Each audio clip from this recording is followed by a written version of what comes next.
edition of Insomnia Maniacs Tarot with your host, Tropical Empress in Spirit. Hi, my beautiful people. Happy Wednesday. How's everyone doing tonight? What's going on with y'all? Hopefully y'all's Wednesday's been good and productive. Hopefully this week's been good to y'all. Hopefully y'all gotten a lot done. At least y'all are halfway through the work week if y'all work Monday through Friday. I didn't miss y'all, even being out for a few days. Hi, beautiful Viviani. How you doing, sweetheart? I meant to come visit you the other day, but honey, I got so caught up with all these other things going on over here. And I did get some new decks in, so I had to go through all those decks and cleanse them and look at them.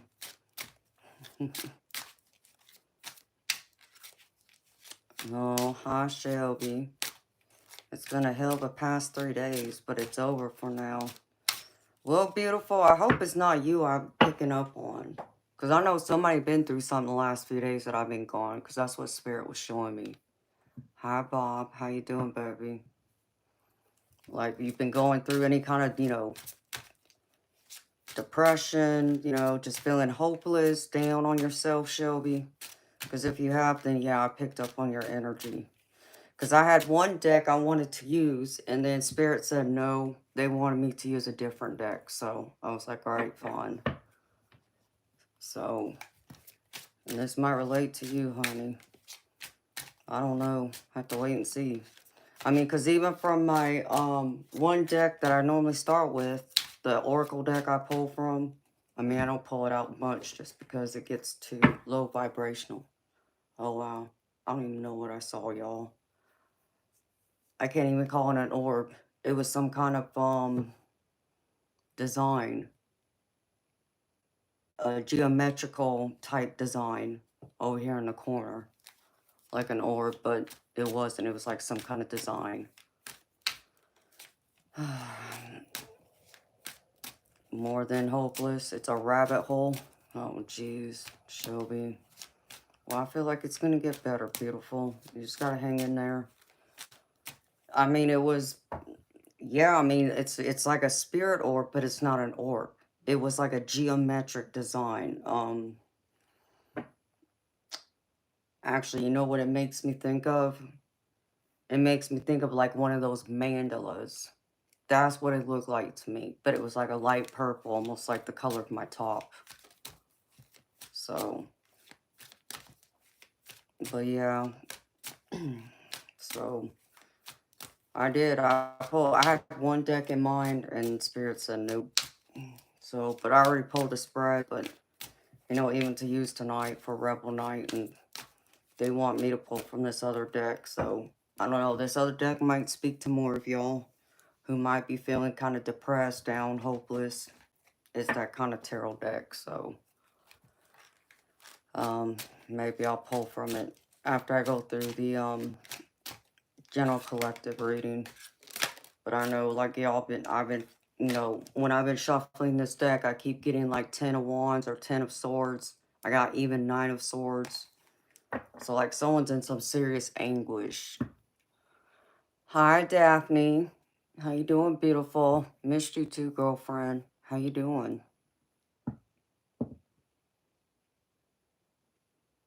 You resonate with starseed and geometric symbolisms? Yeah, that's what it looked like. It looked like a mandala. That's the best way I can describe it.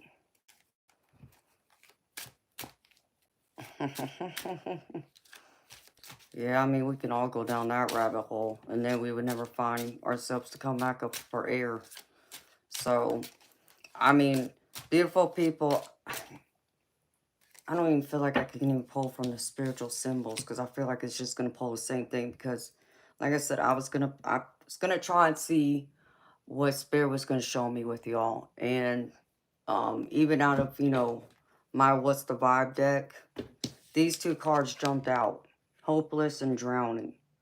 So, it's like on that same kind of energy field is what I'm picking up on. And, You know, it's like, and a couple of the tarot cards I pulled out just for clarity, just to see, you know, same ones that I have out here in the tarot spread. Ace of Swords and Two of Cups. So for some of y'all, this pertains to a relationship, but for others, this pertains to like, yeah, I feel like it's a relationship, but I don't feel like it's romantic. I feel like it's friends, family, like people coming down on you, or you trying to fight them off by standing your ground, like focusing on yourself instead of focusing on them and focusing on the people around you. You're more in your own hermit mode, I feel. But I feel like some of y'all are getting triggered. So, you know, I could pull a couple more cards from it just to see, but I just kind of feel like it's going to run on the same thing. Hi, King Hazy.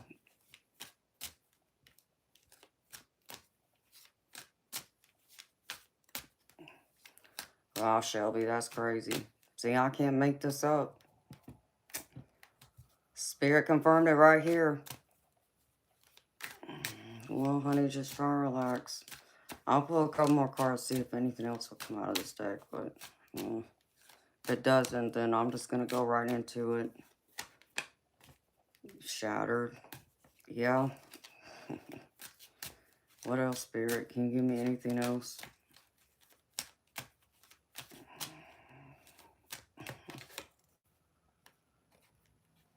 Well, some of y'all feel trapped. And here you go. Shattered. And then smell the roses. Like you're saying, Shelby, you're trying to take it easy. I feel like that's a good thing. Spirit wants you to do that. Because whatever you've been going through, girlfriend, I feel like it's been a lot. I feel like it's been, you know, overwhelming for you, it appears. And it's really getting you down, girlfriend. And I hate that for you. I don't want that. Hello, Anna. I'm sorry to hear that, Anna. So, I'll try this symbols deck, but I don't know if it's going to give me anything else, truthfully.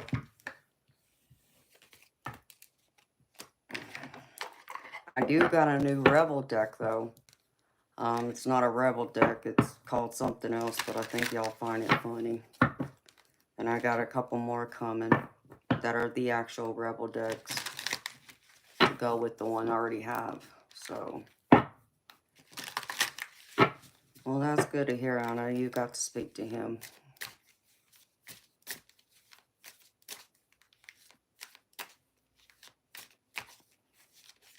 Well, that's a good thing, Shelby. You've had a rough week, Daphne. Oh, I'm sorry, beautiful. That's all you can do is make the best of it. You know, it's like I tell y'all. You know, it's hard to focus and worry about things that's out of your control. If it's within your control and there's something you can do to change it, to make it better, that's different, okay? But then I would hope that y'all would use, you know, that and whatever it is to make it better, do it. You know, at least try, you know, instead of just sitting back and being like, well, yeah, I could try this, but I really don't want to. And then, you know, allow that to consume you when you have an option to possibly fix it or make it better, but you choose not to. That doesn't do any good. So that's why you try and be proactive instead of so much reactive, which is what I want y'all to understand too, because that's very important. That's how you feel. It's never ending with the drama. Hi, King Hazy. I'm gravy, baby. Thank you for asking. I took a few days off, so I feel refreshed. I just got busy opening up these new decks and trying to look through them, shuffle them, get to know them, cleanse them, all that good stuff. So I got some sleep. So thank you for asking. How you doing, baby? And hello. I saw a new name in there that I hadn't seen before.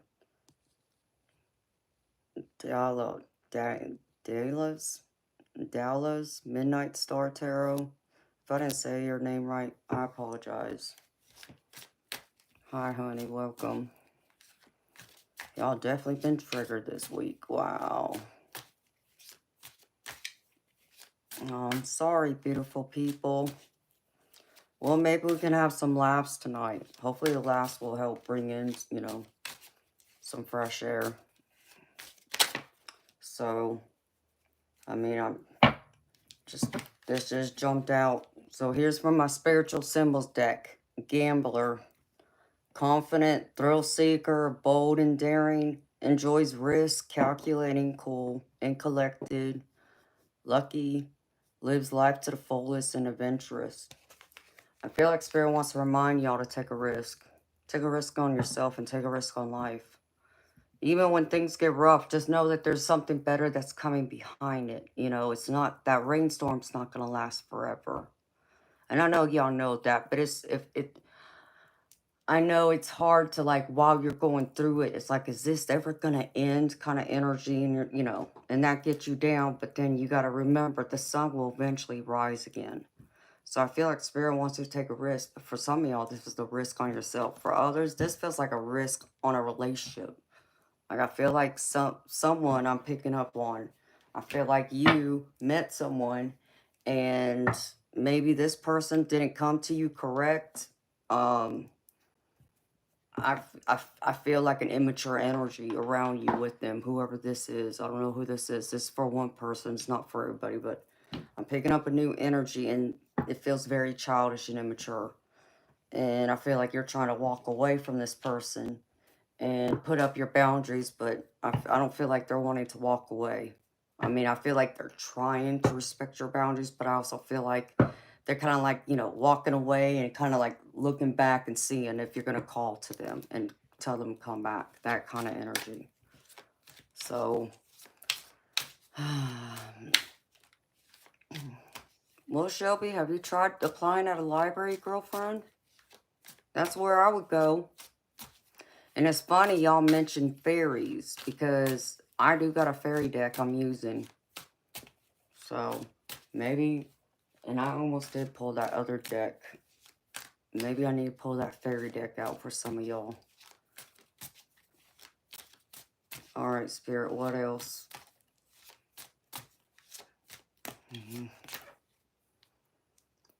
Oh, dear. Oh. Okay. And this kind of ties into what I'm picking up from the tarot. The next one is triangle. But this energy, it's not like a triangle of, like, a third party situation. This is more of like it's about what you want, what you're trying to achieve. This is about taking that leadership role and trying to level up with, what you want, for your life, status, wealth, fame, that kind of thing. And you're looking at, what it's going to take to have to build this, because I feel like you're realizing you're not going to be able to do it alone, which kind of goes with the gambler too. Like, I feel like someone else is going to play a crucial part in this, whatever you're trying to work on and build. That could even just be working for another company, a boss that believes in you. Maybe right now where you're at, your boss doesn't believe in you or doesn't give you the recognition. But if you go somewhere else, I feel like they would. Because the next one is anchor. Spirit wants you to have strength. Look for your stability and be determined, and also be grounded. Be that anchor for yourself. If people can't come to you correct, if they can't be, helpful in your life, and bring you peace, at least, overall peace. And I'm not saying it has to be that way every interaction you have with them, but overall, if they don't have that peace, that harmony, cut them loose. That's just bringing more drama and taking on nonsense that you don't need. And you're better than that. And that could be why whoever this is about this relationship, why you cut them off. Like, I just get a lot of childishness, like, from that person, whoever it is. All right, Spirit. Give me one more, and then I'm going to get into this tarot.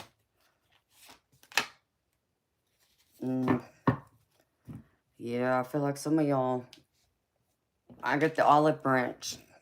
Last card. I want to see what's at the bottom. And focus on the now. Yeah, nurture yourself. This is what Spirit wants you to do. Focus on the now. Nurture yourself. Because the other card in my hand is the olive branch. And this is all about having forgiveness and peace.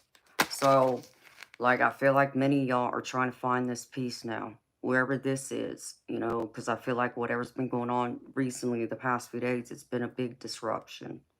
Um, Someone's crossed the line with you. It's, you know, interfered with your boundaries. It's disrupted your life overall in some major way to where it's like you're not sleeping well at night. And I feel like you're even thinking too much about this or these people who are causing this. For some of y'all, this is like family too. Um, and I feel like this ties into what I pulled. So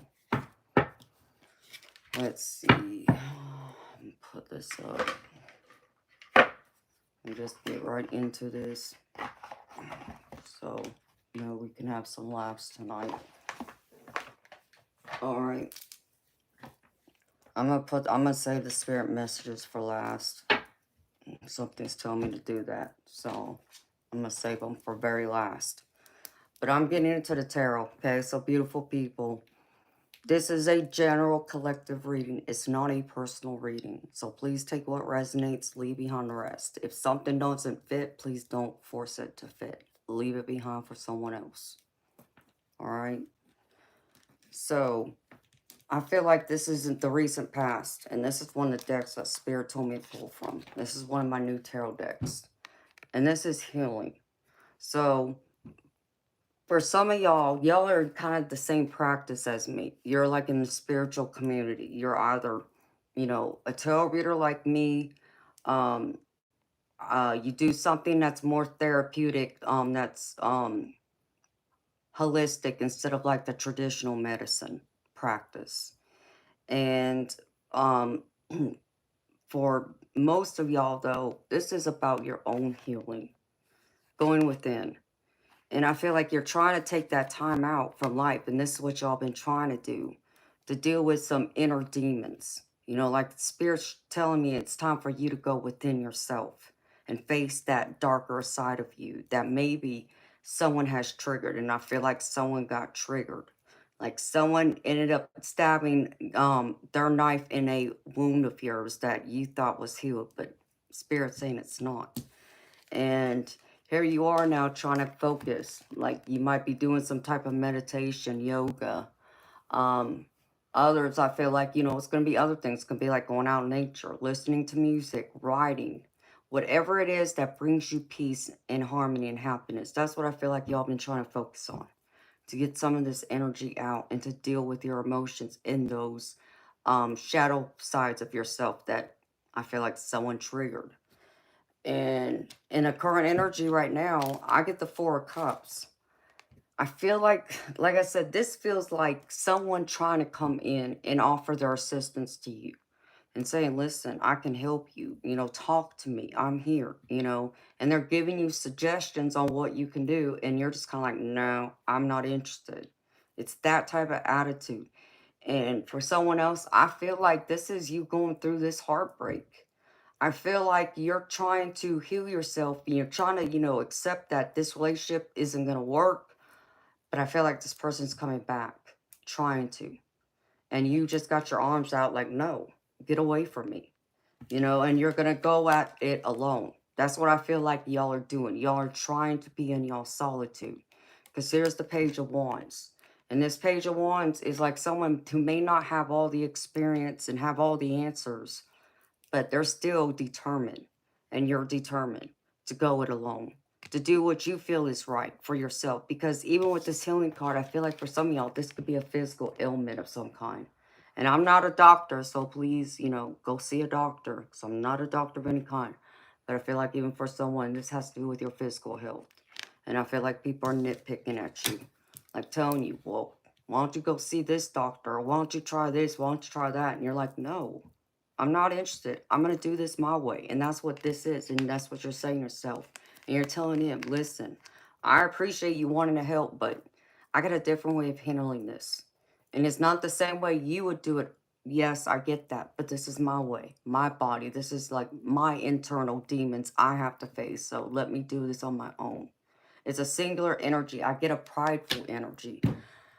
I get someone who is wanting to love themselves, who's trying to show themselves self-love, but I also feel like that pride is also hurting you. It's getting in your way. So I feel like Spirit wants to tell you, don't be so prideful. Okay? Do not feel like you don't need anybody else. If someone wants to be there, allow them to be there for you.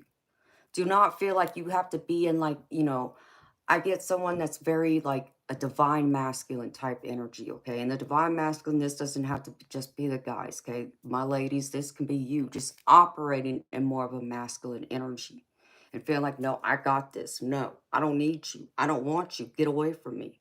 That's the type of energy I'm picking up. Too prideful.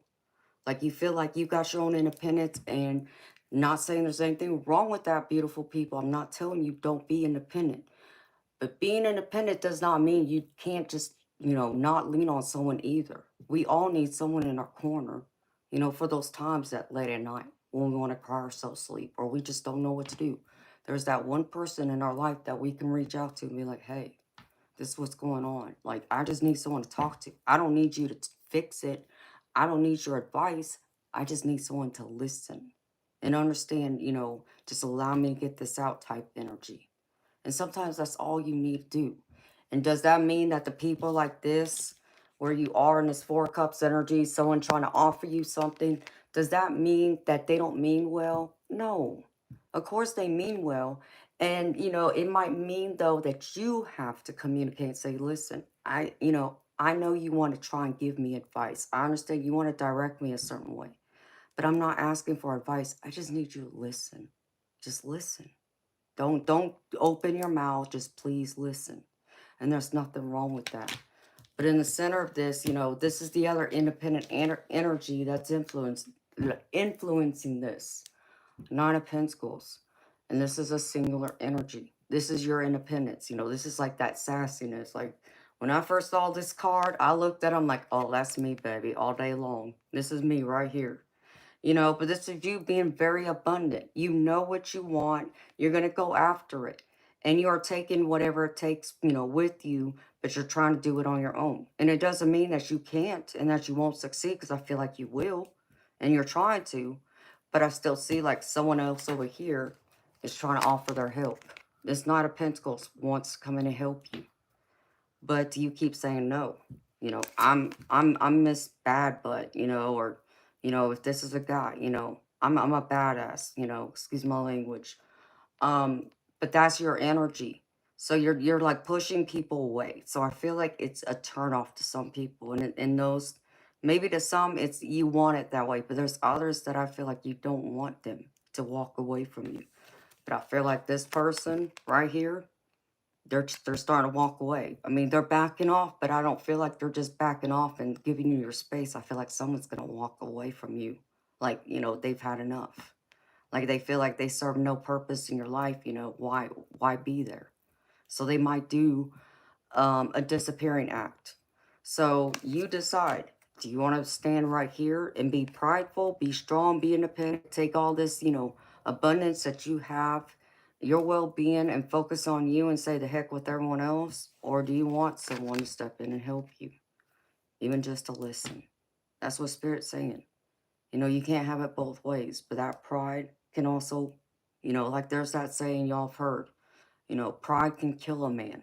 And that's very true here. You know, does this mean that this energy is always going to be there? No. And they may not be one who's going to constantly pick up the phone and say, are you okay? Or drive to your house. But they'll, slowly, here and there, check on you. And that's, that should be acceptable in itself, just to know that someone else is out there thinking of you, wanting to know, are you okay? Are you safe? Are you good? Do you have enough to eat? Do you need someone, to talk to? That's all some of us need. And there's nothing wrong with that. So don't allow this pride to kill you, because even the advice right here, I see you're in your healing, because here's the star. Here you are right here. And you're trying to heal, trying to work on your healing. But I get Two of Cups. This Two of Cups with this is like, this can be someone else. This can be like a soulmate. Doesn't have to be romantic. So this can be friend or family. But this can be just with yourself too. focusing on yourself, going inward again, allowing yourself to be loved and kind of, leaving everyone out in the cold. And this is where you're going to gain a lot more clarity, like this Ace of Swords, of what to do next. You may not have all the answers, and no, you may not know it all, but you're willing to take this road, take this path to make sure you're okay now. I feel like for some of y'all are tired. You've done taking care of everyone else, been there for everyone else. Now it's time for you to give yourself this love. And I feel like that's what you're trying to focus on now. And so in hermit mode, in isolation, like I feel like some of y'all have isolated yourself from people, you will get this clarity. Now it's a matter, do you use it to help you? Whether this is, like a dark night of the soul, or this is, your physical well-being, or, this is, your spiritual well-being. Whatever this is, I feel like it's going to take a deeper dive from you. And you will get that clarity. But you got to go within, If you don't want to lean on this person, if someone, does want to offer their hand out and you're saying no, that's okay. You still feel like you got it? Okay. I'm not going to knock you for it. Just know that someone else out there still wants to help. But this is also you being in union with yourself too. So, and there's nothing wrong with that, beautiful people, because right here, the outcome, if you go and focus on yourself and do what you got to do, here's the Hierophant. In this deck, it's called Wisdom, but this is the Hierophant. The Hierophant's very knowledgeable. The Hierophant's like a teacher, someone you can learn from. So I feel like after some time passes, I feel like some people will come around. Even the ones that might be backing off and feel like they're walking away, I feel like they will come back around. Because I feel like they will see a difference in you. And they're going to want to, talk to you and see that big change, this transformation, this transition of what you've learned. And now you're able to go out there and share it with the world, to be that teacher, that guide, because you understand, like in this King of Swords energy, you're, successful. You've already done the work, you understand, you may not be so tied up into your emotions, but you have that logic, that rationale, you can analyze things and you're able to do it alone as a singular energy. So, I mean, I feel overall you're going to be okay. I'm just saying, beautiful people, be mindful of the bridges you burn. And Spirit just said that. Be mindful of those bridges you burn, because you may not be able to rebuild it back. So be careful, be sure of who you want to cut off and who you want to, put to the side. It's like, oh, I'll talk to them later. Some people don't like being taken for granted, or they don't feel like, some people don't like being treated like they're the, in the back seat. You know, just understand that. So I feel like you will be successful in this journey. I feel like this journey is going to be a great journey of self-discovery, new things. I feel like you're going to learn a lot more about who you are, maybe things you didn't think about. But I feel like it's going to be positive, even though y'all been going through something rough, because that's what I keep picking up. I mean, so much so that, like I said, I was going to pull out a different deck. I wanted to use like this one. And remember I said when I was shuffling one of my decks, I kept getting Ten of Swords. Here it is right here. Ten of Swords. Even though this is like an ending, and, this can be someone in deep anguish, betrayal, stabbed in the back, in a relationship, be cheated on, that type of energy. There's also a new beginning, and it starts again, where you've kind of already healed and needed to come to an ending, pretty much, for you to start a new cycle. So that's what I'm picking up. So let's see, beautiful people.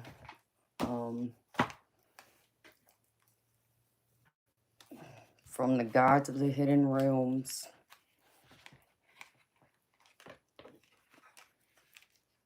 I got enough for now and always. And it says you are enough, worthiness, faith and needs being met. So have faith in yourself that your needs are being met. Know that you know best what you want and what you need. And, that might mean, yeah, it's having faith in something greater than yourself. And it might even mean Not, leaning on others because, we all understand. People aren't in our bodies to understand what we're feeling, but just the same, they're not in our hearts or, in our minds to understand what we're feeling and what our emotions are, what we're thinking all the time, unless we share that with them. So this is all about you knowing that you're more than good enough. So it says, it's an amazing feeling to truly understand your needs in life and trust they will be met. When you have healthy self esteem, you know you are worthy of the gifts the universe has bestowed on you, and you comfortably hold space for your success. Your hard work, focus, and energy are leading you to a fulfilling, abundant experience. It's also a reminder that no one person can meet all of another's needs. A romantic partner may meet certain needs, while friends and family are needed for others to be fulfilled. Reflect on how much you're giving to others and whether you may be depleting yourself. You are not the unlimited source of anyone's supply. It is okay to ask for help.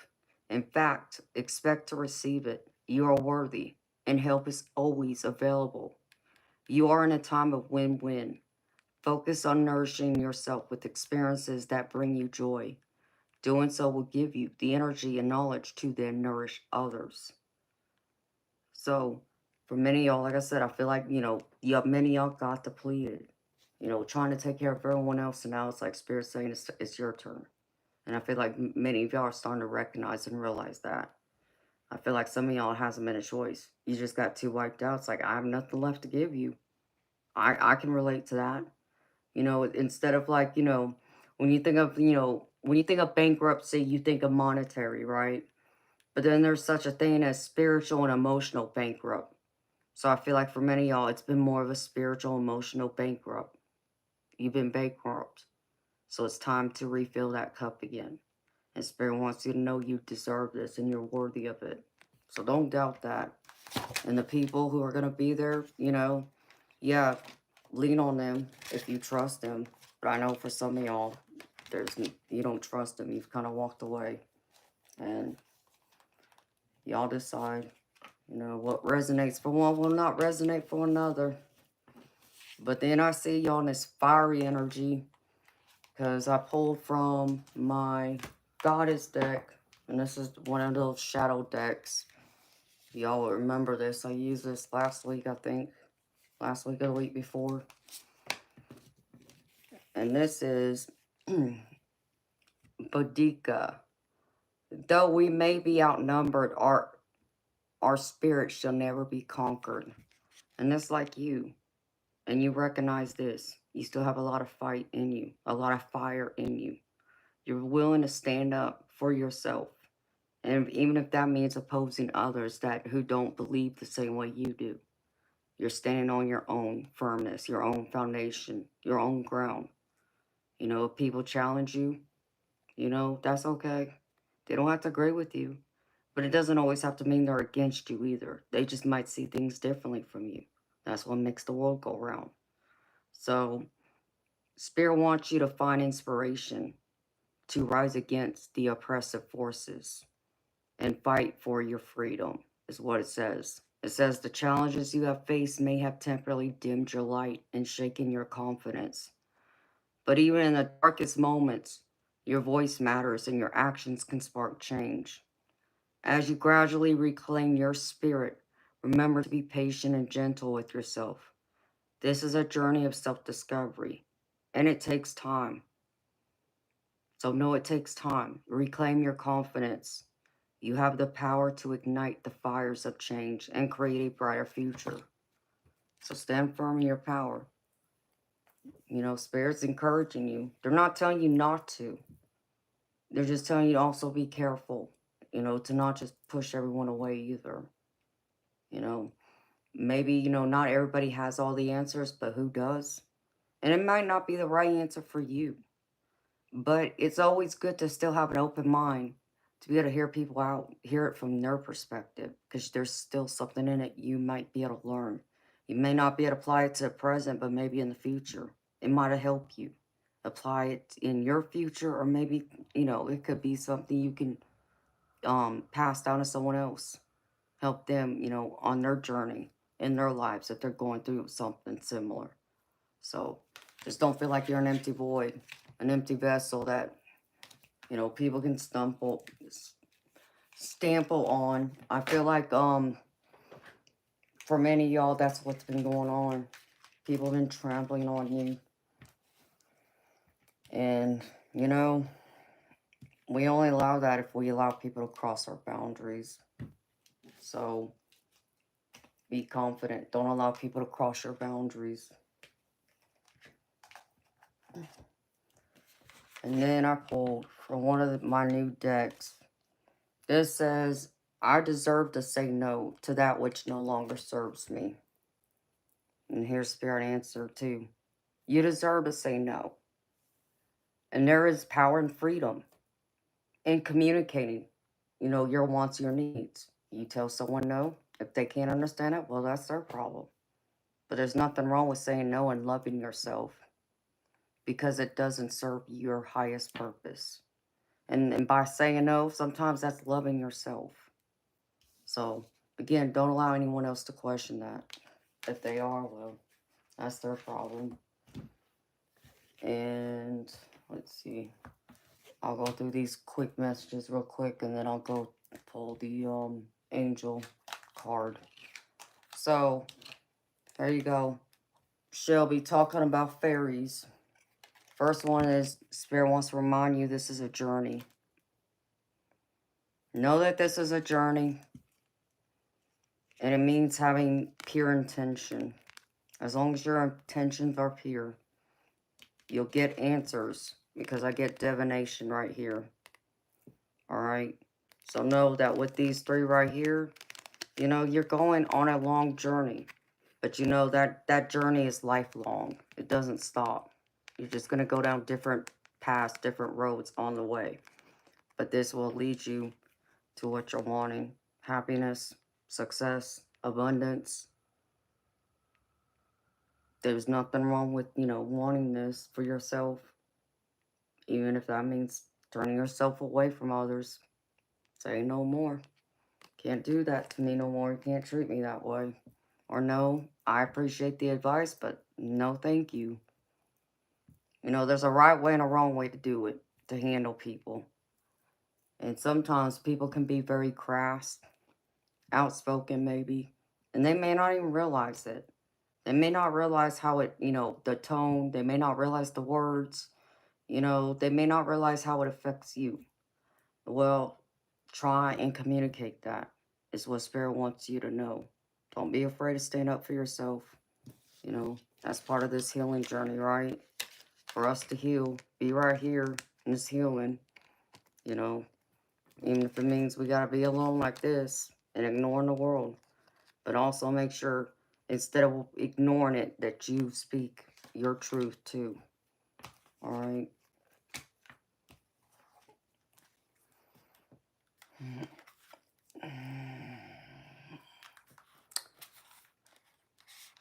No, I'm sorry, Shelby.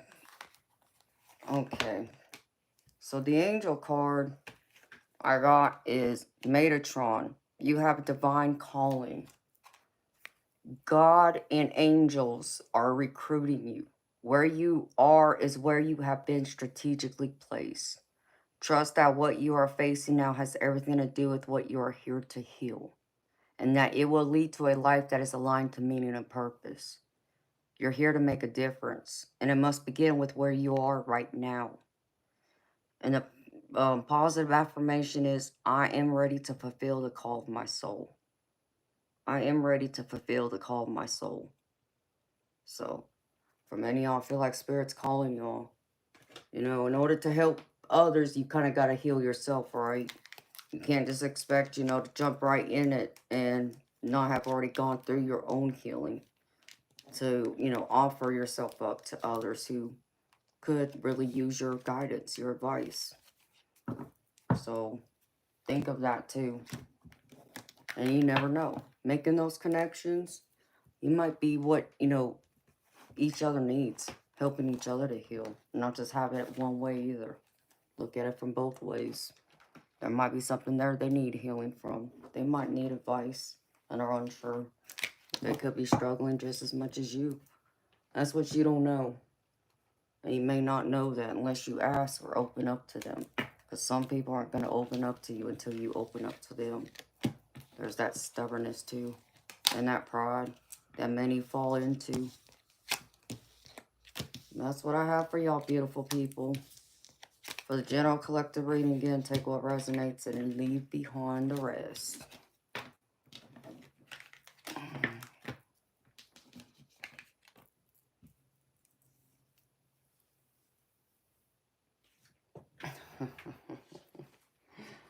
That's funny, Shelby. That sounds like something I would have said too. I would have said that to some people. But that's me. I'm, y'all know me. I'm sassy that way.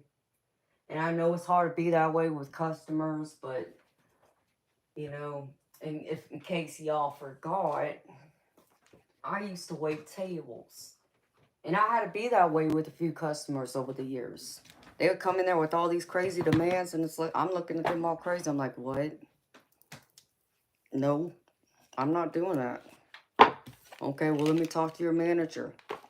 Well, it's kind of funny you mentioned that because, no, I don't have the title of manager, but my manager looks at me as like his assistant. So, but hey, I'll call him over here. Let him have a chat with you. And that's what I would do. Get that settled real quick. Because sometimes people just need someone who's, has more authority. So, he went over there and told them, absolutely not. Like, I remember I had this one customer that would come in, and I remember my coworkers, the other servers, the other waitresses, they would tell me that, this guy would come in and want a waffle, but he didn't want his waffle well done. He didn't want it brown, but he didn't want it like so doughy and mushy either. Like it was barely cooked. He didn't want it golden brown either. It was that thin line. And so I was working that day. He wasn't, he didn't sit at my table, but he knew I was there. And my coworker who was waiting on him comes over and talks to me and is telling me, because I actually was helping, cook a few things too, because I had certain customers that would come in there and complain about my cooks. They didn't know how to cook, so I was the one that knew how to cook certain things, good, better than everyone else. So they would come in and request certain things for me to cook it. So I would, just to make a customer happy. So he told me what he wanted. And I waited on him before. And I made, this waffle for him before. So I understood what he was looking for. And I was even telling us the service, we'll use that, waffle iron. That one is more of what he's looking for. And like, we did that. He doesn't like it. He wants you to cook it. Oh, dear God. Okay. So I walked over there and asked, and said hi to him real quick. And to do my, one of my servers a favor, I got on there and I cooked it. And took it to him. And he said, perfect. And my servers just looked at me and they're like, that's exactly what we gave to him. Like, what's the difference? Don't look at me. I don't know. For him, there's a difference. I don't know what it is, but just let it go. And I know it would annoy them. So they stopped waiting on him. So whenever he walked in, they're like, nope, you go wait on him.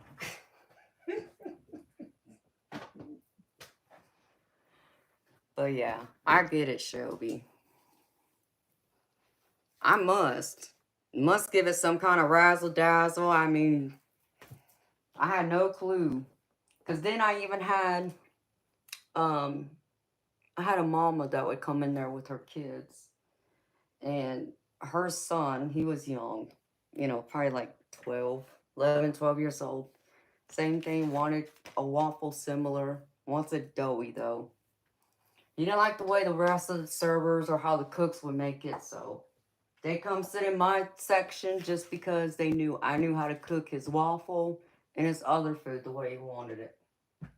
And I always got tip well for it.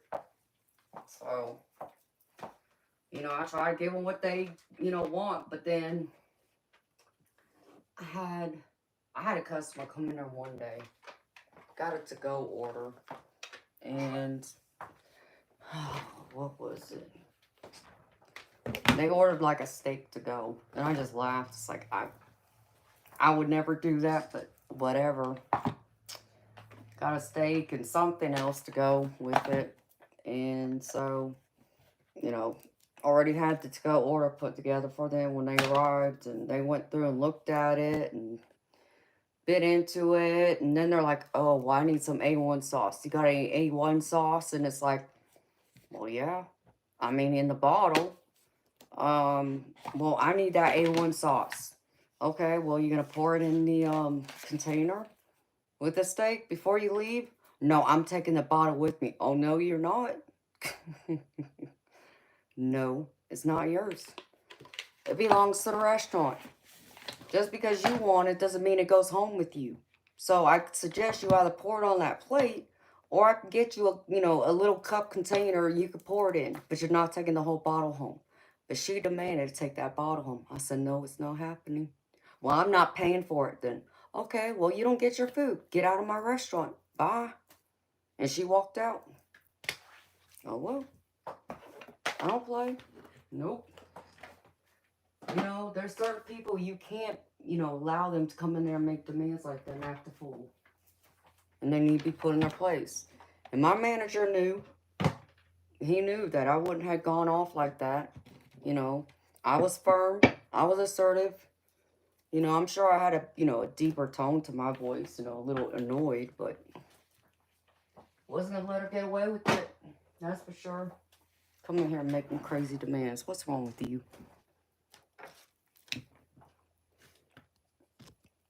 I don't like, there's just a way of doing things. You ask nicely. It's like how y'all see me in here. Like how some people come in here just rude. And then, because they don't say hello or they make demands. And it's like, no, you don't come in here and act that way with me. And then they get mad. Why? Because I stood up for myself and for, all my subscribers who are here, who are respectful and friendly. No, this is my platform. You're not going to come in here and making all these crazy demands. And then and feel entitled to me. It don't work that way. And they don't like it, but, oh well. You ain't going to hurt my feelings. Oh yeah, the entitlement gets very crazy. Hi Corzo family. Hi 420. Hi Polly. Jiminy Crickets. And who else is here? Let me say hi to y'all real quick. Hi Sarah Marie. You sent $5? Alright, Sarah Marie, what you sent it to, beautiful? So I'll make sure I got it, honey. I'll have to check. Daphne, I did get yours, beautiful. I can confirm I got yours, gorgeous. Thank you for that. Hi, Brian. Zale, okay, let me check it, honey.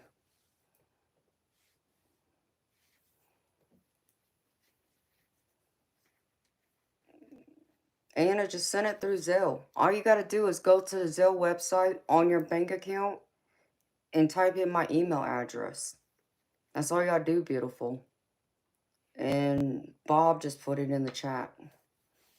So, let me run to the ladies' room real quick. And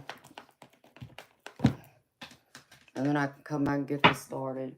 Y'all can tell me which one y'all want me to use. Because spirits, like, I got like 2 different energies. I got like 2 different spirit guides. One over here and the other one's over here going right there. I got Venmo too, Anna. Venmo or Zelle, beautiful. It works the same. Ouch. So, I'll be right back, beautiful people.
Let me see here.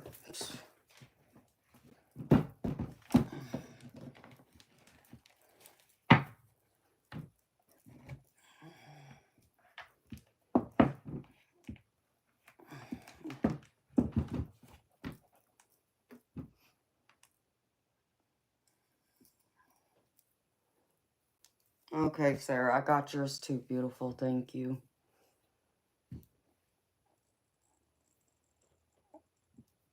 All right.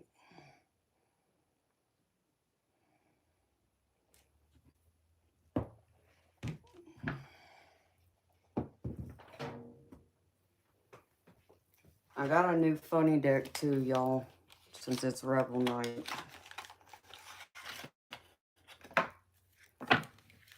I think y'all gonna like these cards. I got more coming, but in case y'all wondering,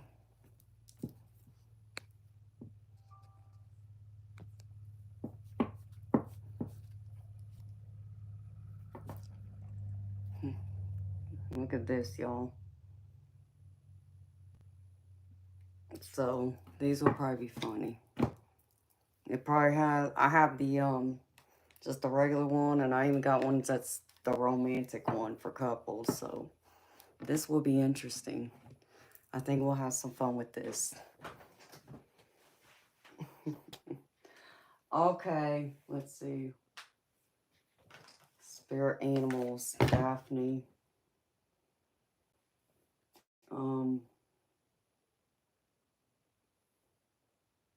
Will spirit make up your mind? All right.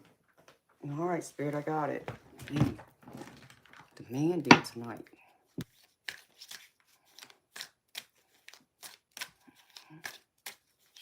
Did you, Anna? Oh, I got a couple more coming. I know I got a few more coming. Different ones. I got more of the Rebel deck. I did order that, and I got a couple other ones, so we'll have some good ones. Let's see. What does Spirit want y'all to know? All right, Daphne. You first, gorgeous. I pulled out my Spirit Animal deck. This is what Spirit said. And then I got this other deck that's called the Soul's Journey. So, and then I'll pull out the, you know, the funny card, since it's a mini reading. Shelby, tonight is $5 mini reading, Sonny. It's theme night. Rebel night, I call it. So, this is like one of the funny cards, you know, like the Rebel card or the other deck I just showed y'all. And then I pull from a couple of theme decks. So, see what comes out, what Spirit wants y'all to know tonight. Like, they have me pull out this, I call it more of a shadow deck, this tarot deck, but trying to figure out why. Because they haven't made that clear to me just yet. So,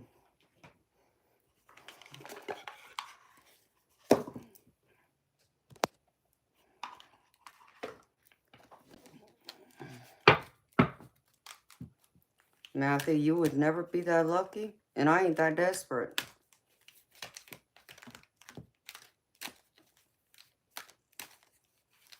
It's time for you to be reported. You ain't. Matthew, what makes you think that you could buy someone like me? Let's get something straight. You ain't got enough money in the world for me. You want to know why? Because I'm priceless. Go somewhere else. Disgusting. Nope. It's time for you to be reported to YouTube. See, I don't play that, Matthew. Let's get something straight. Hi, honey. Let me handle this real quick, because I don't play that. You're not going to come here and be disrespectful.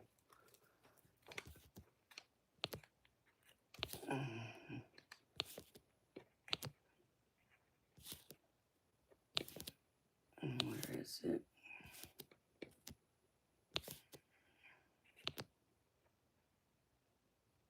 Well, where did it go? Someone must have deleted it, but I should still be able to see it somewhere. There it is.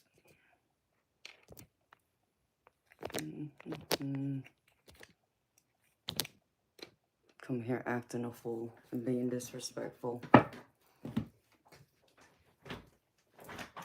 Very much so, 420. Thank you, Shelby. Yeah, I just did the same thing, honey.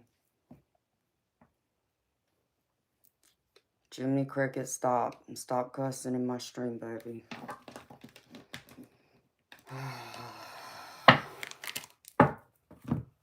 Alright. Sorry about that, Daphne. Put up with some perverted fools. Honestly, they weren't raised right. And they don't want none of that sassiness from me.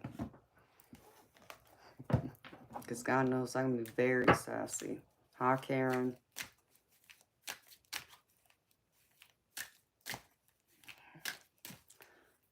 Debs. The money that spent on my decks, those were gift cards that were given to me. From like Christmas and birthday. And they were from stores. I couldn't use them anywhere else, sweetheart.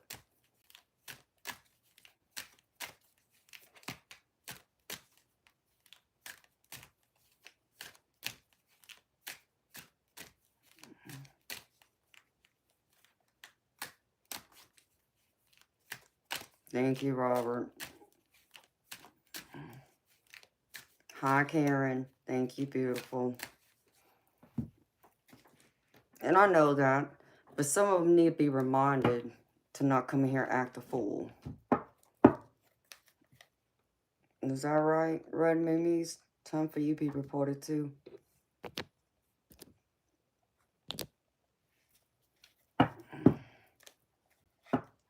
People don't know what manners is anymore, apparently. Alright, Daphne. Let me focus, y'all.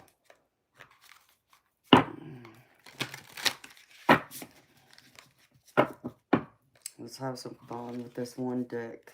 Because it has some funny ones in it. You know, 420, it makes me think of this one card that's in this deck. And I think y'all would like. I laughed. Alright, Spirit. One card for Daphne, please.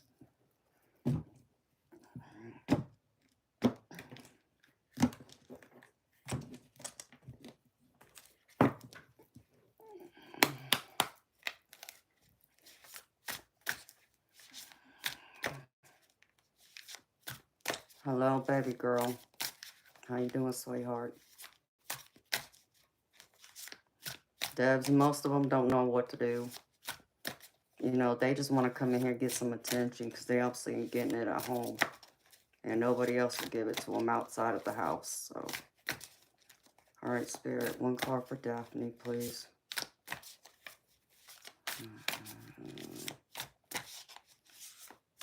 Well, come on, Spirit. Work with me here.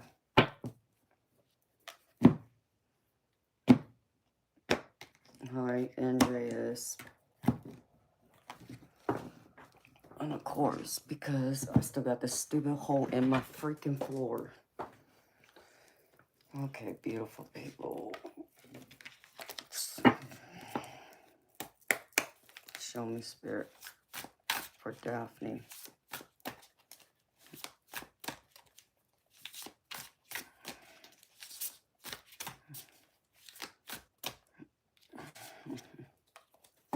Ooh. You got the ladybug. Alright, what is the Spirit?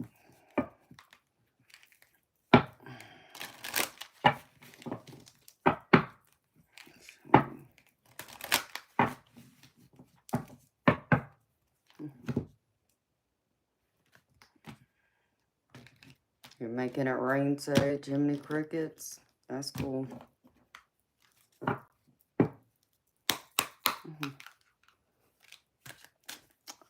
I'm gravy, sweetheart. Thank you for asking. I hope you are too, NJS. It's good to see you, sweetheart. Alright, Spirit. One card, please, for Daphne. Mm. Yeah, girlfriend. I think I understand why Spirit now had me pull out this other deck. Alright, give me a funny one.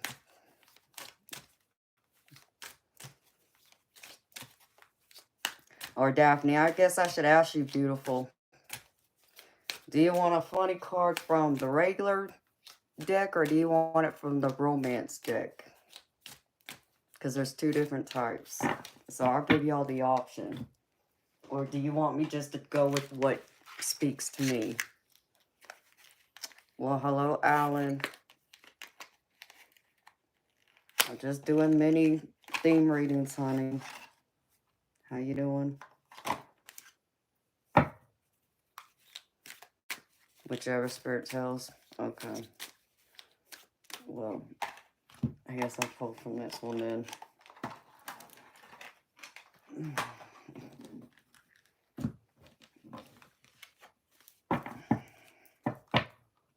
Because this might apply to it. So, alright, spirit.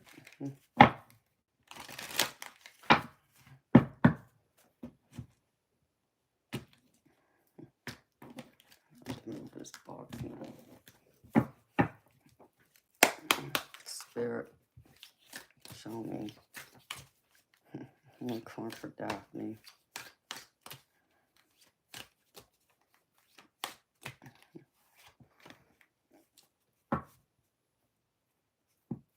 I mean, well, dang, Spirit, okay. Seriously.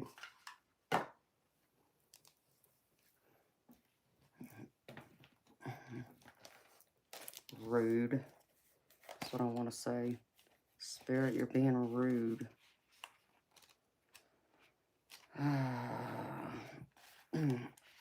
Alright, beautiful. Here's the first one. Spirit animal. You got the ladybug. And this is all about protecting your spirits. And it says the ladybug's a symbol of luck. Acts as a cosmic messenger, bringing hope and optimism during challenges. Ladybugs remind us to protect our spirit, embrace life's metamorphoses, and recognize the universe's magical guidance in everyday moments. So embrace the world around you, beautiful. Even all the challenges, still be optimistic. Protect your own energy, is what this card's saying. Don't worry about, what the outside influences are. Just make sure you stay positive, you stay optimistic, and you don't allow anyone else to bring you down. Because if they start to bring you down, tap into your energy, beautiful, they win. Especially if it's someone that wants to bring you misery. So you got to make sure you don't allow them to win. And then the other one is from a different deck. This says forgiveness. I acknowledge that harboring resentment blocks the flow of love. So Spirit needs you to have some forgiveness, beautiful. I'm sure there's somebody in your close circle you can think of that probably needs your forgiveness. But even with protecting your energy with the ladybug, this is even about your own forgiveness for yourself. Because that too will affect your overall energy.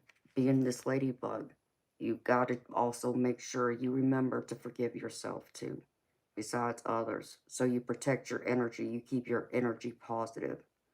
That is welcoming and loving to the outside world, to the ones you want in your world, who deserve to be in your life. Everyone else, hey, block them. I get it. And then the epic card, it says lower your expectations. No one is effing perfect. Oh, it's just like, Spirit, you're being rude. Seriously? I mean, it's true, but I'm not saying lower your expectations, beautiful. Because it's true, nobody's perfect. But, me, beautiful. I'm still going to tell you, raise your standards. There's nothing wrong with that. Others might have a different take on that, but me, I always raise my standards. That's what I got for you, beautiful. All right.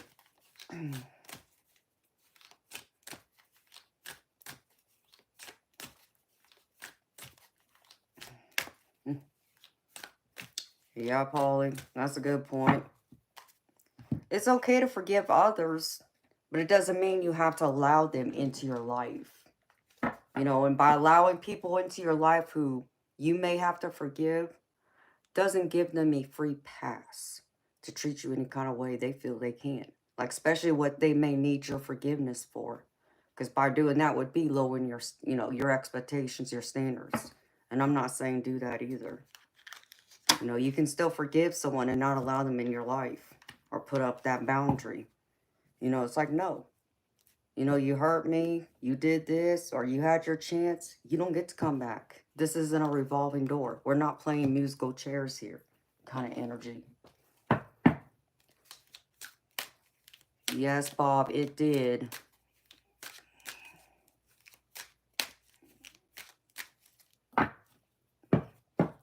Sarah, your next girlfriend.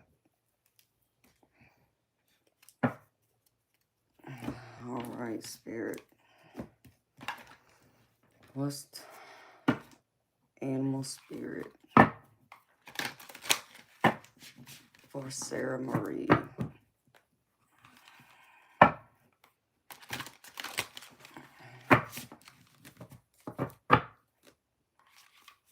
It's getting dark. Well, 4:20, it's already dark here, baby. It's 11:15. Alright, Spirit. Sarah Marie, you here, girlfriend? Just let me know you're here, honey.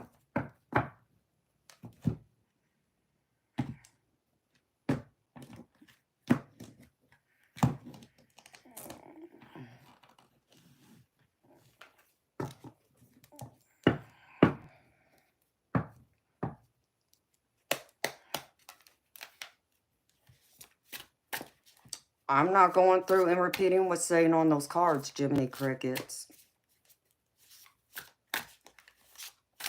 And if you see what I do, I don't even repeat the words. I use a different word in place of it. Or I don't pronounce the whole thing. It's because the channel's been monetized, Jiminy Crickets. That's why. They got certain rules. April 29th is Ascension Day. No, beautiful. I didn't know that. That's interesting.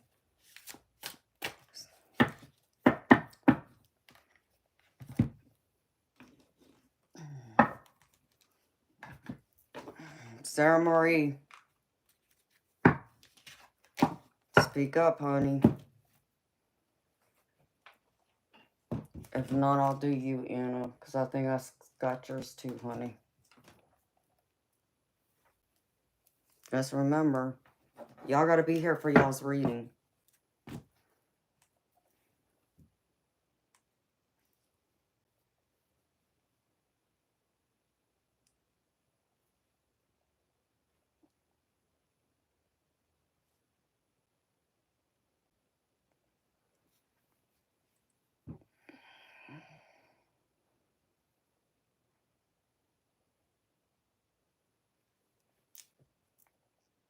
Okay. Keep an eye, see if Sarah Marie comes back. She ain't here. I'm not going to wait. Okay, Anna. I'll see you next, honey. Alright. Hey, Corey. How you doing, sweetheart?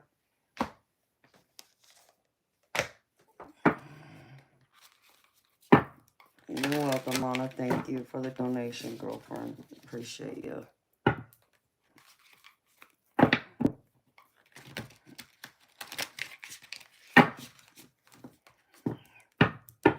I got one more gift card my family and friends gave to me to use. And there's one more deck I got my eyes on. So, that I saw. The only bad thing about stupid Amazon gift cards or store gift cards, you can't use them just anywhere.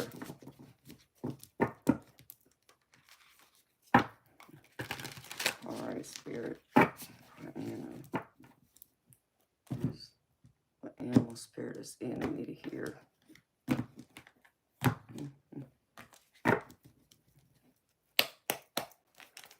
Alright, Spirit.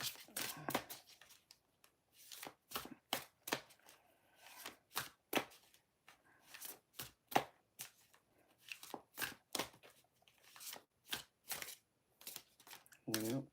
Okay. That's funny. When I pulled this deck out, this was the card that I saw sitting at the bottom. Alright, Spirit. I don't know, Karen. Someone would have to research it for me because I have no clue. I've never even heard of it. Oh. No wonder it didn't feel right.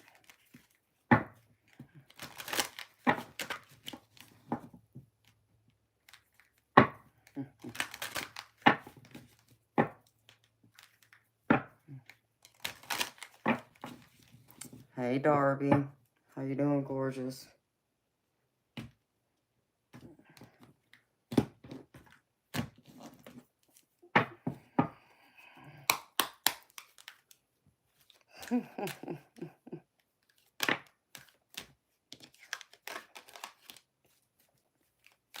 Alright, Spirit. One card for Anna, please. Thank you.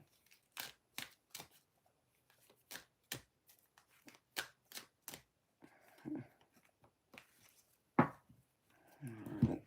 Oh, where did that stupid deck go?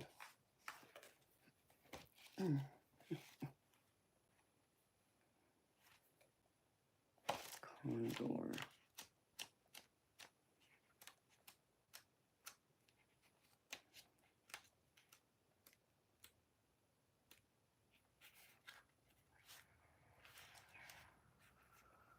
Alright, Anna. Here's your spirit animal. This is learn to become self-aware, the condor. Soaring with majestic wings and a lofty presence, the condor embodies profound qualities of heightened vision, spiritual purification, and divine guidance. Its medicine initiates a transformative journey, inspiring us to elevate our consciousness and cleanse our spirits. So this is like a transformative period for you, which I do feel like you are going through, and I know you've been going through a lot. And I feel like even some of the energy that I tapped into earlier is probably from you. You know, don't take that the wrong way. Just know that I feel like part of it was you. But Spirit's wanting to remind you, even through this transformation and going through this spiritual journey, you still got to be patient. Most importantly, you also need to be patient with yourself, but be patient with the world around you, including people. Because that's what Spirit wants to remind you. It says, I accept that everything happens in divine order. So know that. Have patience. And what's coming to you and what's coming towards you, what you're trying to manifest is exactly what you're supposed to have. Because anything that's meant for you will never pass you by. So don't try and force it. Be patient. And allow the natural flow of energy to bring it towards you. You just welcome it in and receive it instead of trying to force it. And think of, even people. We all want to, have control over what other people do, especially when they do something we don't like. But we all know we can't control what others do. What can we do? Give them a suggestion, offer a solution, or be patient and still love them and accept them for who they are and have compassion. Compassion is love, and also it comes with patience, comes with empathy. And it's like you embody all of these things. But be like this condor and see everything from a higher view too. Not just, what you see, in front of you, but, above you and, so below. What is above, so is below. That saying. Just like this bird. Have patience, beautiful.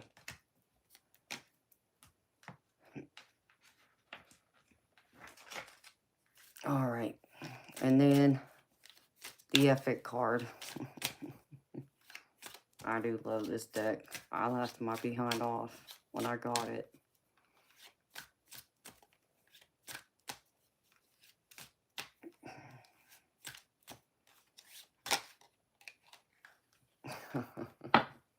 Well, this kind of goes with this, too.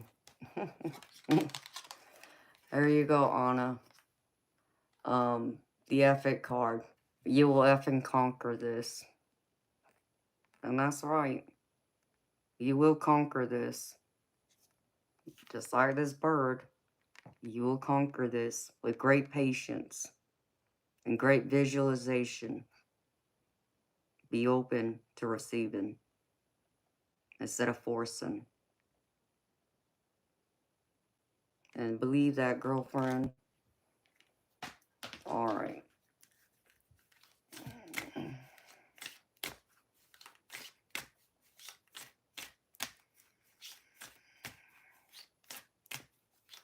You can't always get what you want. Isn't that truth? I hope that resonates, Anna. I hope it helps you, girlfriend. I don't know why Spirit wants me to mess with this deck. I really don't know why. I don't know whose energy I'm picking up on. Who out here has like something else going on? Shelby, I know you got stuff going on, but it seems heavier than that. It feels heavier, is what I should say.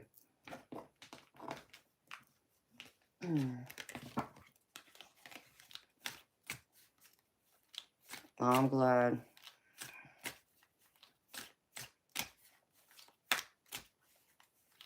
Were you, Anna?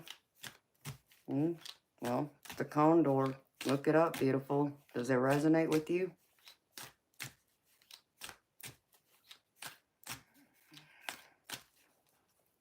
I don't know, Nancy. What you got going on, sweetheart? You gotta let me know. Because I'm picking up on someone's heavy energy. Because this deck, I had no intentions on ever using this on my stream. Because it's one of my more expensive decks that I use for only private readings. I do have some very expensive decks that are only done in private one-on-one readings. And this is one of them. But for whatever reason, Spirit told me to pull it out. So I don't know. It's hard to say. Hi, Bonnie. Your pockets are heavy, Jiminy Crickets. Well, that's not a bad thing, honey. Jiminy, empty your change. Yeah, Jiminy Crickets. Empty your change. I can use it. I still got to get my car fixed.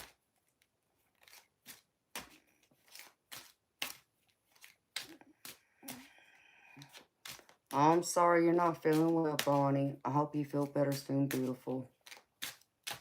And you know, I did have that other deck. Where'd it go? That game one.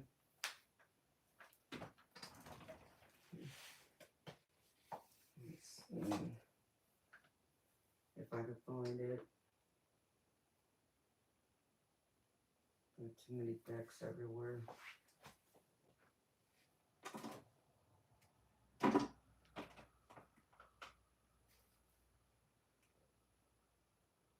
What am I doing with it? I must be blind.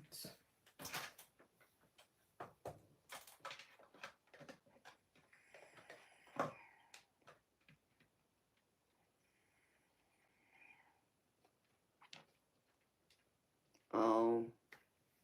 No, Nancy, it's not that, honey.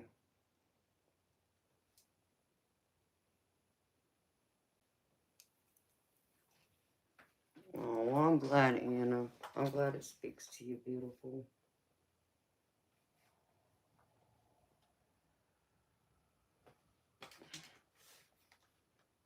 Well, I did have the game one. I just don't see it now. I had too much crap in this office. I still gotta organize it.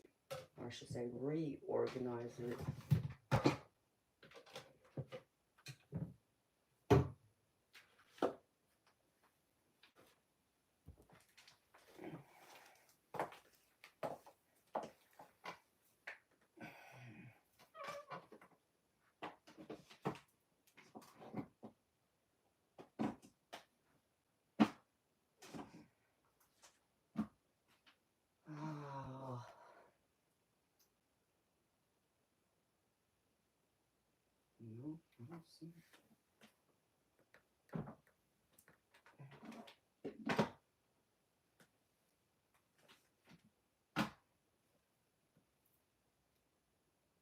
Won't y'all find it when the stream's over?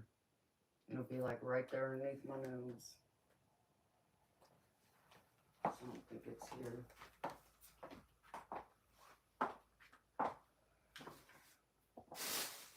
Nope.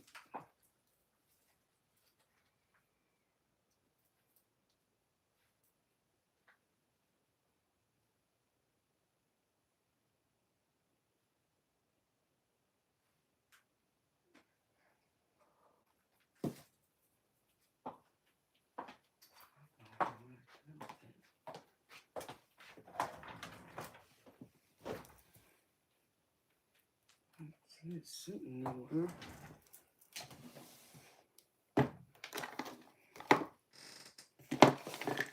And I realize I really need a bigger desk besides this one being broke. Because I can't do a whole bunch of big spreads on this deck. It's not wide enough.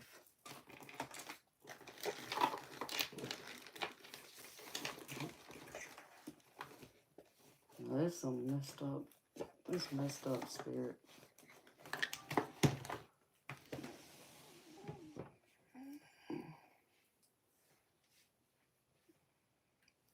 You just sent me 5? Okay, Shelby. Thank you, honey. Yeah, I think I just heard my thing ding. And I just got cold all of a sudden. Let me put this on.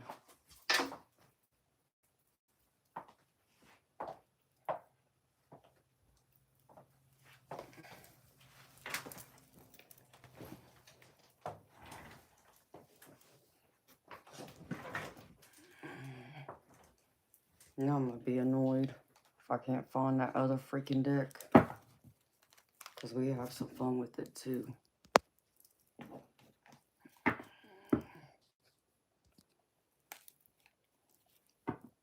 And thank you, Shelby. Yes, Jiminy Crickets, my car is still down. Unfortunately.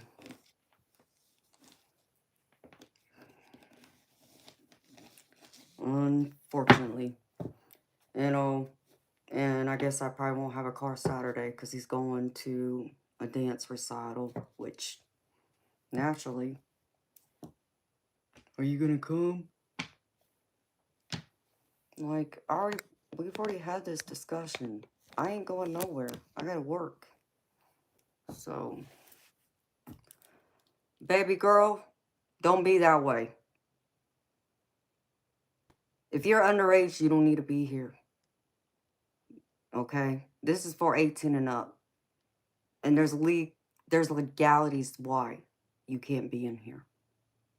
So do not be mean to anybody, because that just shows you're underage. You're being childish. Do not act that way. I know you wouldn't act that way to your parents, or I would hope you wouldn't. So don't come in here and be that way to anybody else.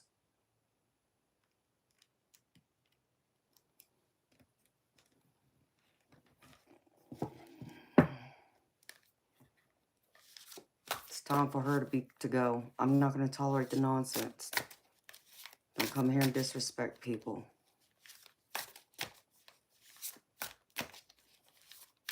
All right, Shelby. Let me get to you, beautiful.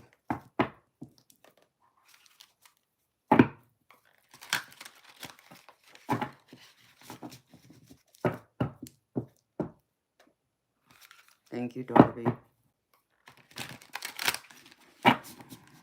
All right, Spirit. Show me Miss Shelby, please.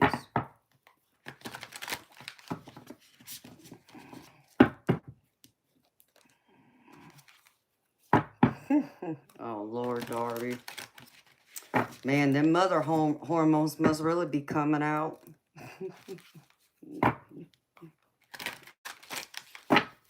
Hey. You know, it's the reason why, you know, men tend to run with women, especially when they're pregnant or when it's that time of the month.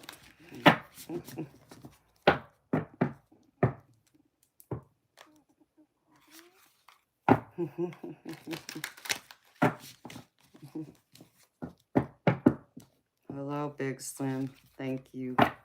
That's sweet of you. Alright, Spirit. For Miss Darby. Or not Darby, Miss Shelby, please.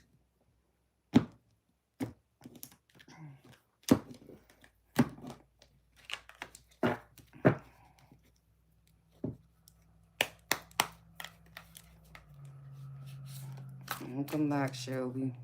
I didn't know you had left, girlfriend. I was already pulling your cards, so I'm glad you're here. Alright, Spirit. One card for Shelby, please. Really? Okay. Well, that didn't take long.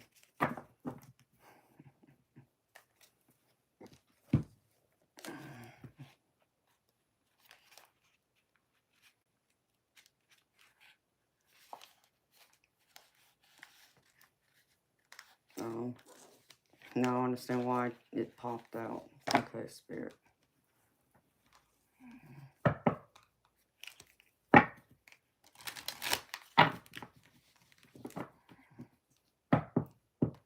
$4.20. Jiminy Crickets is Joey.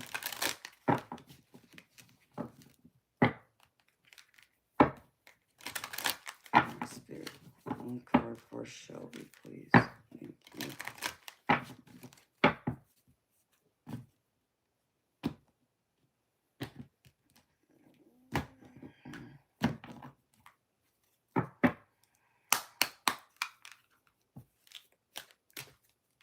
Bob. Exit out of the stream. Exit out of the app. Shut down your device, your computer, whatever one you're using, baby, and restart it and come back in. See if that fixes it.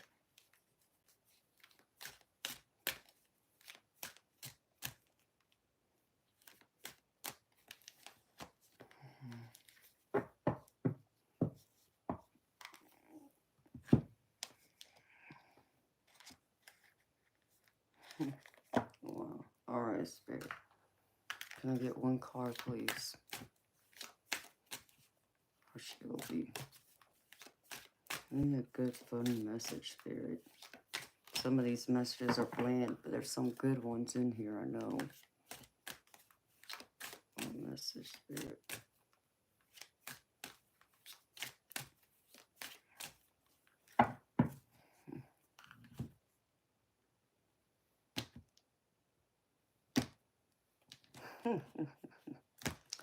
Hey, 420, that's true for all of them. But I think that's what their parents did, locked them up in the basement. They're just mad because they're all covered in Cheeto dust.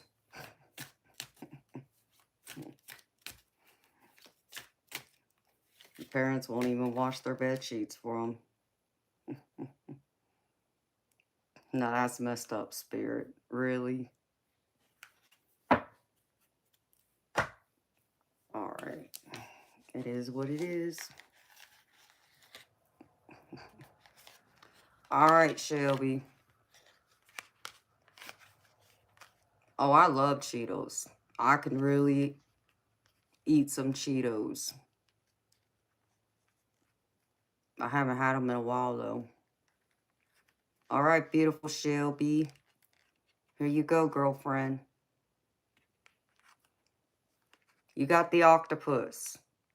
And it juggles complexities with grace. Complexity, flexibility, and intelligence are the key qualities of the octopus. Its medicine involves multitasking and navigating intricate situations, encouraging us to find creative solutions. Drawing inspiration from the octopus, we can master the art of juggling life's complexities with confidence. So even though you might be dealing with some challenges and difficulties or complexities, as the card says, know you can balance, and juggle it and, handle it. Don't feel like you can't because you got too much juggling going on. Just take it one step at a time, Shelby. Don't try and be in a hurry and try to fix everything all at once. It might mean you got to be a little more strategic, be more graceful. What's most important at that moment, and then make a checklist, beautiful. That's all you got to do. Handle it that way so it doesn't overwhelm you. And take a deep breath, beautiful. The Spirit wants to remind you, you're never alone. Even though I pulled the card of loneliness, it says, I know that I am never alone. It's like I tell y'all all the time. Even though it feels like y'all are physically alone, remember, you're never completely alone. You have your spirit guides there with you. You have your guardian angels, also your past or loved ones, who are walking beside you each step of the way. You're never alone. It only seems that way to you through your visual eyes. But if you listen closely to your heart, your soul, even your mind, when those messages come through out of nowhere, know that that's your spirit guides, your loved ones, your guardian angels guiding you. And so they want to remind you of this, beautiful. Because here they say, like, you know, as we all know this, everything happens for a reason. And this is true. Everything happens for a reason. For an effing reason. How about a French toast reason? How about everything happens for a French toast reason? And that's what I got for you, Shelby. Hi, Cheryl. Hi, Jason. How you doing? Hey, Jason. What happened to your date, beautiful baby? I want to know.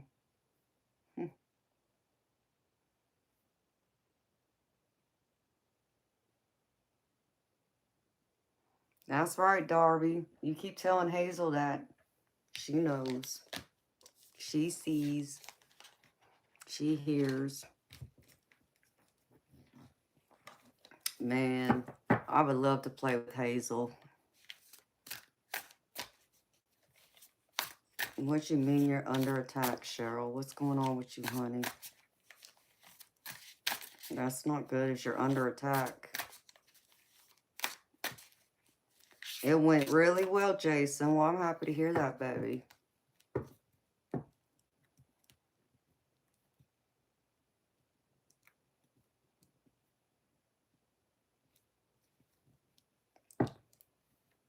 Yeah, Shelby. You know, take it how it resonates. You're trying to juggle everything because you're taking on other people's responsibilities. As you're saying, people have quit. So you're taking on their responsibilities, but at the same time, you're not happy. You're wanting to look elsewhere for a job. You know, there's a lot of complexities that come with both. Trying to keep up with your current job while also seeking outward. Not just, you know, your spirit guide and your guardian angels are helping. Just tell them, help me find a new job. Help me find the job that's meant for me. That's going to make me happy. And also that's going to give me a good wage. And they'll help you. So I hope that helps you, beautiful.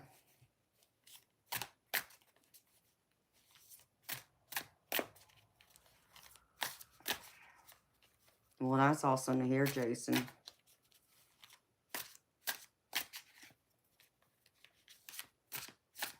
Oh, Darby, I love that. You need help in a home for yourself and animals. Well, what happened, Cheryl? What do you mean? You lost your home? I'm confused, honey. And I'm sorry to hear that. You found a true Empress, Jason. Well, I like hearing that, baby. Remember I told you, though. Be careful, Jason. I don't know what it is, baby. There's something there that you don't know, baby. I don't know what it is. But Spirit just told me again. Be careful. Okay? I don't know, baby. I'd have to wait for some time to go by.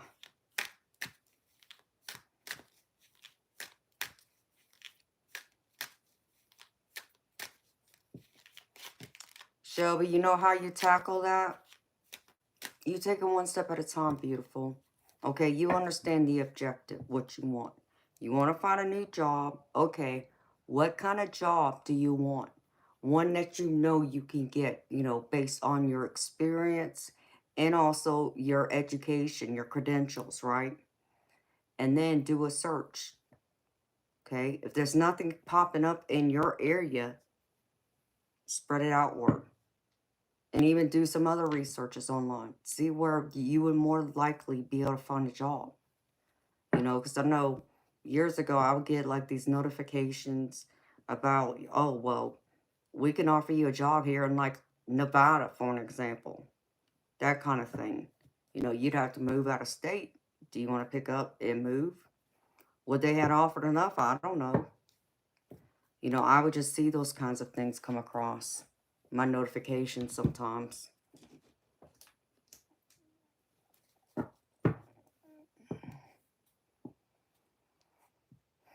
You have been watched by paid persons. I don't know what that means, Cheryl, but that doesn't sound good.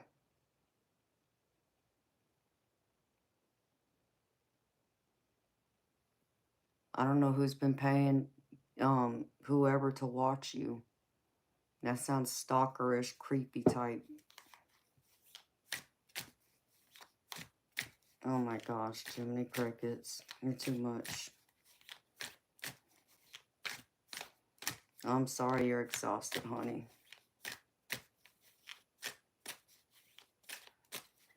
Man. And there I go again. I didn't eat before I started the stream. I just want to know.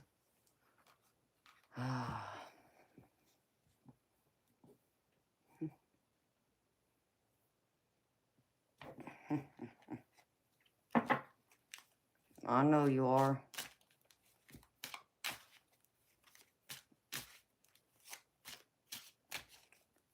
Shelby, just don't give up, sweetheart.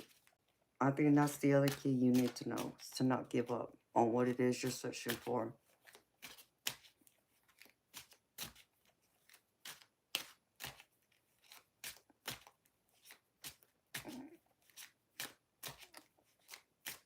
Hi, Miss Cheryl. Now both Cheryls are here. Cheryl Wise and the other one. I'm gravy, sweetheart. Thank you for asking. How you doing?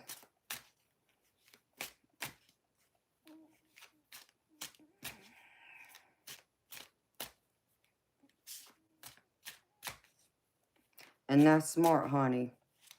Don't quit until you actually have another job. That's good advice to follow, because that's what my parents always told me. Man, I wish I knew where that Rebel deck was. It's gonna drive me crazy. Like, I don't see that deck anywhere. And I know I got it somewhere. It's not sticking out. Got too many other decks hiding. That's a fallen one. Yep. Keep that there.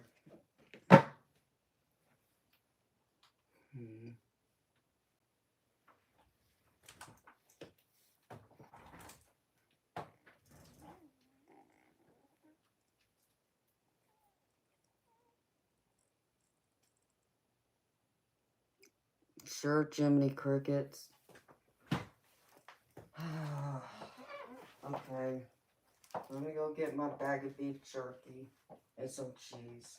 I'll be right back, y'all. Oh, I have beef jerky here. I just need my cheese.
Oh, I just saw another, it wasn't a mandala, it was something else.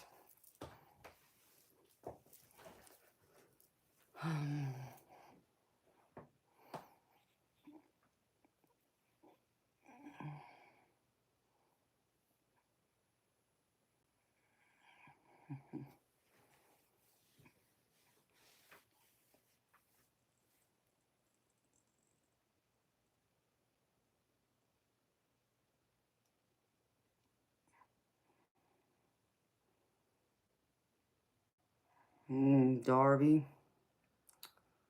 Beautiful. It sounds like you need one of those, I mean, you could always hire a professional security alarm company. If they won't make you pay for it all at once, they would just, add it onto your monthly bill. You can do that. Or you can always do what they have that doorbell, what do they call it, ring or something. And it automatically turns on when there's anything like motion. It's motion activated, but that's the only downside. It might only be motion activated. So, or you can get it from the store, beautiful. Either way, it should help you. And that's not good. It's not good you found your door unlocked. Y'all remember what happened to me a year ago? Do y'all remember that?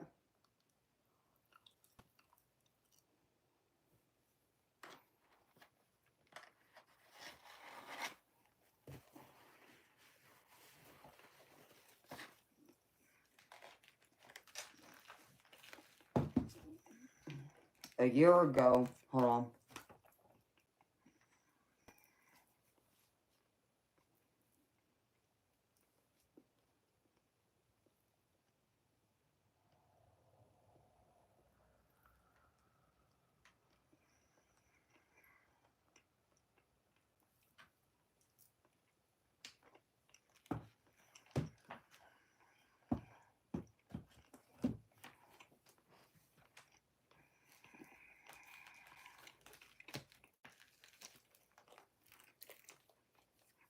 I'm sorry to hear that, Cheryl. And unfortunately, there's a lot of those people in the world.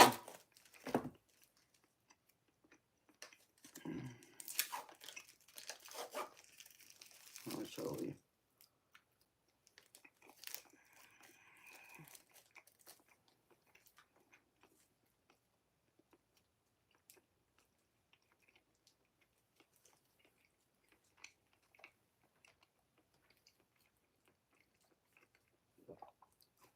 I'm good, Sean. How are you? Hi, Larry. So a year ago, when I bought this house, because I officially have owned this house a year. I just passed the 1 year mark. But I didn't move into it until it was like the last week of June, first week of July. It was something like that. No, that's not right either. Or no, that is right. I was just thinking based on when I uploaded my first video. But anyways, so I had to come here because up in the mountains, the Wi-Fi it's crappy. It goes in and out. So I knew there was no way I could stream up there and it be constant. It would end up going in and out a lot. Even though I have problems here, but it'd be nothing like it'd be up there.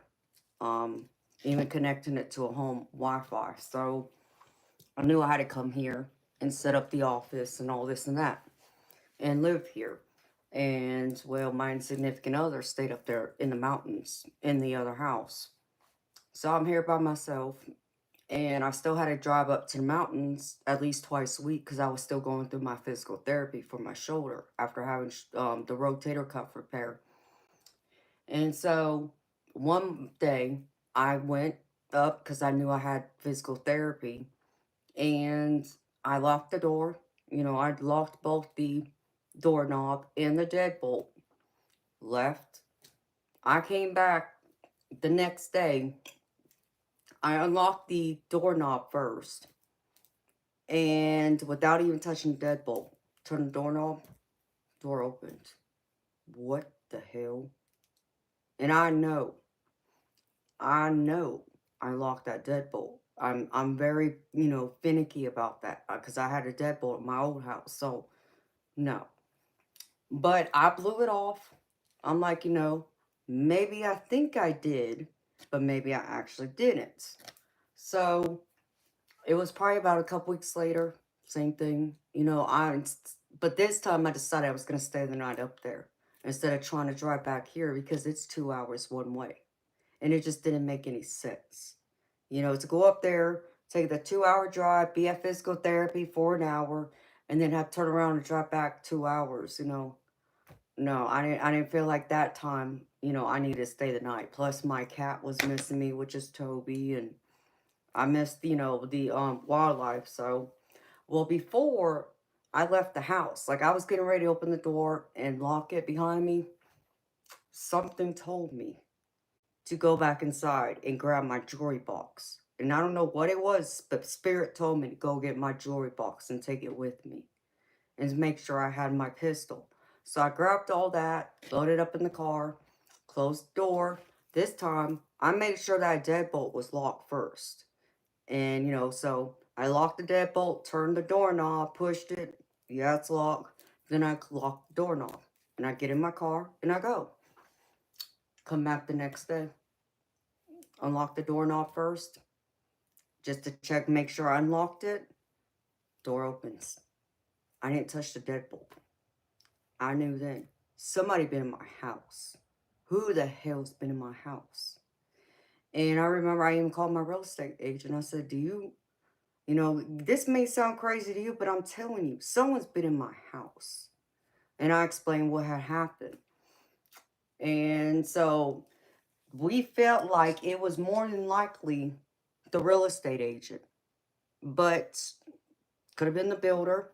Could have been one of the other workers who worked in my house. Because after all, this house was built. So they had to have access to, to the house. And I got 4 keys when I closed on this house. But then I went around and I talked to my neighbors and asked them, did y'all get 4 keys when y'all, closed on y'all's house?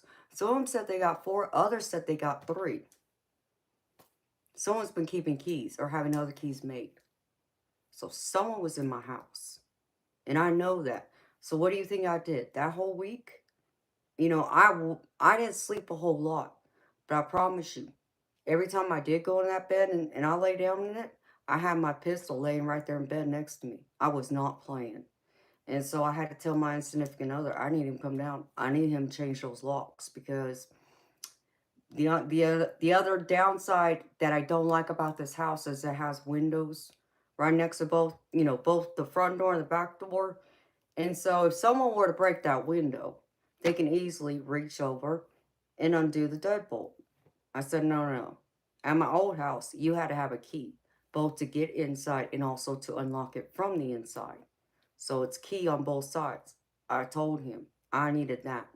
And make sure at least, there's nothing I'm going to do about the doorknob. As long as I had a different key for that deadbolt, they shouldn't be able to get access to my house.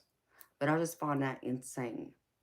That Spirit told me that. And sure enough, come next day, it was proven. So I'm not crazy, and I know that. And based on what the neighbors told me, it's like, no.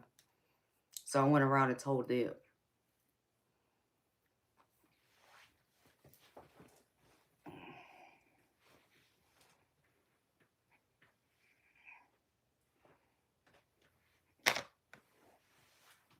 Cheryl, what are you talking about, honey?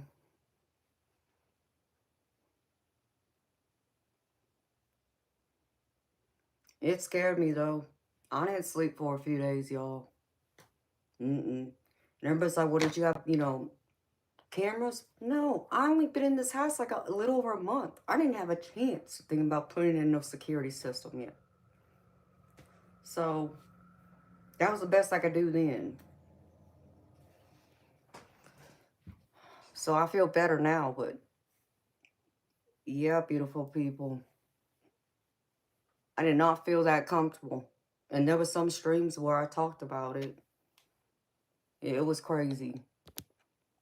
So God only knows what would have happened if, you know, if I hadn't thought about that, or even if Spirit hadn't told me, like, grab your jewelry box and grab, you know, your pistol. Because what's crazy is this woman, okay, the woman for the builder, um, who was the real estate agent, she actually owns the real estate firm that the house was sold through. And she inherited from her dad, you know, apparently. I kid y'all not. Before we closed on the house, um, every single time we meet up to discuss, you know, the house being built and all the different things we had to pick out, like the flooring and, you know, the different steps to having this house built. We had to go by her office to drop off, I think it was some of the lights we were having installed that they said they would install for us if we bought them. And, you know, that day, you know, I'm dressed nice like y'all are used to seeing me. And I had most of my jewelry on. And she's over there like checking me out. She's like, oh my gosh, I love your jewelry. Oh, I love your rings. Oh my God, let me see that ring. What she was talking about, my big ring, you know, my heart-shaped one. And, you know, and I just said thank you. And, you know, and she checked out him too, because I told y'all, he has a diamond bracelet I had custom made. He also has a diamond Rolex watch that I gifted him too. And his wedding band, plus other rings that I bought him over the years. So the next time we saw her was the day we closed. Oh, it was the day before actually. We had to do a walkthrough of the house before we, you know, signed off and said, okay, everything looks as good as it's going to be. If anything else comes up, then we can, you know, let them know, because I got a year warranty on the house. Let me tell y'all, every single time we walked through this house and she was like pointing things out, she made sure she showed me her hand. She had this big, huge diamond solitaire on her finger. And it was probably, I don't know, it could have been any, you know, it could have been like a 3 carat solitaire, you know, something like that. I didn't pay it that much attention. I saw it, but she made sure to use that one hand to make sure everybody saw, like she was trying to show it off. And it was just funny. It's like, what are you doing? Like, come on. We're adults. Like, are you trying to like compete with me? So I don't know if that's why Spirit was like, she wanted to get in this house to get to my jewelry. And that's why I was told, take my jewelry box. But that's the only thing that makes sense to me. They didn't tell me to take my jewelry box for nothing. I know that. But it's just crazy how it works out, because she was the real estate agent. And yeah, she would have had access to this house. And she would have had the keys. She could have easily made another key to it. I can't prove that, though. That's the only downside to it.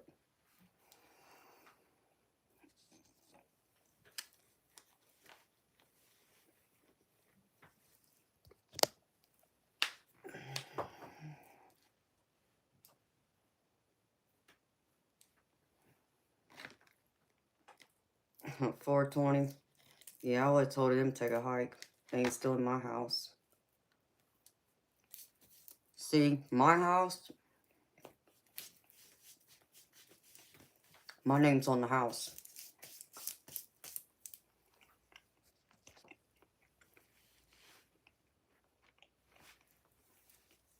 Yeah, I wouldn't have gone to anybody for it to be refinanced either.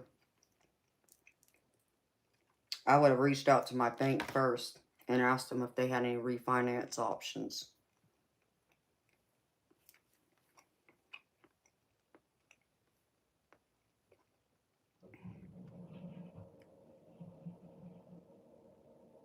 Exactly, Darby.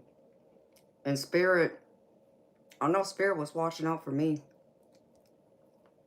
that day.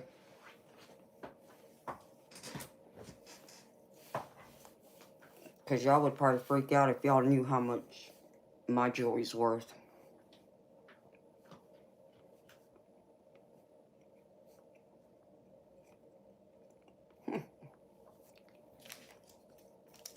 There you go, Shelby.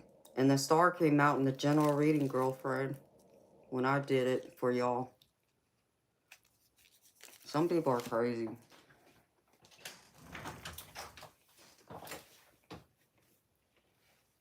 I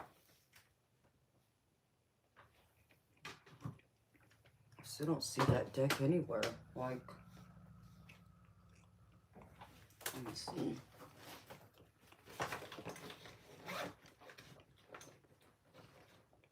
Nope.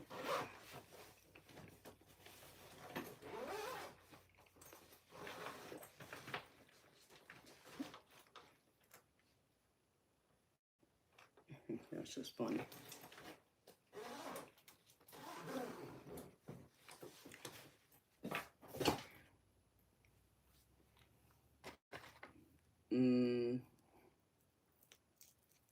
Well, Darby, it's not a bad thing, beautiful.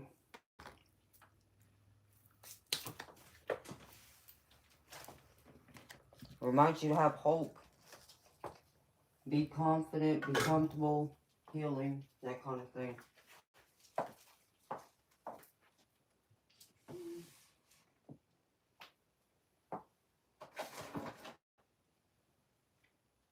Yeah, I didn't think I put it in here either. Nope. I'm gonna jump everywhere. Let me clean out my floor.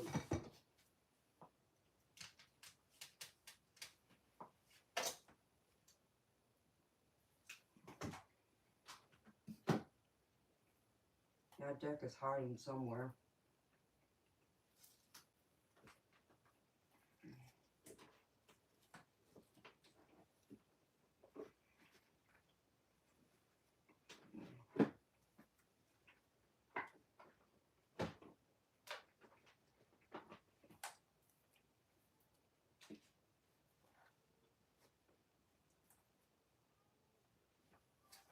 And Jiminy Crickets. Let me tell you something, baby. Call your own bank who you either have some kind of bank account with, savings, checking, or your mortgage through. Ask them what their rates are. Because many times, what I learned from my old house, the bank will actually cover your closing costs.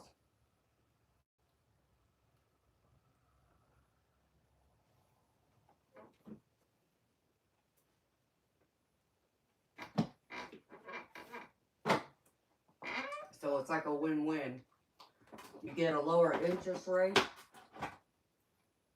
and they cover the closing costs for you. So just something to keep in mind for the future. Man, what did I do with that deck? This is crazy. I still don't see it anymore. What the heck?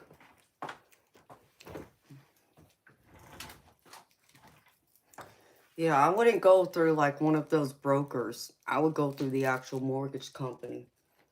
Because they already have that info on file. They know about you. They already have, like, you know, what you earn, or at least they should. If you have a credit card, or you already have an existing mortgage with them, they already have that. And if it's changed, if you've started making more sense, then that's even better. As long as your credit is solid, you'll qualify for the low interest rate that the other, you know, bank is offering, whatever they claim. And many times they'll step in and cover your closing costs just so they don't lose you to another bank. That's why they do it. Because they already see, oh, you're already thinking of refinancing. Oh no, that's a lot of money we're going to lose. So no. Okay, we'll pay your closing costs if you stay with us. We'll give you the lower interest rate, because they still want, even at the lower interest rate, that's still a lot of money you pay out for interest. I don't care how low it is. It's still a ridiculous amount, I can tell you that.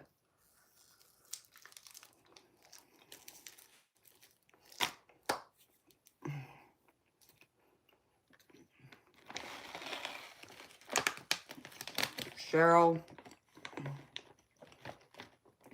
like, have you reached out to a lawyer, beautiful?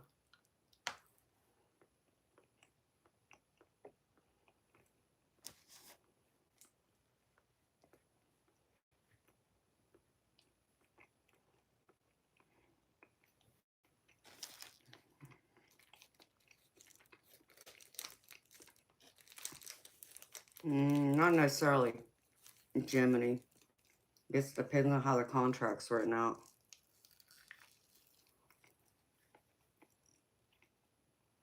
You know, Cheryl, you can always look at putting your babies. I know you're animals, so I understand you love them. I'm an animal lover, so I get it. See if you can put your babies in, foster. Have someone foster your fur babies until you get on your feet and get situated beautiful. You're not giving them away. You're not giving them up. You're just, trusting someone else to look after your animals while you get yourself on your feet and find a place to live and a place where you can take your animals to. I hate that you're going through all that.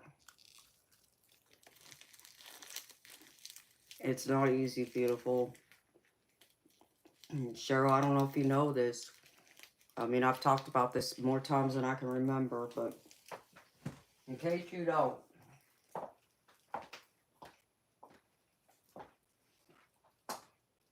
I was forced to sell my old house. Not by choice. At least, I don't look at it as it was my choice. Because if I made the choice, I would still be living in it. But due to circumstances out of my control, I ended up having to sell it.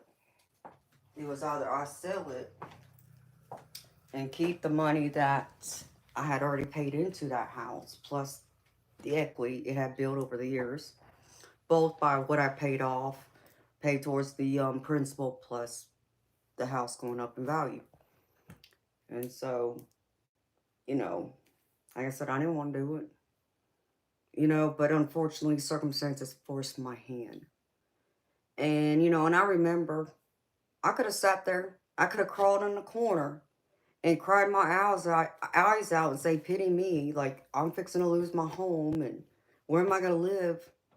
Or I can be proactive and think and be calm and focus and make an action plan of what I'm going to do. Okay, this is what I got. Now, how do I do this? Instead of waiting until, the bank wants to come and knock on your door, it's time for you to get out. I wasn't going to do that. I wasn't going to allow them to take my house from me. Because if I missed one payment on that house, that gave them every right to foreclose on it. That wasn't happening. So I did the responsible thing, even though, like I said, it wasn't easy.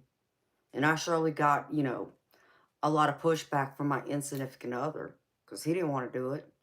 But, everything was already written on the walls, what had to be done.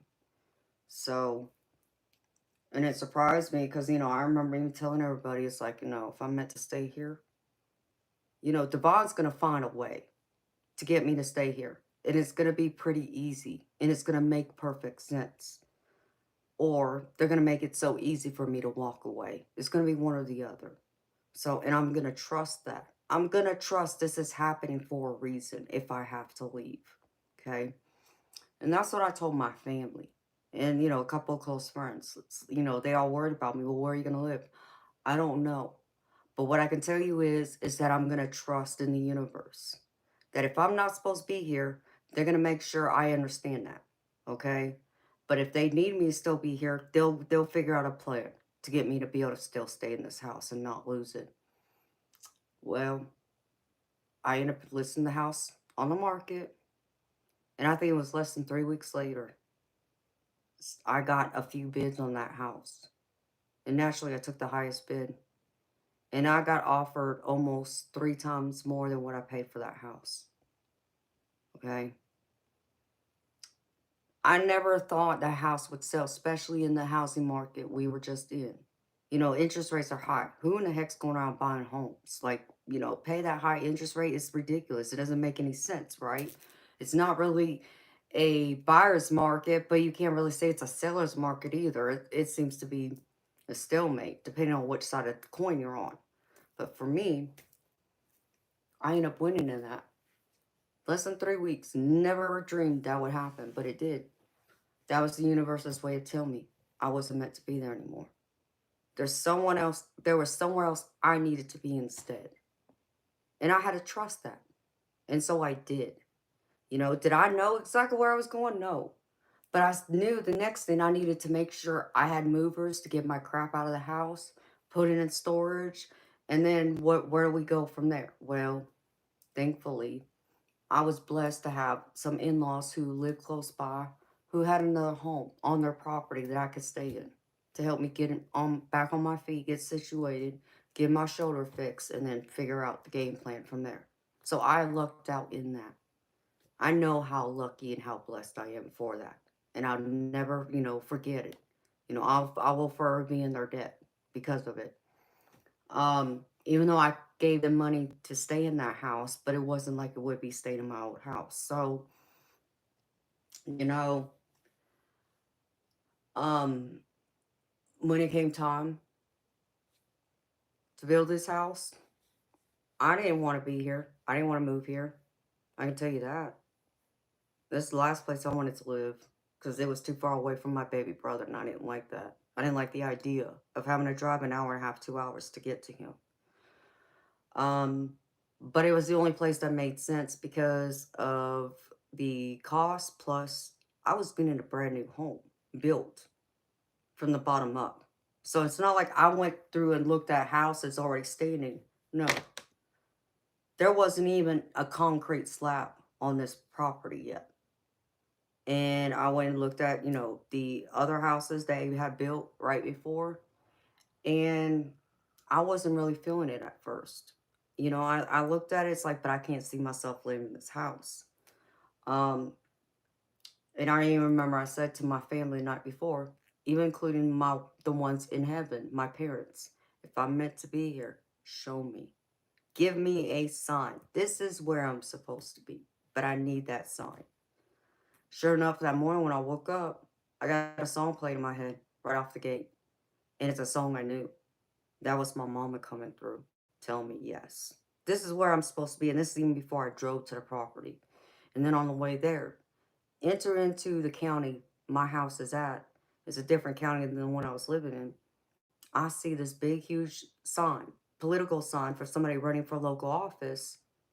And it got my daddy's surname on it. And that's not a common name. It's not a name you ever see or hear. It's not like a Smith, Davis, Johnson, or anything like that. And so I said, well, there's another sign. And then when I looked at the property, I still couldn't see it though. And so my real estate guy's like, well, the builder says he has another, neighborhood he built a year earlier that has the same plan layout that I can go over there. And there was one house they still had that hadn't been moved into. Somebody was trying to buy it because it was under contract, so I couldn't buy that house. But they would grant me permission to go look at it so I can see it because it had more, the sheetrock was already up and such. So I went over there and looked at it. Yeah, half of the sheetrock was up. It still wasn't completed. I'm expecting this house is already completed. It wasn't. So I walked outside with them and we just started talking. And my real estate agent and his wife look at me and they're like, Amanda, there's that house right there. That's your house. That's the house we're here trying to look at. Go knock on that door and ask them if we can come in and look at their house. And I kind of looked at them crazy. I was like, huh? Um, you want me to go knock on a complete stranger's door and ask them to invite me in when they don't know me from nothing? Like I could be like a serial killer. Like, come on. You know, I didn't think they would do it. But I said, you know what? Hey, what do I have to lose? I'm not scared, not afraid. So I said, okay, go knock on the door. Older woman comes to the door. I tell her why I'm there. To my surprise, she welcomes me in and my real estate agent and his wife. So we go and we start looking at the house and she's going to each room in the house, describing it, what she did and blah, blah. Well, then we go to the living room and right outside her living room, the door frame to the master bedroom, there's this angel figurine. I have the exact same angel figurine. And it hung on the same side of this door frame. And I hung it at my old house over my master bedroom door frame. I'm like, okay, there's another sign. I can't ignore this. This is the universe saying, yes, this is where you're supposed to be. Okay. Then as we were leaving, we were saying our goodbyes. I tell her, I said, it's crazy. It's like, I just saw a political sign for someone running for local office with my family's name on it. And she looked at me, she's like, really? I said, yeah. She's like, wow, that's my family's name too. In fact, that's my maiden name. I said, what? Are you serious? She's like, yeah. It's like, now this is crazy. What are the chances? What were the chances of me knocking on anyone's door that has a name that's not common? Like I said, it's not a name I've ever heard until I moved here to Georgia. And I've only heard it in recent years. So I knew that wasn't coincidence. That was a sign. I was supposed to be here. I wasn't supposed to be in my old house anymore. Spirit needed me to be here now. For what reason? Well, I think there's a couple reasons to it. One was to create this channel and to do all this streaming that I do. But there's another reason to it. So I trusted that. So what did I do? Right after that, I said, okay. I didn't need to look at any other houses. I could have, but I made a choice not to. I chose then, okay, well, I'll build this house then. Can you modify the house for me? Can you make it bigger? Can you give me granite countertops? Blah, blah, blah. Let me make some adjustments and I'll sign on the dotted line. And that's what I did. So understand me. Sometimes things happen, Cheryl. And I'm not saying that makes it better, beautiful. Okay? But what I want you to understand is know that if you're meant to be somewhere, the universe is going to find a way to get you to move. Whether you want to or not, they need you somewhere else. And that's how you have to look at this. And you got to trust in the universe that they're going to have your back. And they're going to show you the way. If you just pay attention and listen and trust. And I know that's a hard thing to do. Because I get so many times we put our trust in the wrong people. And they betray us. Okay, does that mean we're wrong to trust? No, we just understand in that lesson. Well, I can't trust you. Bye. That kind of thing. Okay? But it doesn't mean you treat everybody the same. And you can't go around treating other people like they are the people who done you wrong. That's the other thing. That's one of the things I try and remind y'all of too. Especially when it comes to romantic relationships. So, I don't want to see you on that streets, beautiful. But what I'm telling you is, start looking. Okay? Don't be sitting around just waiting for everything to happen and fall apart. And then you're over there like, what do I do now? Don't. You can't give up. Find another way. Maybe you can't stay in that house no more. Okay. But there has to be another place you can go. And does that mean you may have to separate from your fur babies? Yeah, sweetheart. I know that's not easy. But you got to make sure you're okay first.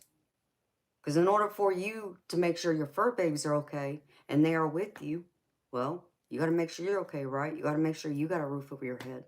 Make sure you're taken care of first. And trust. Ask your spirit guides and your guardian angels for help. They will help you if you believe. And you got to have a positive mindset. Believe in it like it's already yours. Don't think, in this negative light like, oh, it's never going to happen or it's going to be bad. Don't think that way. Because if you do, that's exactly what you're going to attract. Because energy creates your reality. And energy is your thoughts. People don't understand that, but it's also true.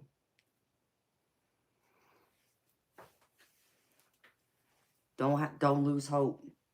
But the worst thing you can do is give up and act like you have no other option, beautiful. I want you to write something down, Cheryl.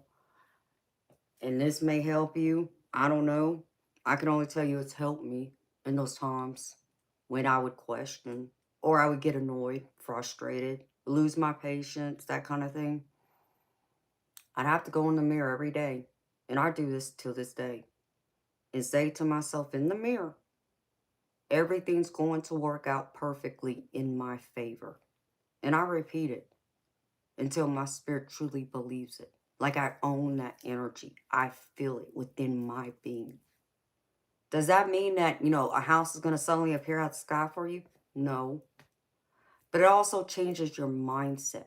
And mindset is everything. It also affects your perception, your perspective, the way you take in information, the way you put it out, what you attract outward, what people will be attracted to you. If you stay in a positive mindset and it resets you to where you can walk out the door and face the world, you can at least walk with, standing tall and your head held high and be able to look people in the eye instead of looking away when they look at you. It gives you that kind of confidence, that extra little nudge, that boost of energy to make you go farther.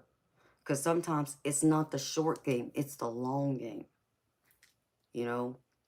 It doesn't mean that you're not making any movement. It just might mean you're doing it at a slower pace. It's like that saying, slow and steady wins the race. Have that mindset. But the worst thing you can do is lose hope. Don't lose hope.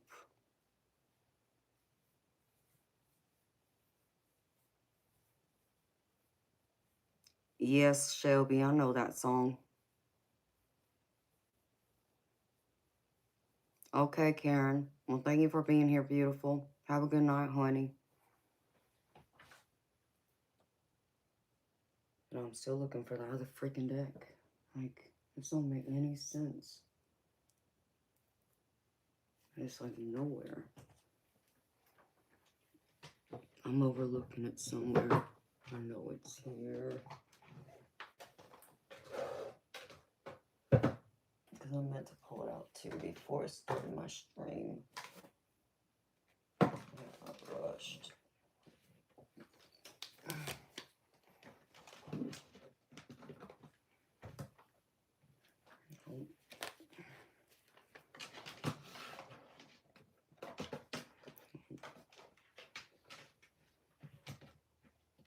Oh. What the freak?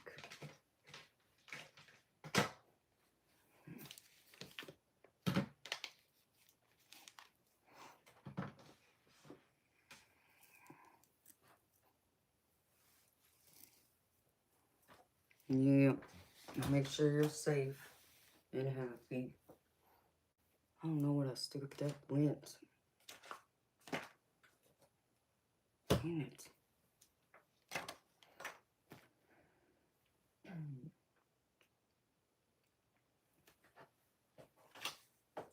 have to be overlooking it. Oh, of course I was. It's right here. I knew it was around here somewhere. Freaking A. Need a few more pieces of this. 420. They don't realize they become the entertainment sometimes at night. Because we all get a laugh out of them.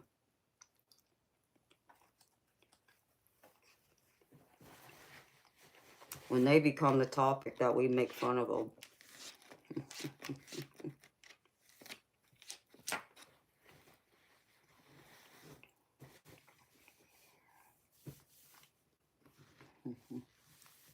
Hello, Papa Joe. Thank you, honey. How you doing?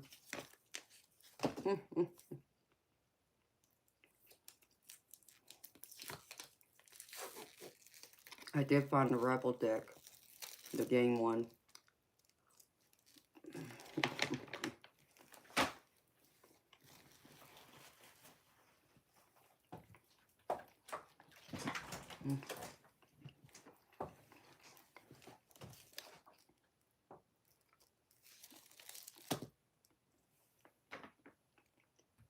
What's that one by Rascal Flatts, Shelby?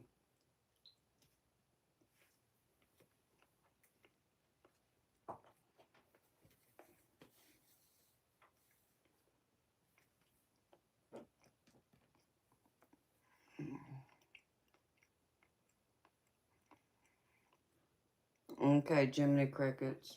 Thank you, baby. My computer didn't go off, so I didn't hear nothing.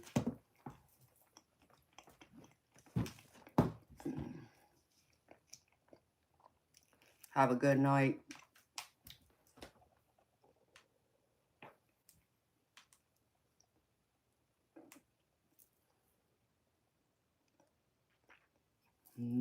It's not here, baby. Let's have to go into the actual thing.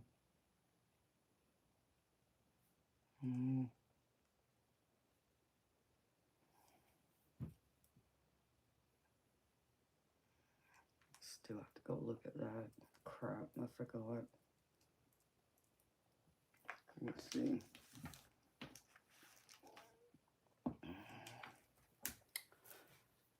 No, Shelby, it's by Rascal Flats. Maybe it's called Broken Roads or something like that. It's been a long time since I've heard it. That's what came to mind, though.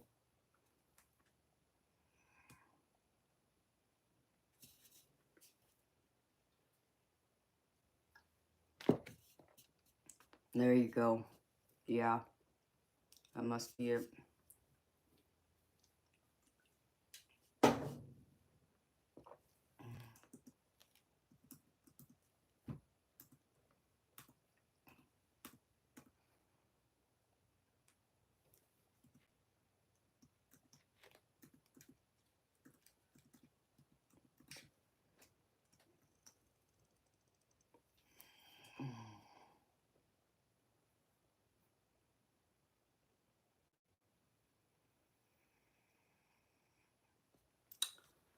No, Cheryl, I really don't, because I still haven't been able to get my funds from them, and I'm ticked off. I haven't been getting any cooperation from that place, so I'm gonna close that account here soon. So all I got is the PayPal, the Zelle, and the Venmo. I was trying to get the Cash App started, but that's a whole nother story for a whole nother day.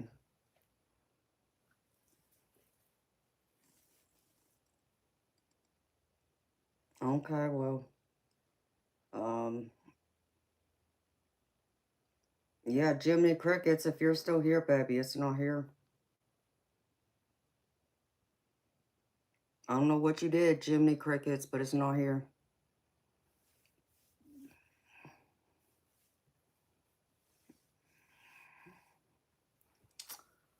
So, so yeah, buy me a coffee. I've had an issue with. I'm annoyed with them. As soon as I figure out how to get my money out of them, I'm shutting it down because I'm not going to deal with that nonsense anymore. It shouldn't be that complicated. Yeah, I will get the money from PayPal and the Zelle and the Venmo. But buy me a coffee is, yeah. Nope. So don't use them, beautiful people, because they keep telling me, well, all you gotta do is hit the withdraw button. There ain't no withdrawal button. What the hell are you talking about? Yeah, Jiminy Crickets is not here.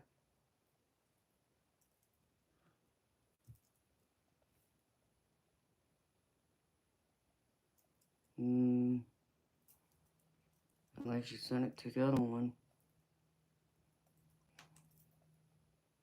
Where is it?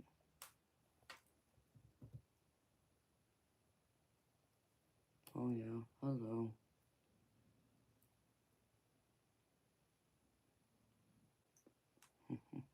Not sweet. Thank you.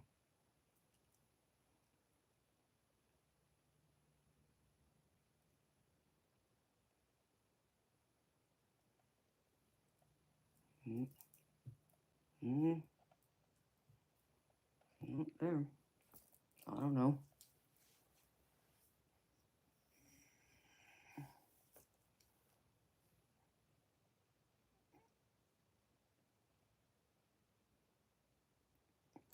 Shelby, because they only allow you to withdraw the money once a month. It's not one of those like the PayPal and the Venmo. It doesn't go directly to your account. So it's like they make money off of holding it for so long. They, like, you think of having a savings account. Well, if you got all these people from around the globe putting money in a bank account and it's just sitting there, oh, well, that's a lot of interest. So they hold on to it. And then they want to charge you, I think it was like 5% or something, is their processing fee. So, I don't know.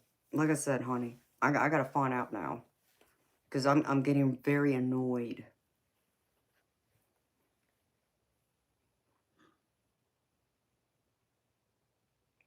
Cheryl, if you typed in Amanda, then no.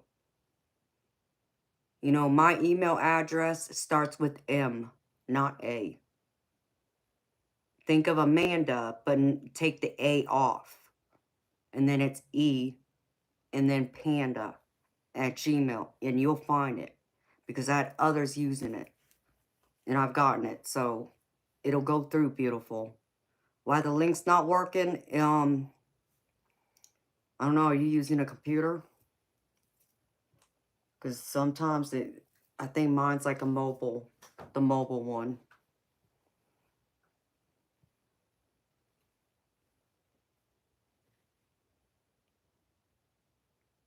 Well, Cheryl, you should find me. I'm there, honey. There's my email address right there, Cheryl.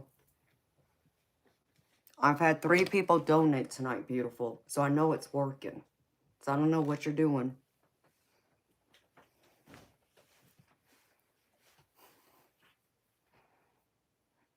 And hi, Mark. I'm happy to hear your surgery went well, honey. Cheryl, there's something you gotta be doing wrong, beautiful. I'm just telling you.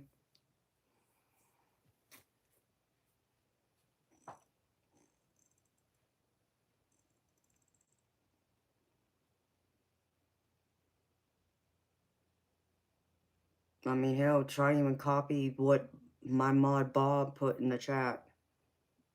And answer that into the bar when you look me up.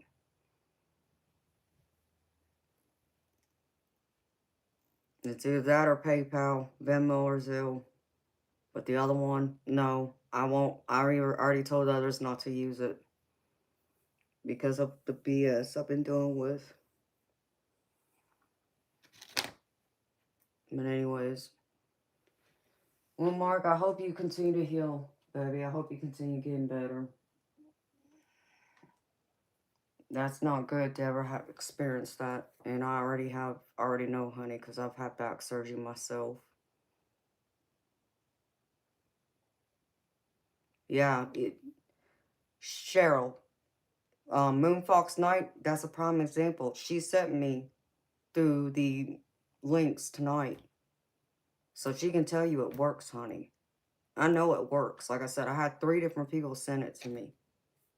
One sent it through PayPal, and one sent it through Zelle. I think third was through Venmo. So all 3 of them are working. So it makes no sense why it didn't go through. There's something you're not doing right, beautiful. Double check it. You may think you type one thing, but then maybe your finger hit a different key than what you intended.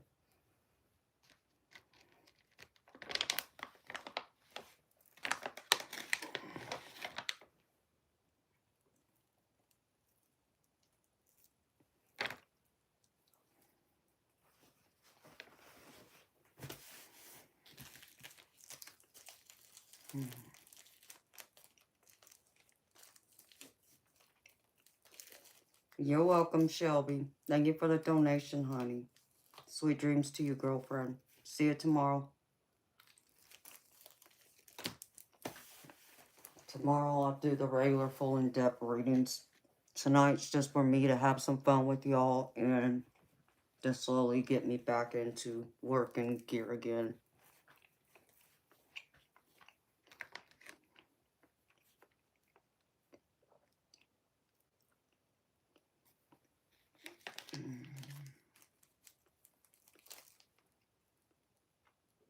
Okay. Hi, Spirit. I just saw it again.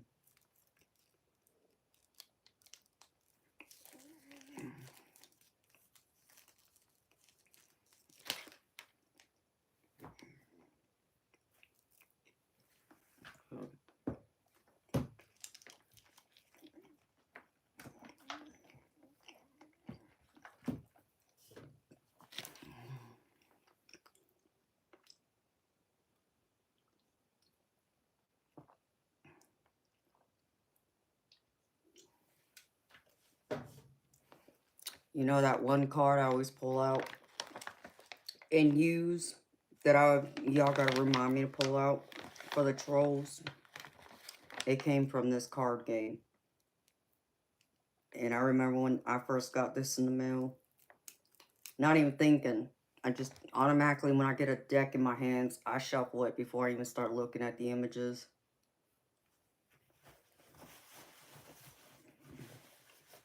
And when I stopped and realized that I didn't look at any of the images yet, I just happened to look at the bottom real quick, and that card was there. It's like, oh yeah, that was so perfect. Spirit knew exactly what I needed that day.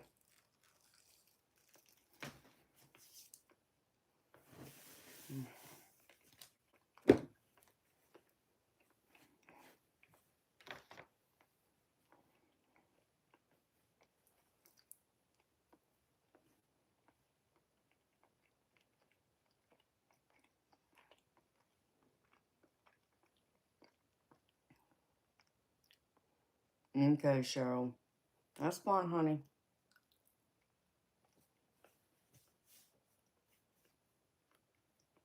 You're almost back now, Eternal? What does that mean?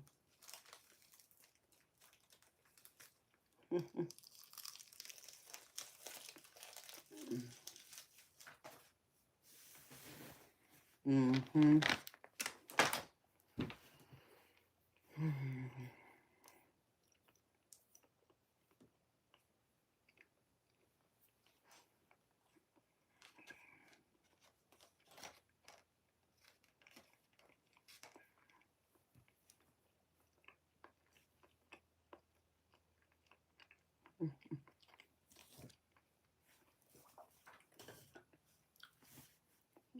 Okay. Alright. Truthfully, I didn't even know you were going Eternal, so...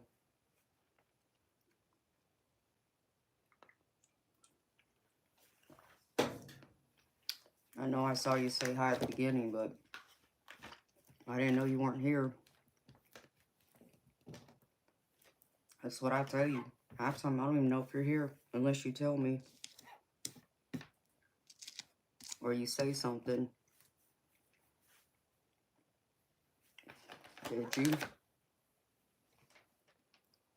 Oh.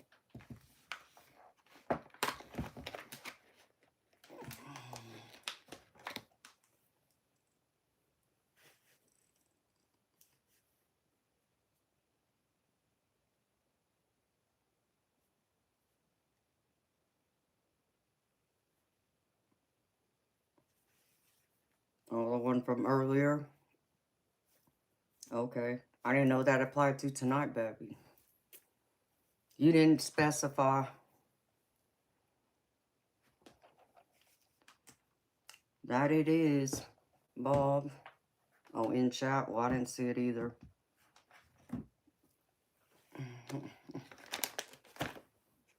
A nice hot shower always feels good.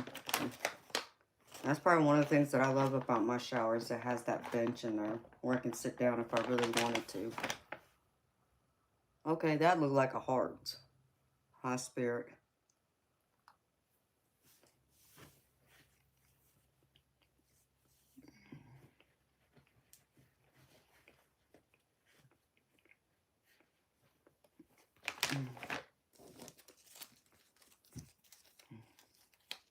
Mm.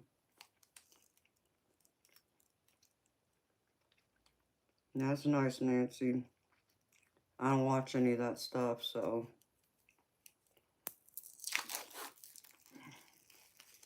June 8th is a Sunday, I believe.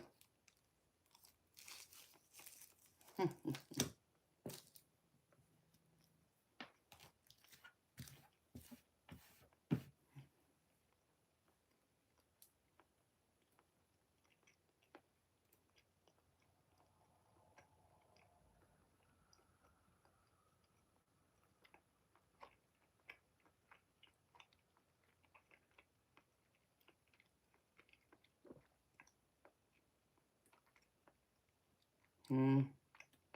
Oh, wow, Eternal. I'm sorry to hear that, honey. You too, Mark. Thank you for stopping in, baby. You didn't tell me that, Eternal, so I didn't know. You didn't specify nothing. You know, whatever.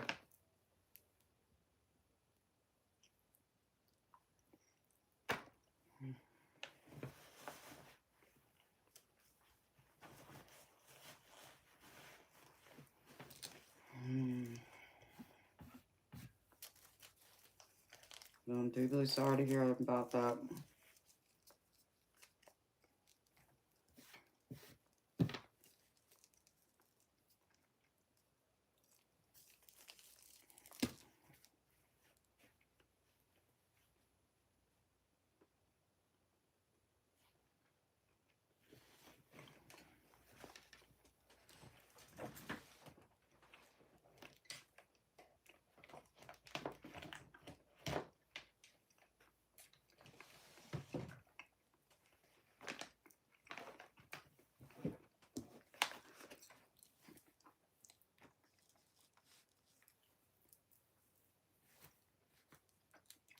I guess you can tell me about that later, Eternal.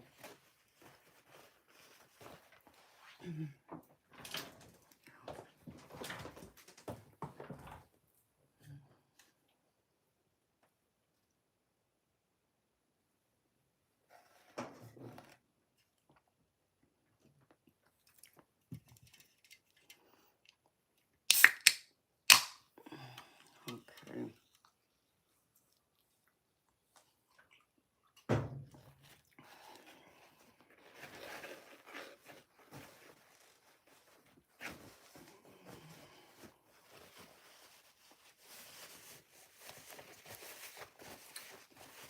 Cheryl, exit out of the app, restart your device.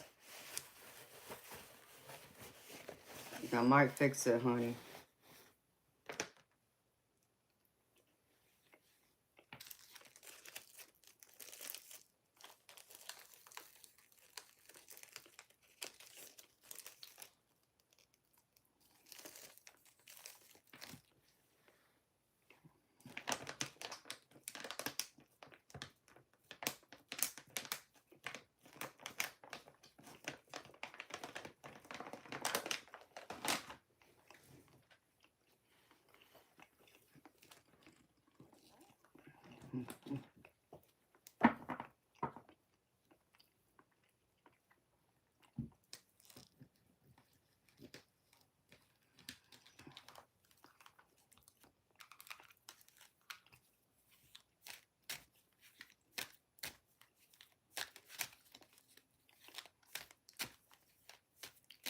Well, I don't know if you're talking about the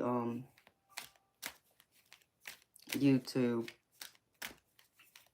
I don't know about that, honey. That's not what Cheryl was talking about. Okay, Cheryl, I just got it. Beautiful.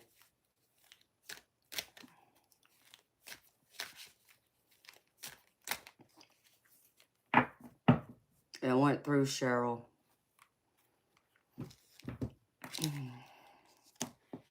Thank you, sweetheart.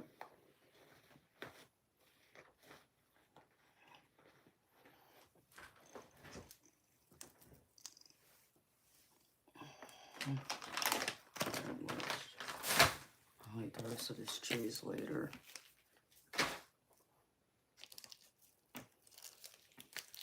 And what to do with this? I'll leave it there because otherwise I'll forget.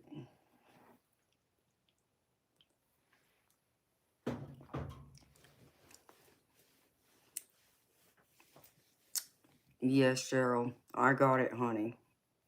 The one you sent through Venmo. There's two Cheryls, so we got Cheryl R and Cheryl W. Cheryl R, I got yours through Venmo. Thank you, sweetheart. Your dog is snoring. That's funny. I know when my dog would do that when I had one. In fact, I saw my dog the other day on my day off. And it wasn't just me. My insignificant other said he heard him. I saw him and heard him. He heard him. So, my puppy's been running around here too. Yeah, felt me for a long time. Well, that's a good thing, honey. You're so funny, Dubs.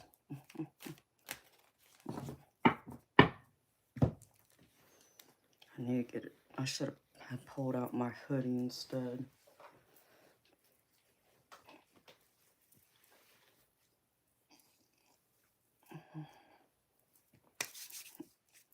All right, Cheryl R. Spirit animal.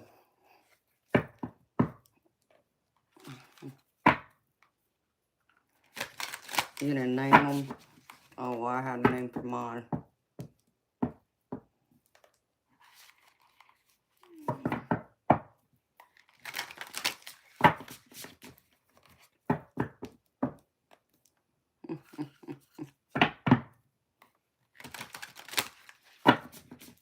That's weird, Cheryl. Cheryl R, because it was working for everyone else. Like I said, someone sent me something through Venmo. So I know it's working. I know all three are working. Just so happened all three sent me money 3 different ways. Okay,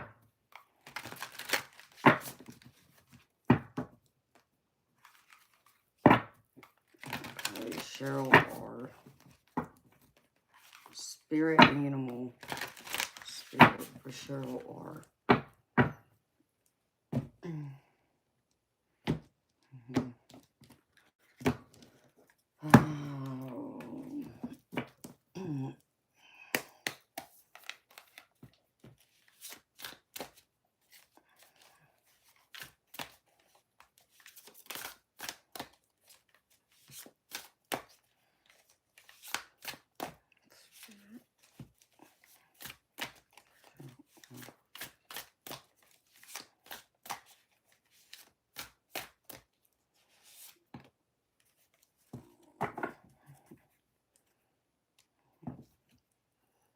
Gazelle.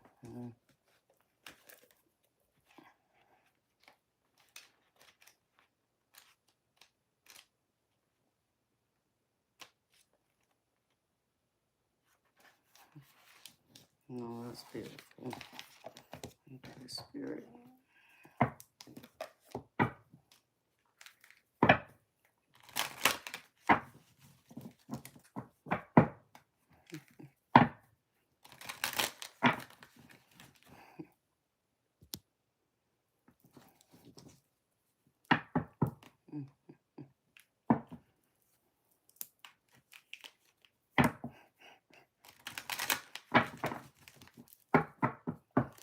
Children. What do you expect, Bob?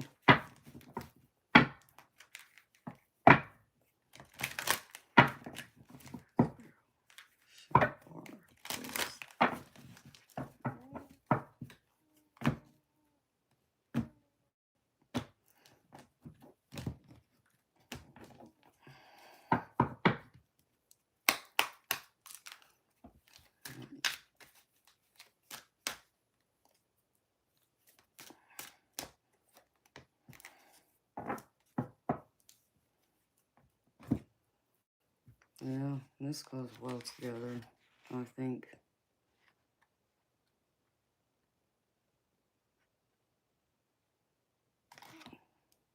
I can't make this up. Let's see.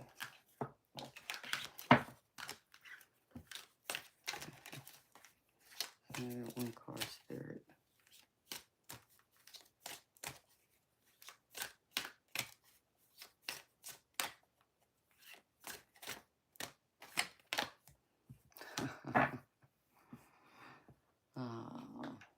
It's so funny, Spirit.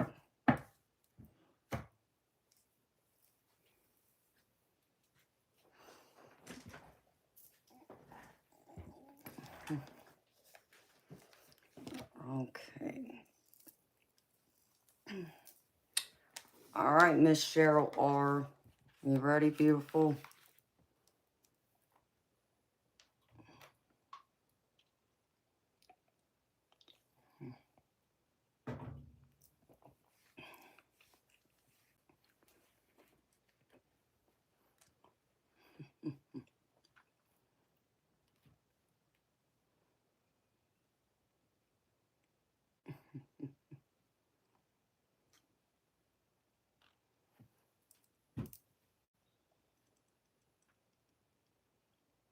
Well, I hope y'all still here.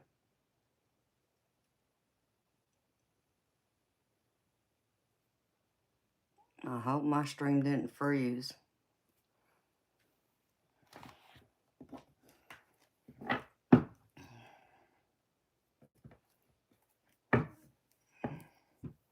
Okay, well, you're still here, Eternal Light. You can talk to me, so...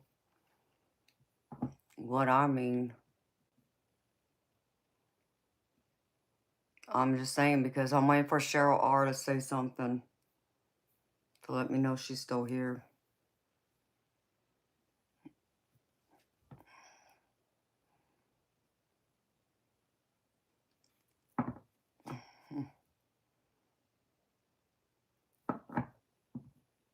Alright, beautiful. Thank you for letting me know. Because I hadn't seen Sarah Marie. She ain't back, so...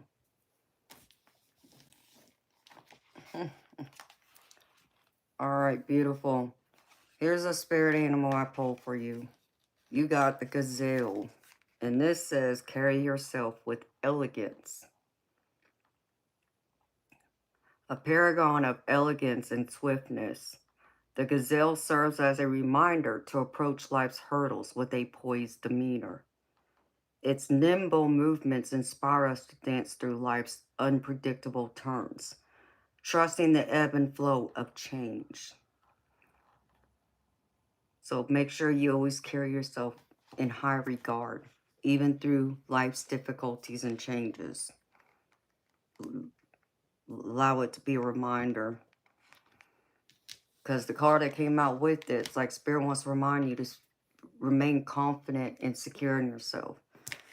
Because the other card I pulled is self-esteem. I possess gifts of the soul that benefit me and others. So this has to do with your overall, the way you look and feel about yourself.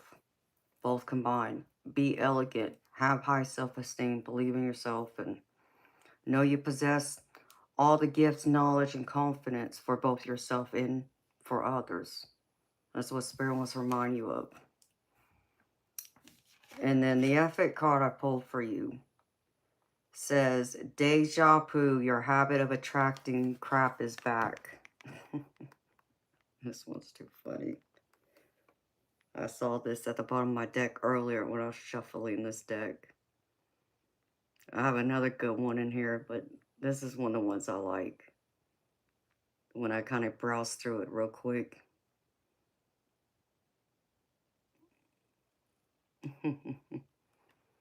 That's what I have for you, Cheryl R. I hope that resonates, beautiful.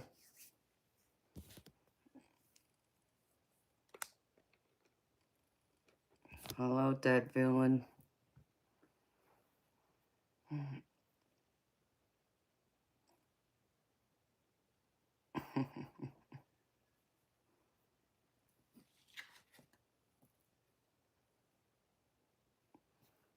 Yeah, I don't have any goats. Nope.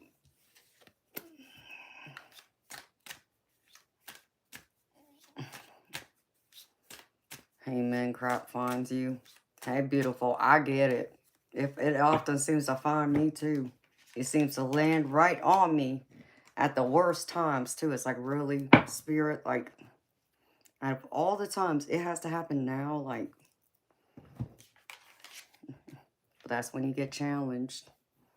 So I hope that resonates, beautiful. Thank you for trusting me to read for you, honey.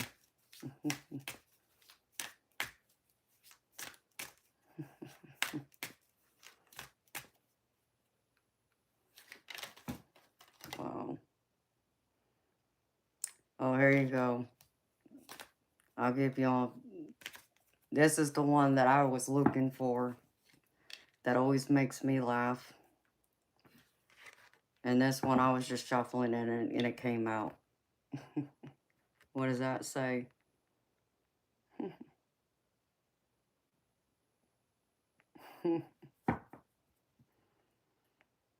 I love this one.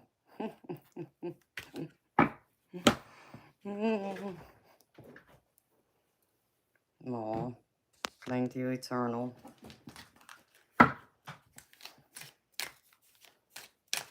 Does that ring a bell, Eternal? Mm.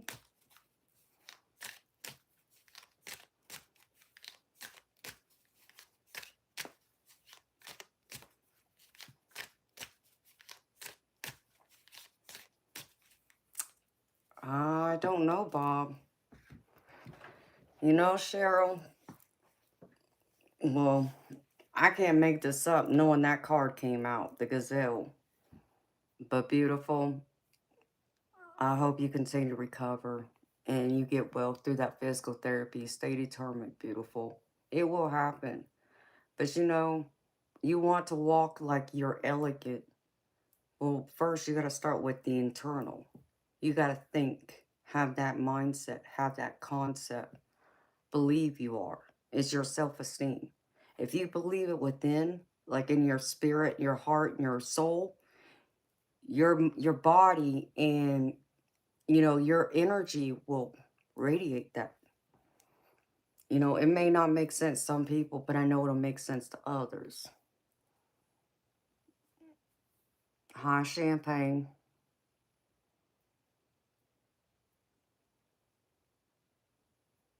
How you doing?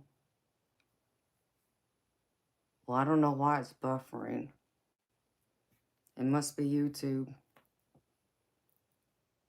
Because it's not like it's even showing me here like it's dropped at all. Like I haven't seen my bars go down. Because the Wi-Fi connection, it'll actually show me where it's like disconnecting and it's trying to reconnect and it'll start spinning. That's weird.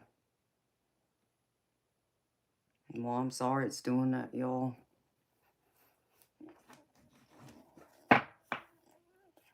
So was that a blast from the past? Eternal?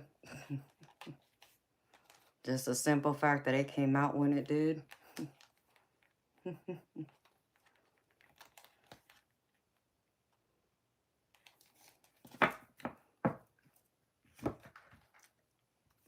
I even got the romance edition.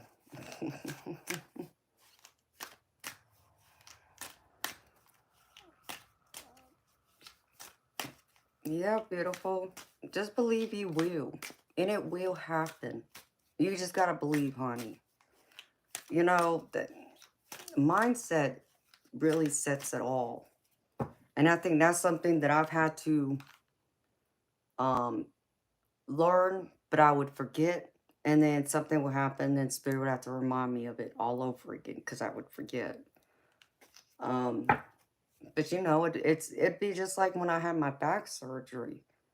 All those doctors that told me I would never be able to shoot pool and bowl again, or there was nothing wrong with me, but I knew something was wrong. Not that I wanted something to be wrong, but my pain and the physical symptoms I was noticing and my loved ones noticed was saying something was wrong.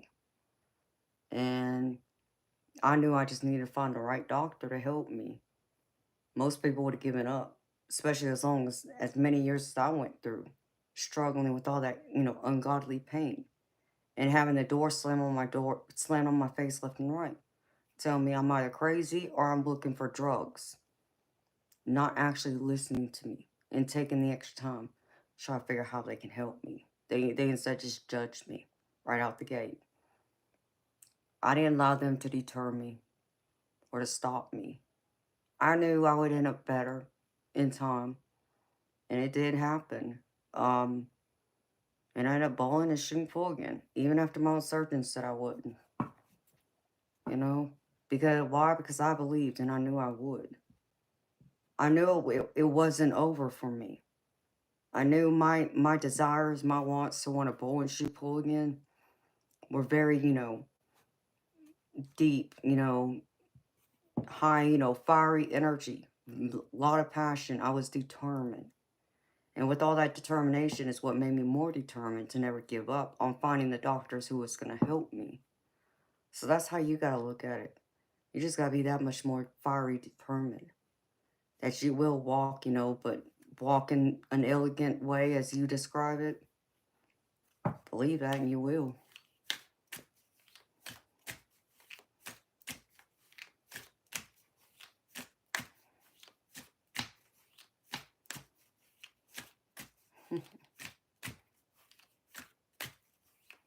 Hi, Tiffany. Thank you, honey. Hi, Travis Chambers. Thank you. Hi, Lisa. Oh, yes, I love pool. Billiards pool is my game. Love it. I even got keychains. Oh, crap. Actually, do I have them in here? Probably not, because I don't have my keys. That's right. Because my car's sitting at the mechanics. Doggone it. But I got a 9-ball keychain on my key ring.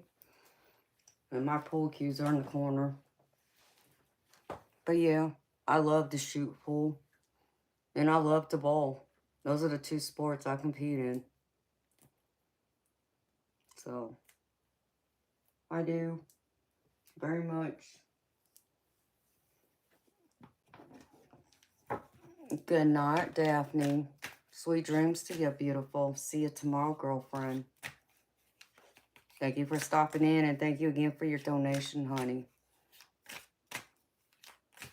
Hi, the Frank. How you doing, honey? Yeah, Travis, there's nothing wrong with not being as good at it. I'm not perfect, but who is? And here's the thing. As long as you keep playing and you get enjoyment out of it, who cares? You like bowling better? Why do you like bowling better? Why? Because you're a better bowler than a better pool player? I like them both. I play both.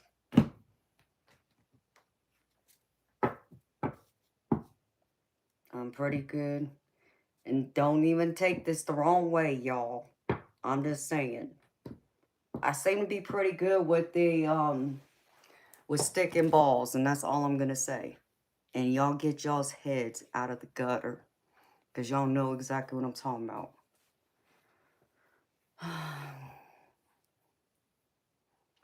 All right, Frank. Well, thank you for stopping in. Have a good night, honey.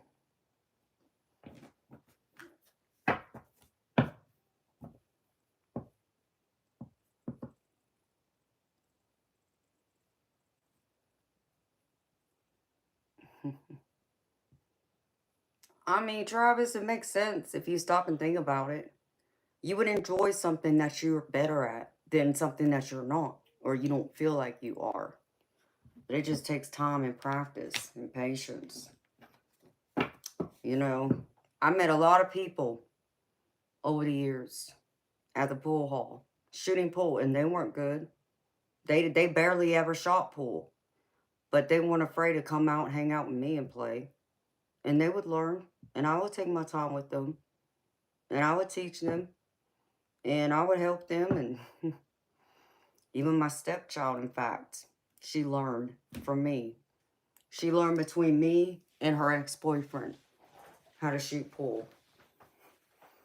And both her and her dad, one night at the pool hall, they were both like, got frustrated because they couldn't beat me that night. And they were both like, trying to win a game against me. And, and I could see they were frustrated. It reminded me of the time I went out and took my daddy out and I beat his butt too. So I finally, backed off some, missed a few shots intentionally so they can make the shots and win the game. So they can say they beat me. Just so we could leave the pool hall because we had already been up there for almost 4 hours. I was tired. It's like, no, tired, it's time to go. So, but I did do that for them. I've even had to do it for him in the past when it was just him and I going up there. Sit there and play and keep playing one game after the next. And I ended up winning. And then he'd get frustrated because he couldn't beat me. And he would always sit there and say, oh, one more game. One more game. Play one more game. I win. One more game. Okay. I end up winning again, hoping he'll just give up and let us go. Nope. He wasn't going to leave until he could say he beat me that night. So I finally would have to just let him have the last shot and make the ball in. Fine. Can we go now? Well, hello, beautiful. How you doing, Moonchild? Well, I'm happy you made it, girlfriend, because I was wondering. I thought about you earlier. You know, your email's a pain in the butt. Apparently, some of our friends here don't know how to type your email address in right. I don't know. I've had 2 or 3 different people say, oh, well, I tried it and it don't go through. I give up. I, I don't know, but I'm happy you're here, honey. I'm happy you made it there safely.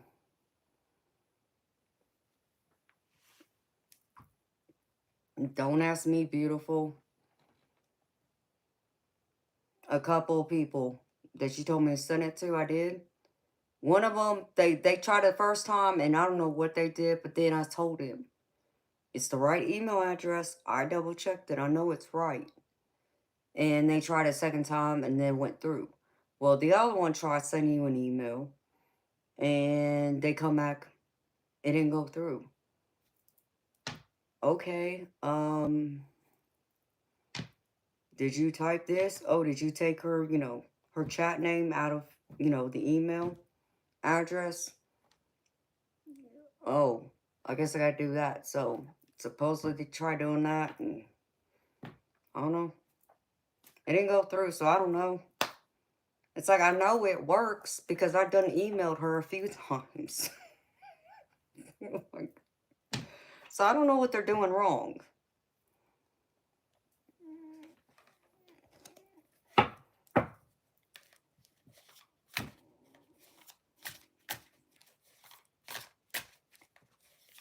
Yeah, beautiful, but that shouldn't matter when it's an email, especially Gmail. It doesn't matter. Don't ask me why, beautiful. Passwords, yes. But the actual email address, you can type it all in, it should go through. It shouldn't be just because one letter is not capitalized. But it's funny. Bob, you're too funny. You're like a yo-yo, Moonchild.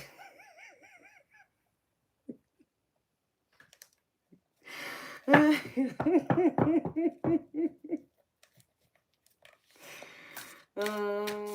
I used to love playing with a yo-yo when I was little. Don't ask me, Moonchild. So I'll have to email you after, my stream. I didn't get the email until late, so that's why I didn't get a chance to email you, let you know. I know.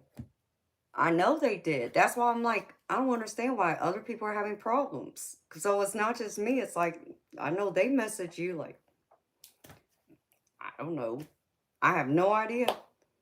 People and their, fingers, they think they hit one key when they actually hit a different key kind of thing. So I got to run to the restroom. I'll be back. Oh, and you'll like my new, Rebel deck I got too, Moonchild. I'll show it to you when I get back, honey. That way, you'll probably get some laughs because I got another one that's coming. I got to use up the rest of my store gift cards my family gave me a year ago. So, okay.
I swear.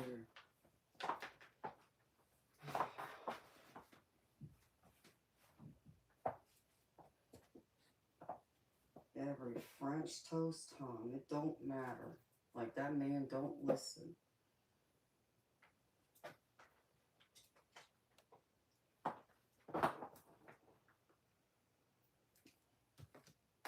That's something.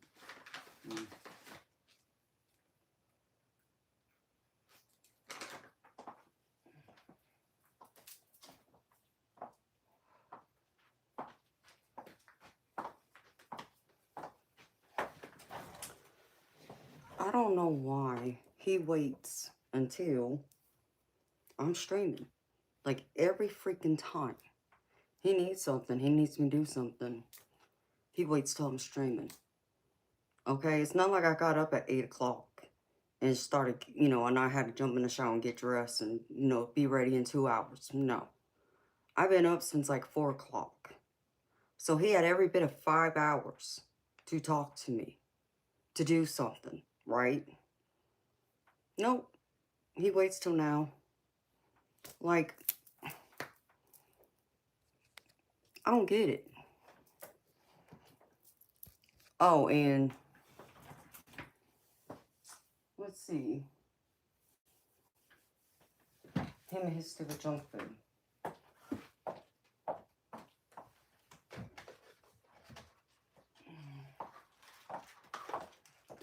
I go in my pantry to get more Red Bull to put in the fridge, and I see these in there.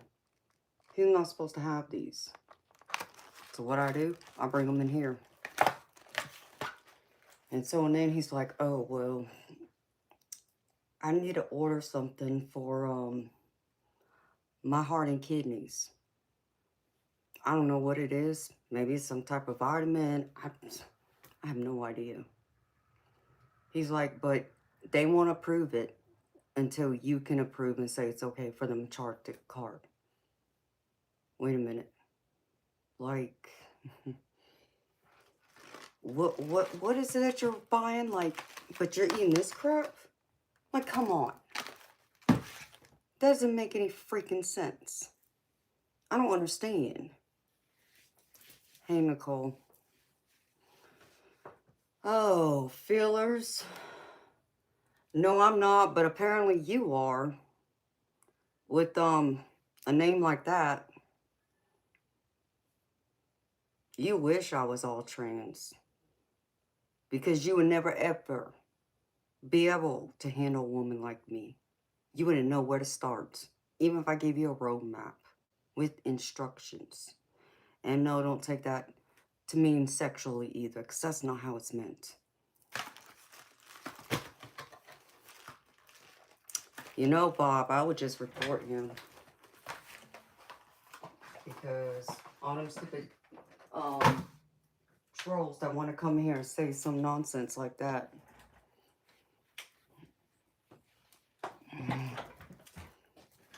Is that what it is? Well, you know, I guess I'm just going to report him then. See, because I don't play. Let's see, what does that fall under? Oh, yeah, that. And all of them. Coming here acting a fool. Like they got nothing else better to do with their time. And, you know, never be lucky enough to land a woman like me. Like I said. So, Moonchild, you here, honey? You want to see this new deck I got?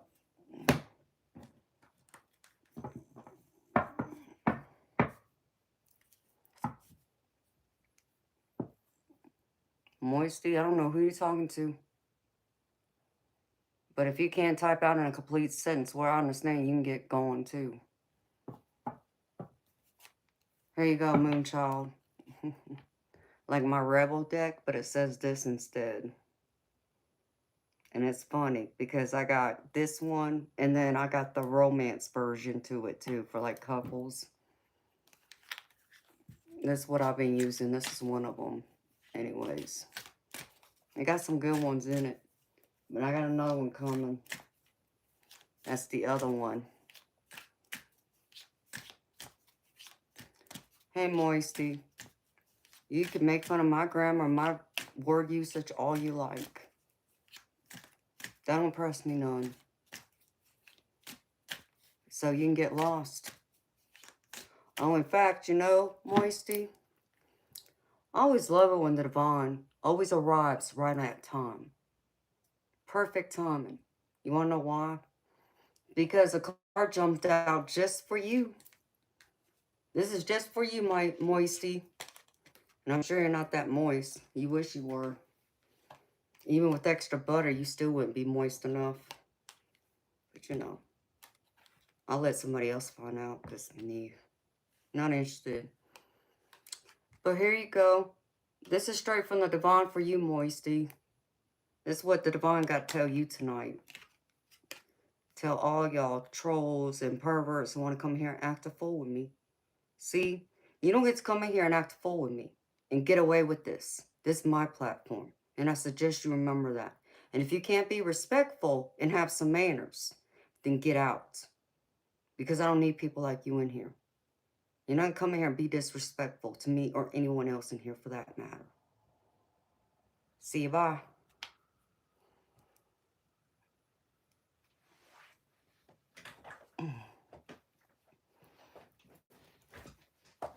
Shoot.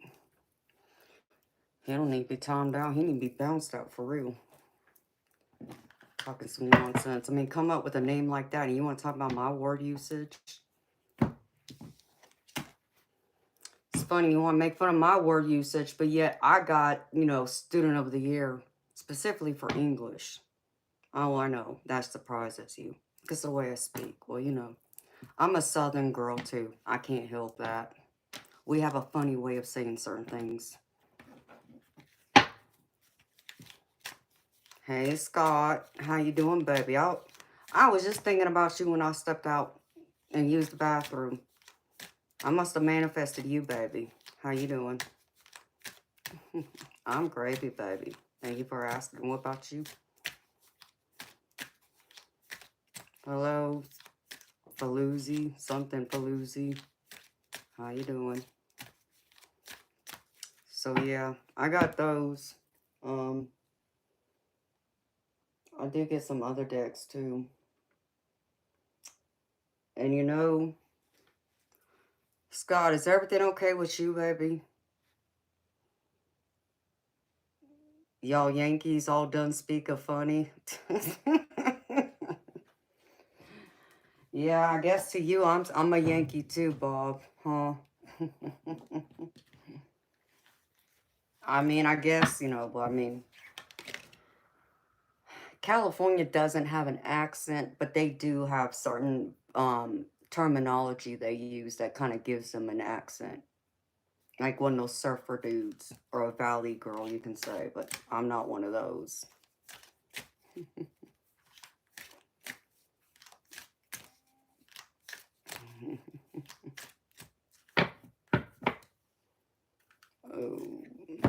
see. Oh, I was going to pull this out.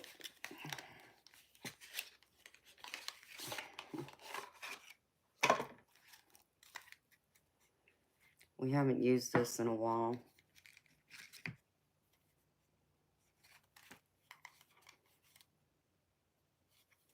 Yeah, I tend to do that often.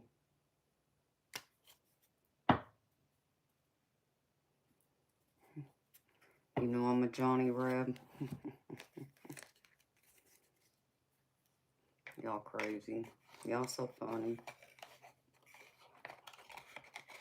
For Lucy, that's nice to be curious, but guess what?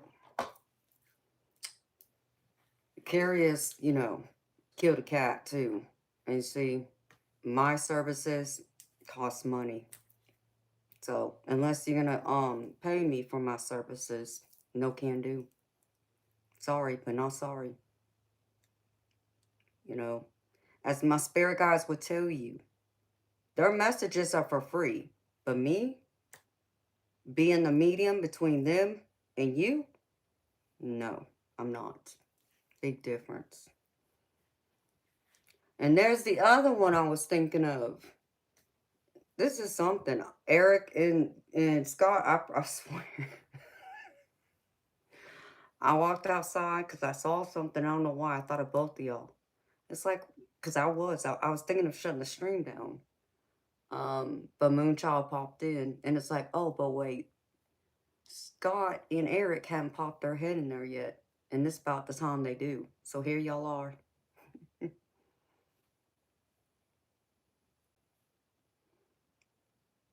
So how y'all doing? You done talk good Winglish? I speak in all my lives. I'm not leaving yet, Eric. I figured I'd wait a little bit for y'all. Just see how y'all doing. And there it is, y'all. I can't stop saying that word no matter how hard I try. Pulling storm. I'm just curious. What does my relationship status have to do with what I do in here? Nada. Not a thing. So, unless you're here, which this isn't a dating website either, unless you're here for a reading, why are you here?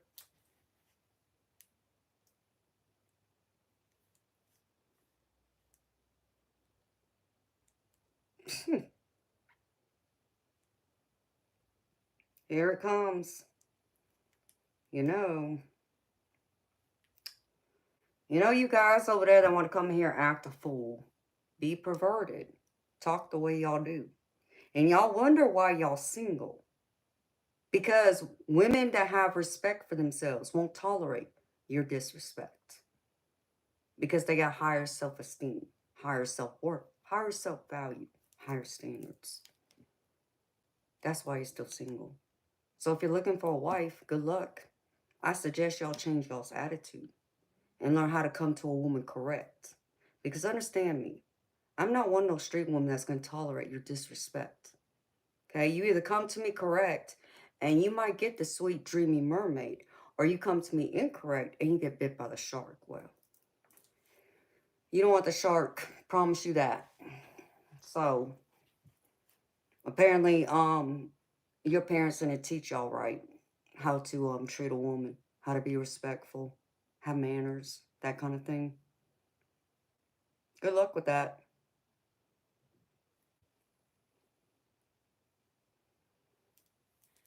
Hi, Wolf of Brooklyn. Hi, Fred Chambers. How you doing?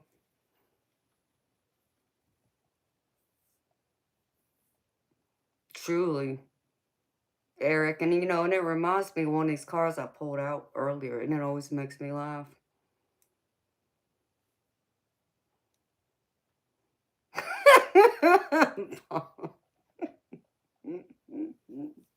Seriously, like.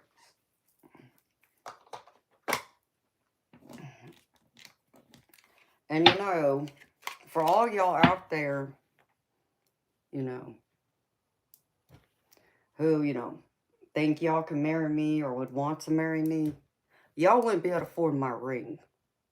Let's get that straight, too. Okay? And I don't mean no disrespect. But see, I'm a woman of, a lot of different things, knowledge. And see, what I do know is that only about, in the U.S., but it might even be worldwide, but I'll just say the U.S. right now, like maybe 15% of the men in the United States would be able to afford a ring I have right now, or something, better. The rest of y'all wouldn't even come close. And that's just the facts of it, because really, I don't know, I think it's like 8% of the men in the population might make what I would consider, reasonable, fair, a man of my caliber. So there ain't a lot of y'all out there. And I'm also aware of that too. So if y'all think you'd be able to handle me, you got nothing coming. Could you, Brooklyn? I mean, seriously, Wolf of Brooklyn, I need my car fixed, baby. $2,000. I still don't have my car. Just so y'all know. But, most of y'all think y'all be able to afford my ring. Until y'all see what my ring looks like, then y'all might reconsider.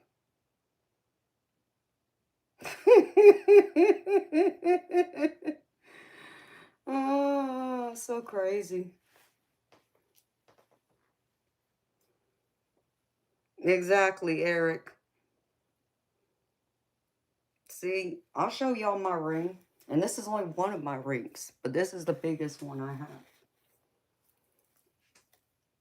Or I should say, can y'all afford a Rolex? A diamond Rolex? Because my ring costs a lot more than that. So, you want to try again? Just curious.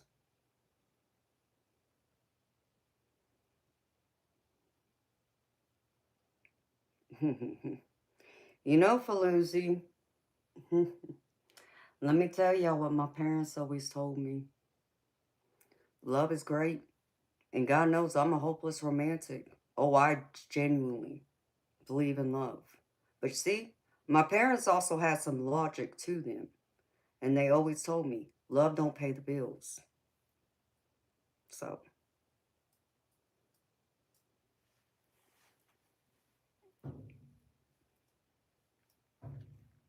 you're an Aries? Okay. I'm an Aries rising. Like I said.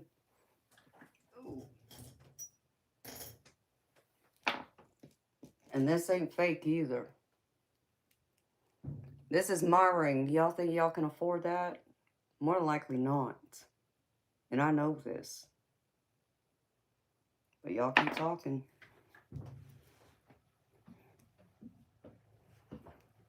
My parents didn't raise a fool, and no disrespect to y'all, okay? I'm not talking about the jugheads in here that want to come here and, think they want to come here and cut into me or, talk nonsense. I'm not talking about y'all. I'm talking about the ones who are trying to be halfway respectful.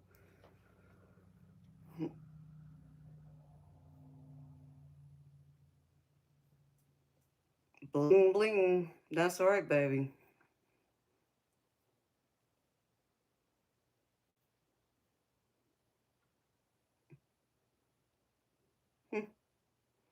Felucy, you wish. Nope. I know where this ring came from. It was custom made, and I was there. So, nope. Nice try, though.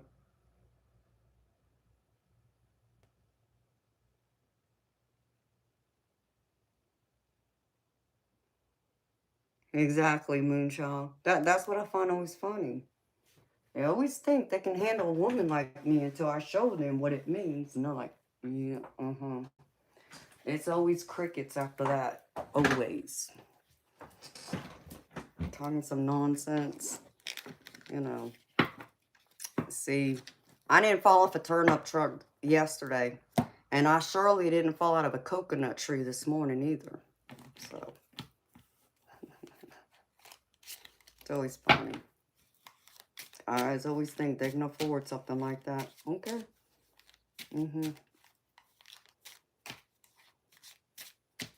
See, I know the jeweler who made that ring. He actually made several pieces I have.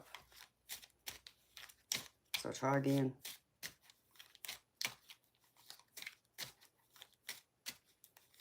All right.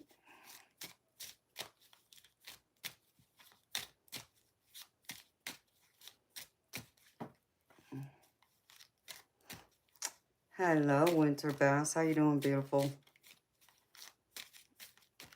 Everybody talking big in here. At least the guys thinking they got me. Okay. Still waiting. It's all crickets. It's always funny how y'all talk, but that's all y'all do is talk. See, me, it's actions that gets me. Not words, actions. Back up what you say you can do. Then maybe I'll believe you. But until then, I'm not impressed. Just not. Because it's not like you guys, you know, well, depending on which side of the road we're talking about. Most of you guys are a dime a dozen. I want to talk big like y'all got it when statistically, I already know y'all, most of y'all don't. And I'm just going by statistics. No. Like I said, my parents didn't raise a fool.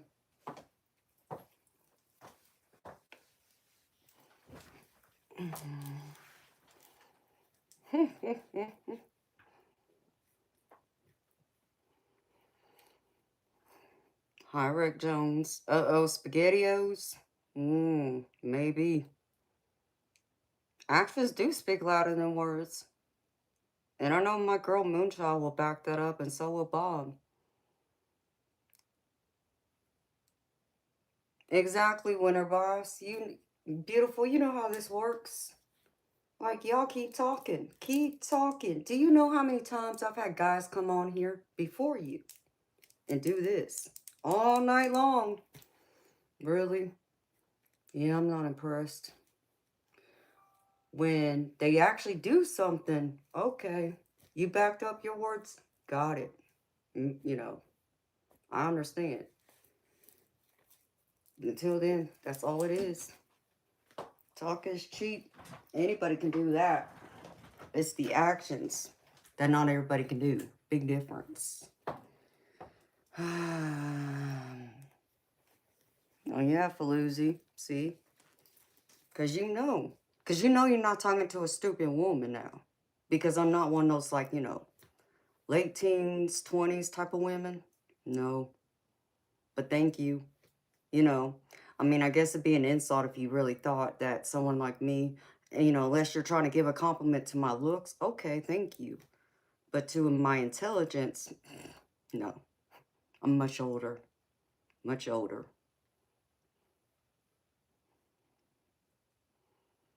I just turned 44 this year.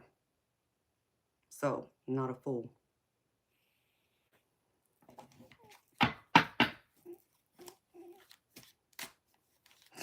Exactly, Eric. Trying to be.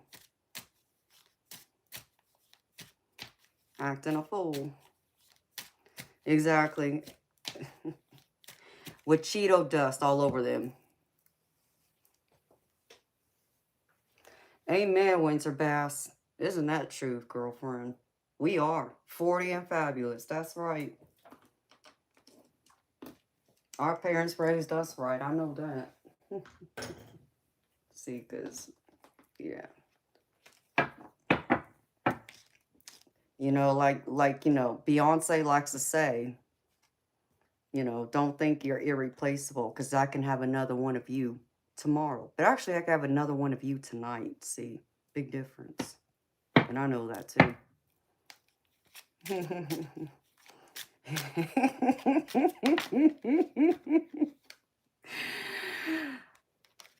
Hi, Black Fathers. How you doing, honey? And I don't, you know, some of these people want to come here and act foolish is all. It's always amusing to me how some of them do try. Y'all must be able to get away with that with some of these other young women out here. I'm not one of them.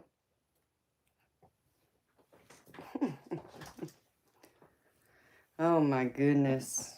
Okay. I saw somebody send a donation.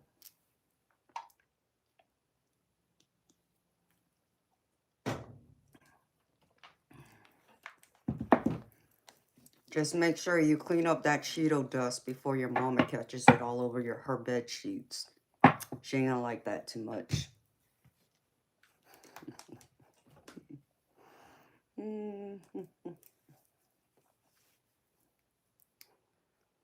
Hello, Antiquity. Yeah, I'm doing mini reads for $5.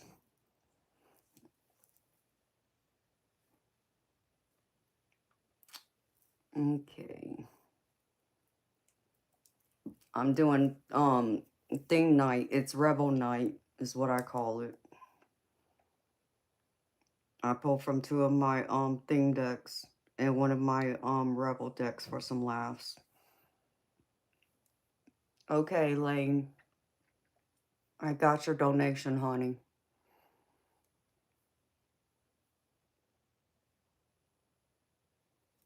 That's you, Antiquity? Okay, honey. Thank you.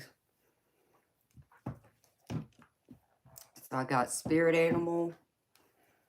And then I got this other Soul's Journey. It seems to go well together. This is what Spirit picked for tonight. So I'm trusting Spirit.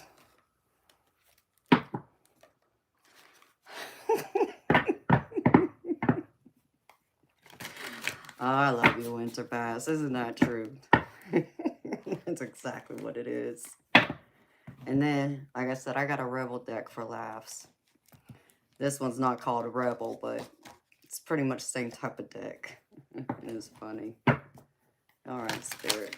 Can I get 1 card for Lane, please? And thank you.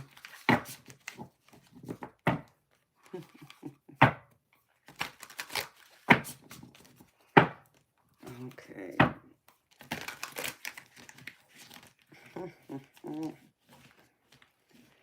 Alright. Just got cold. Chilly.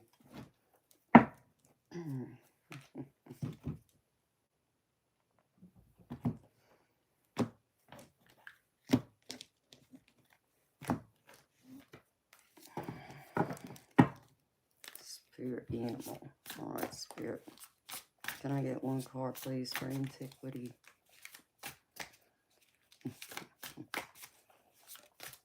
And I only want 1. Don't give me more than 1, Spirit. You know how I grow. Okay. Thank you. Oh, I love this one. Okay.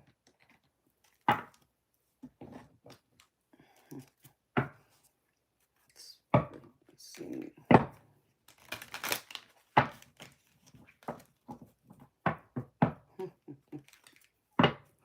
True, Bob. But you know most of them won't. And I feel bad for some of them, I'll admit, but not enough for me to allow them being here and be disrespectful to me and y'all. That's not gonna work. Not on my platform. Alright, Spirit. 1 card for Antiquity, please. Thank you. And I still never saw Anna Marie come back. Y'all haven't seen her, have y'all? I don't know where she went. 1 card, please.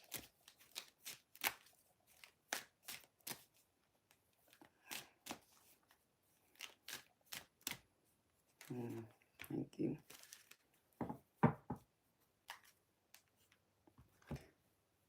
And to the Antiquity, are you in a relationship, sweetheart? I'm asking because I pulled a specific card for a reason. Because if you are, then I'm going to pull from a different deck than the one I was using. I feel like Spirit saying you are, you're going to be. You are? Okay. This one might give you some laughs then, honey. From my Rebel deck. Because the one I'm using is specifically, it's a romance deck. But it's humorous. You'll understand.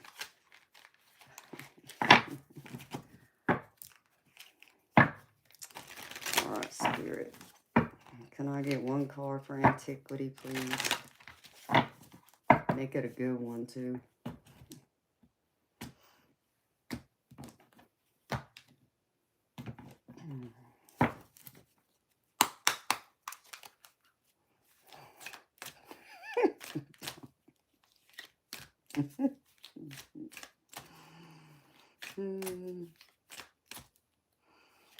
Wow. Alright, Spirit. One card, please.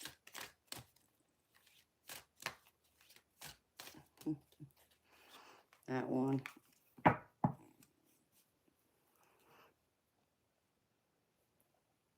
I mean, are you afraid of being in a relationship, honey? That one speaks to me more, Spirit. Come on now.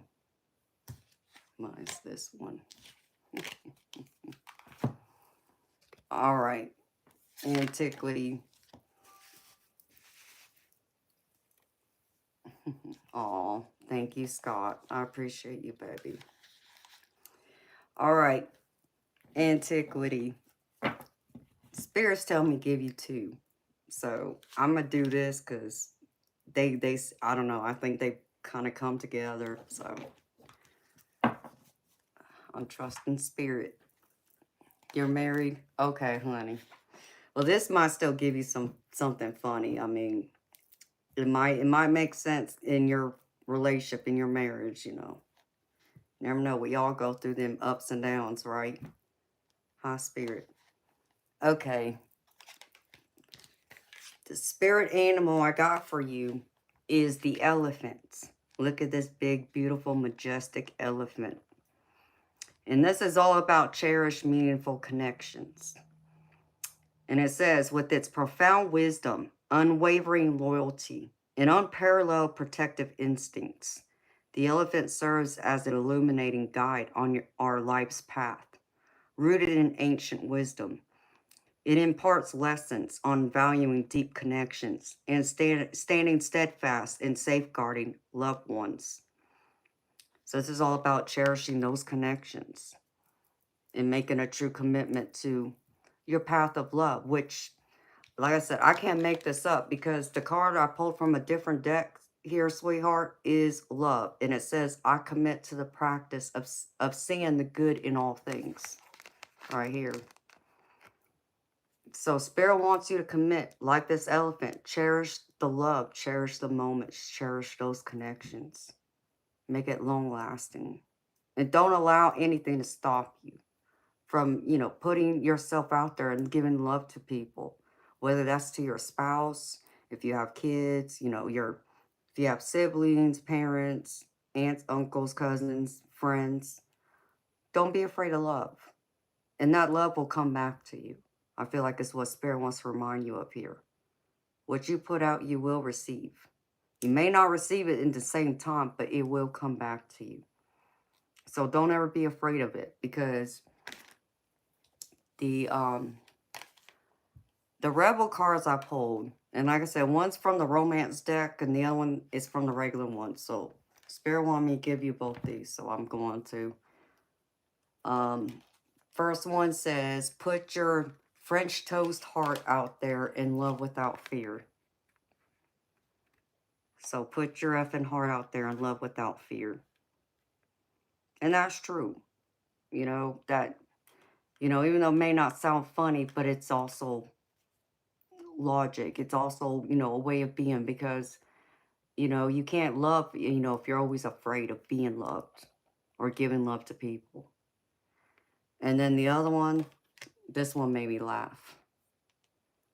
It says, it is in divine timing. You silly French toast. Like I said, everything you put out there, the connections you make, the love you give, it will come back to you. And it's all going to happen exactly as the divine says. So, and they said that, honey. And that's what I got for you, sweetheart. I hope that resonates. Thank you for your donation. And thank you for trusting me to read for you. Oh, Moisty, you must have got crusty. Darn. I didn't get a chance to mess with you anymore. His cards are pretty. There are some good ones in here that are funny. I've come across only a couple of them tonight. I think it depends on everyone's sense of humor. You're welcome, sweetheart. Thank you so much again. All right, Scott. Troublemaker. I still ain't figured out why Spirit had me pull out this other deck yet. I'm still waiting to see who this deck is for. Got it sit right here. Actually, it might be for you, Eternal, to be honest. I'm wondering. Now that you mentioned what you did, it makes me wonder.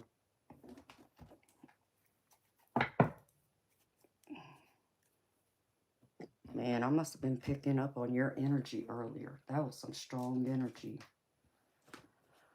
Okay.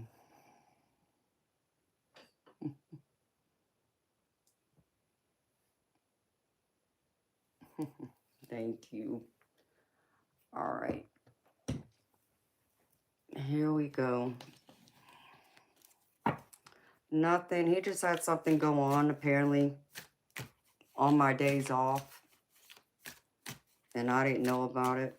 He just mentioned something in it in passing earlier tonight. Hello, Alejandro. Thank you, baby.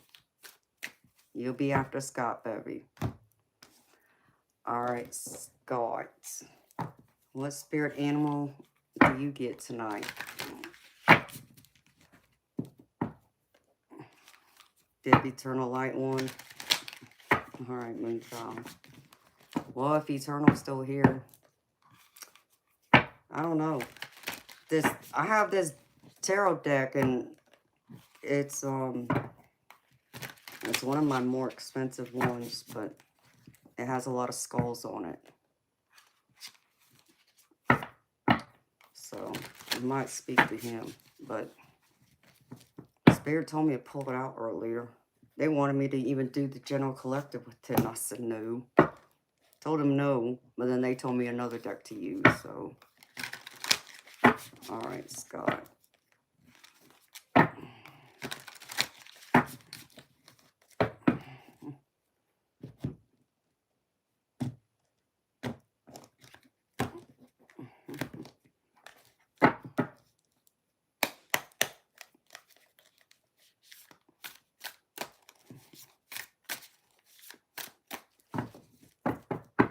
I'm from the ocean.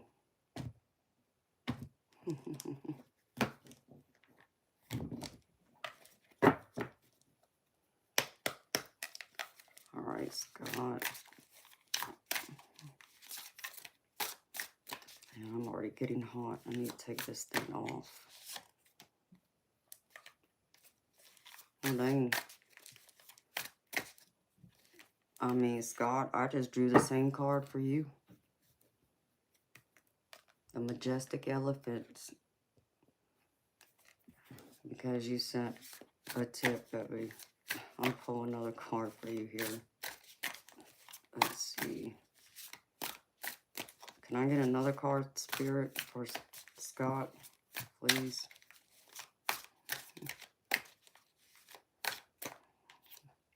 All right, take that one. Oh, really? Which one?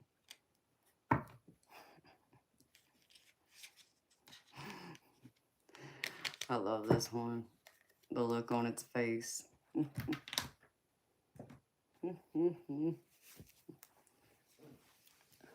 Alright.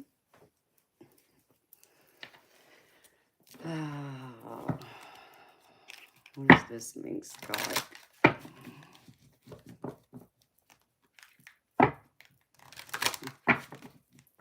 One card, Spirit, please. Thank you.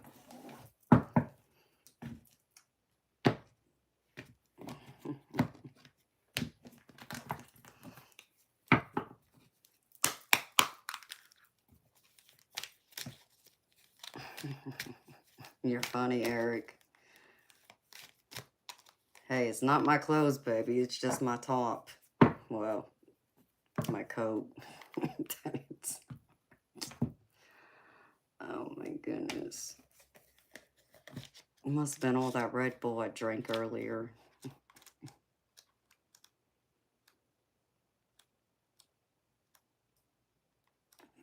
Oh, what do you know? They both start with an E, too. That's interesting. Hi, Diane. How you doing, beautiful?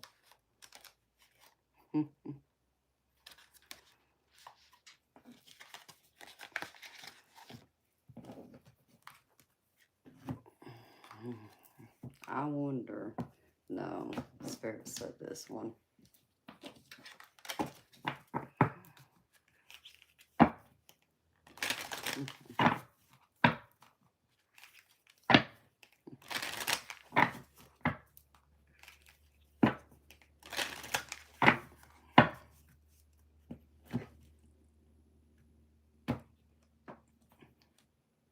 I don't know. Eternal might be you. I don't know. They haven't told me to pull from it yet, but it's interesting though. Because it's sitting right here on my table. Because I had no intentions on using this for the general collectives. I was only going to keep it in my private selection for when I do my private one-on-one readings, but Spirit told me to pull it out. So, all right, that's funny. All right, Scott.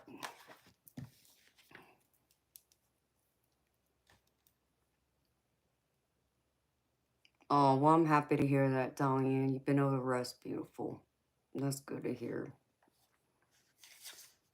Just like Antiquity got, you also got the elephant, but I pulled you a second spirit animal because I know you sent a tip too, baby. So here's the first one. I'll read it again. This is for cherished, meaningful connections. With its profound wisdom, unwavering loyalty, and unparalleled protective instincts, the elephant serves as an illuminating guide on your life's path. Rooted in ancient wisdom, it imparts lessons on valuing deep connections and standing steadfast in safeguarding loved ones. So Spirit's wanting you to be on that path of maybe making sure you cherish those connections and also being protective and watching out for everyone who you love and care about. And don't forget that, you know, just like this elephant does, because they do both, especially the leader. Hello, Claude and John. And then the other one, Scott, is the emu. And it says, stay motivated and adaptable. As a representation of adaptability, the tall and proud emu instills a sense of unwavering resolve when confronted with challenges. In the emu's company, we find motivation to stay dedicated to our objectives, fostering an unwavering focus on our path to fulfilling our dreams. And I love that for you too. And I think, you know, both these messages, I think, can apply to all of us. But I mean, to always stay motivated, you know, no matter, you know, when life wants to throw us, you know, lemons, you know, as that saying goes, all you can do is make lemonade, make the best with what you got, stay motivated, stay determined. Don't allow, you know, the challenges and obstacles to throw you off your path or make you second guess. Stay fierce and be determined and be able to adapt to all situations. And then the other one is purpose. I know what I am here to do. So be in your purpose, baby. And I feel like with this card, especially, let me get the emu back out.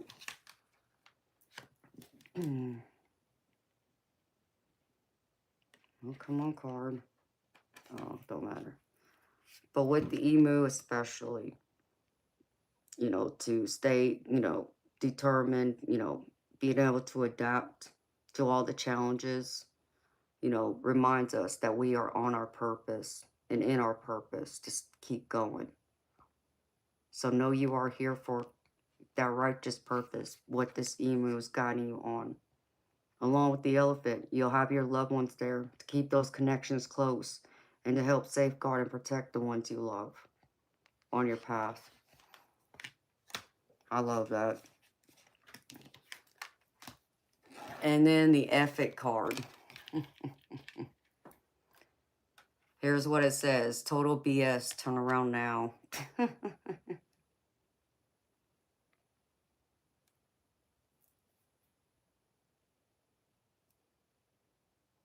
So turn around now. Maybe the BS is getting deep.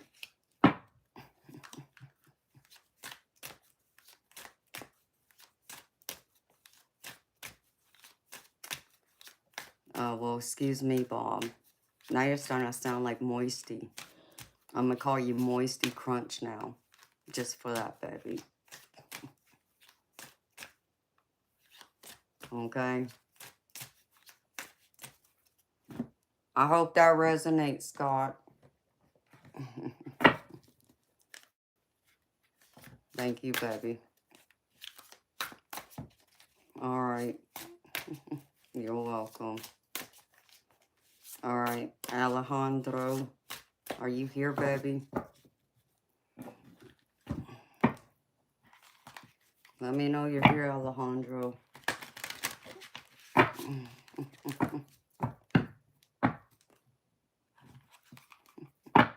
Yeah, it's so funny.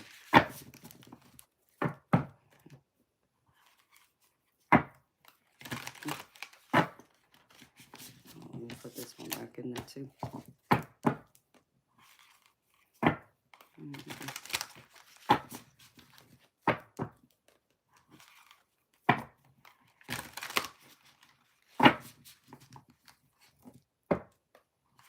Okay, Diane.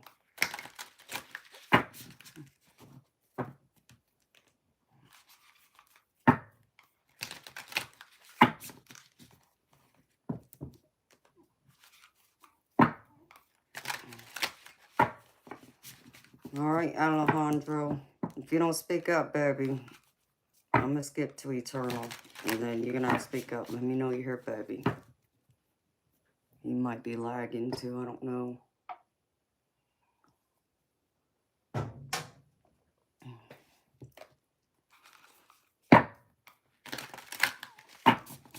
All right, there you are. Thank you. How you doing, baby? Hello, Kathy. All right. Alejandro. Troublemaker.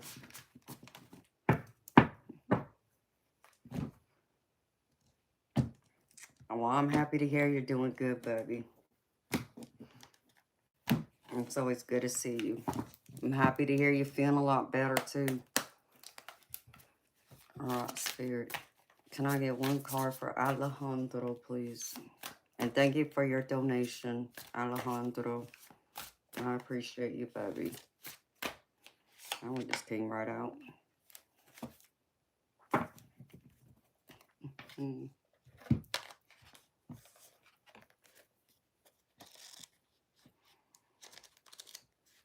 Let's see. Alejandro, how's the beach? Have you checked into that festival I was telling you about, baby? That's part of my heritage. To go find that woman you were supposed to be looking for, baby.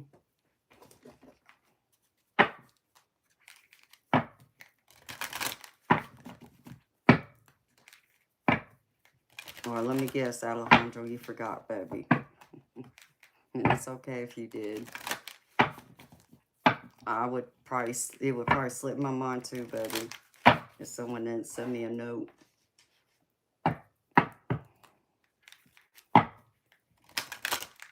Yeah, it's in the summer, but it's like it's shit starting out because at least when I went, it was right at the end of Memorial. I remember that. It was like the end of May.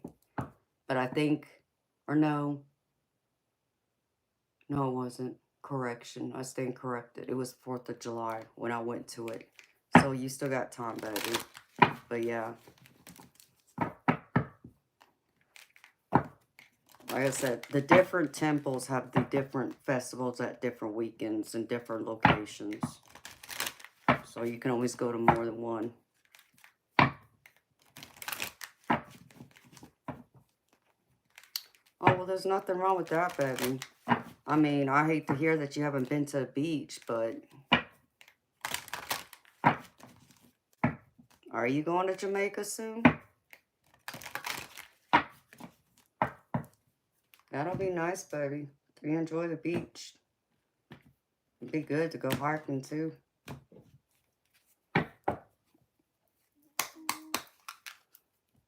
Alright. Alejandro. What's this, spirit? Can I get one card, please?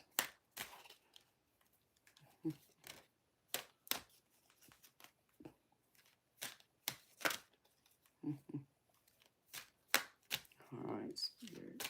One card. Thank you. Well, speaking of love, you got one of the cards I just pulled out not that long ago. Alright, Alejandro. Do you want a romance rebel deck or do you want a regular rebel deck? Rebel card, I mean. Or do you want me to choose? I feel like I need to choose the regular because you're not seeing anybody right now. Or at least you weren't last we talked.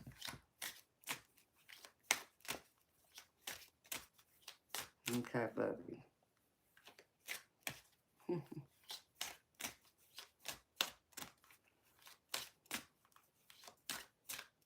You're not seeing anyone? Okay.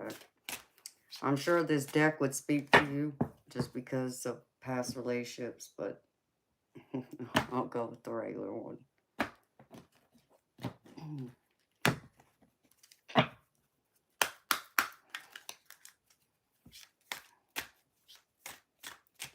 Alright, Spirit. Can I get one card for Alejandro, please?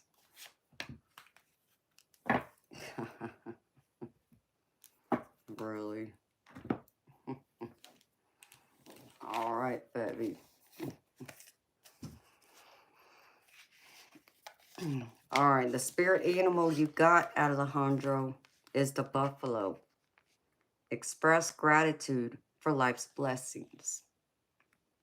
In the vast prairies, the buffalo represents abundance, protection, and gratitude.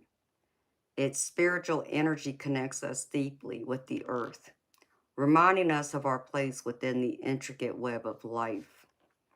The buffalo teaches us to understand the cycles of abundance and scarcity. So be thankful and feel blessed, baby, even when you don't feel like you're so abundant or you don't feel like life's giving you those types of blessings for you to be grateful for. They still want you to remember to always be grateful and express that. Because with that, I pulled the love card. And it says, I commit to the practice of seeing the good in all things. So it's like these go together. The buffalo expressing gratitude and for blessings. And this being about love. And even being thankful and grateful for this too. For the connections you make. And then the effort card I got for you, Alejandro. It says, try it and see what the F happens. That's all about attitude right there, baby. God knows I've thought about that a few times tonight already. I thought about earlier today pulling this card to the side just for the trolls who want to come here and act a fool. Try and see what happens. Come get some. That's what that card says. That's what I got for you, baby. I hope that resonates for you, honey. You like the animal cards? Well, I'm glad, Scott. I think most of us can relate to animals. So, I do like my animal decks. I was going to pull out a different one, but Spirit told me to pull out this one, so.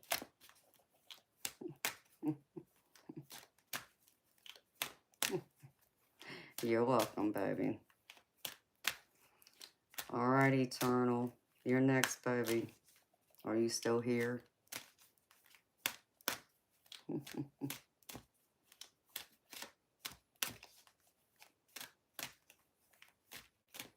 I do have a few animal decks, though, Scott. I got a few spirit animal, and then there's a couple. Actually, I have a couple animal tarot decks, too, outside of the ones y'all have seen me use before.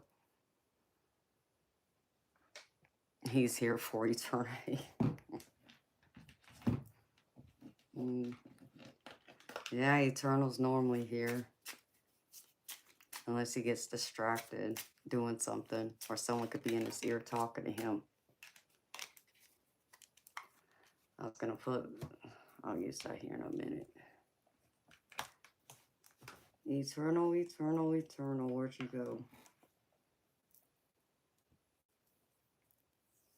Eternal, where are you, baby?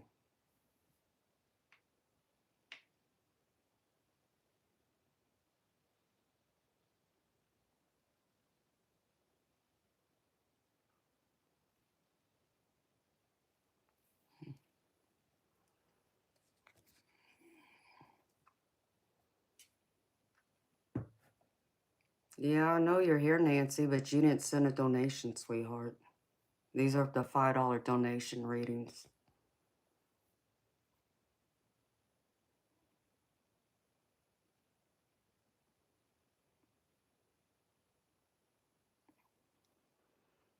All right, Eternal. Where'd you go? Let's see.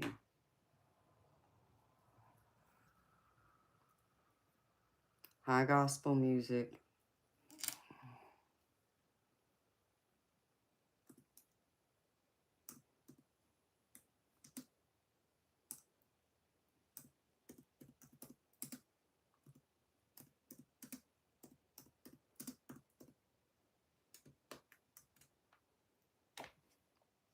Oh, now you...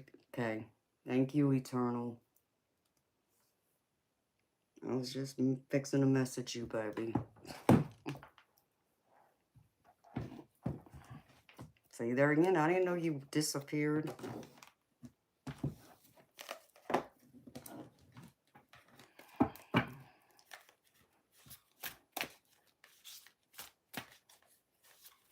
All right, Eternal.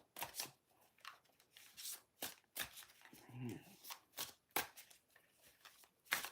He truly is, Eric.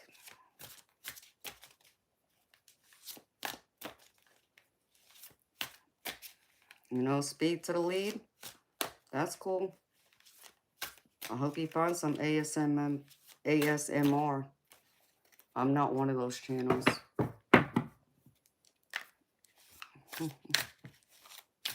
All right.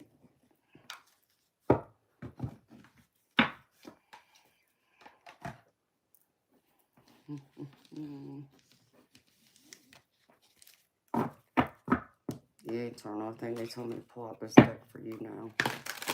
Oh, Lord, what is this?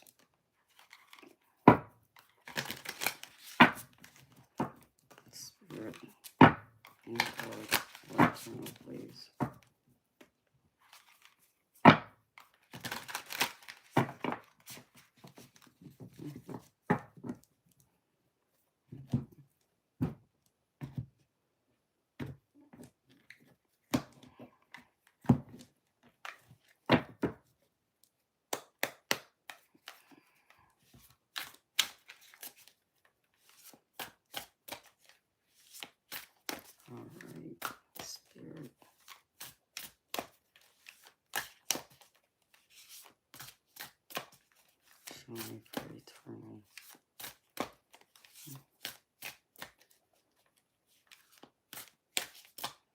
You were nodding. Oh, I'm sorry. Man, I think I pulled this for you once before. Eternal. You must be laid in bed.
Oh, that one's true too.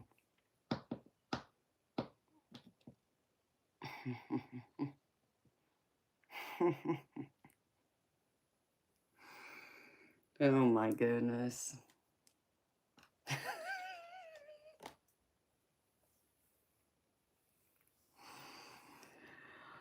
All right.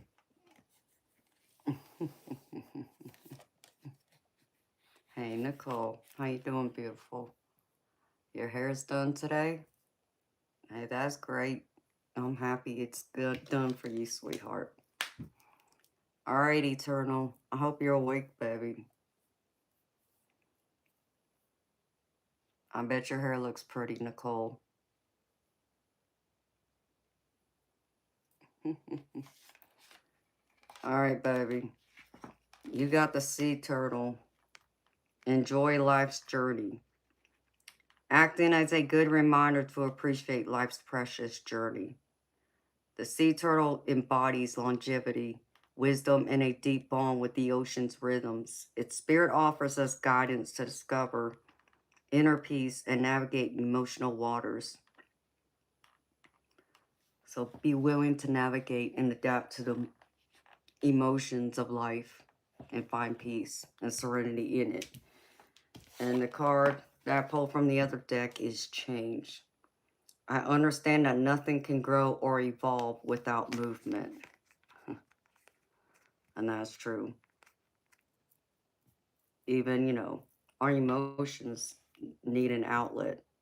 Like when we cry, we have, we need tears to drop to be able to release it, and which sometimes will help us feel better. As tears can be very healing. And it helps to push us back up when we feel like we've fallen or like, someone's hurt us or left us behind. And we slowly rise again and start moving towards the future, trusting and believing that everything happens for a reason, and that on our journey there's always going to be those challenges, even those ripples in the water, just like the sea turtle, that might, distract us, might get in our way, cause us to not see things clearly, but we can still feel and know and be able to adapt to our surroundings. So that's what that is. And then your epic card, Eternal. It says, be patient. Love takes time. You wouldn't rush. Oh, good crap, right? I'll let you read it, baby. It's just so funny because it goes with the other one I pulled from earlier. And this is from the romance one, so this is funny. So this is what Spirit told me to pull for you, Eternal. I'm just letting you know, baby. Don't shoot the messenger. Oh my goodness. Like, it seems to be going around that for you, baby. Hi, JK. How you doing?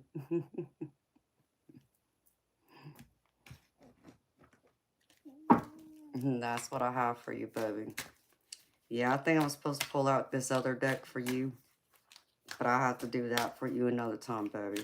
Just go to sleep. We'll catch up sometime over the next few days or week.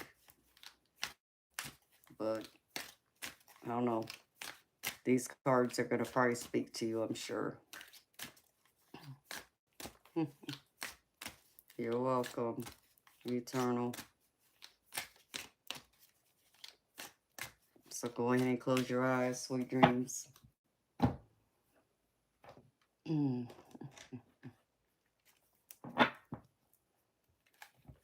At least it's giving me a chance to hear and shuffle it some more.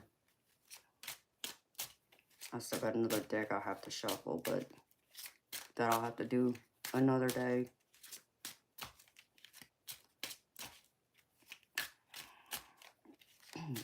Because I gotta straighten out my bookshelves again.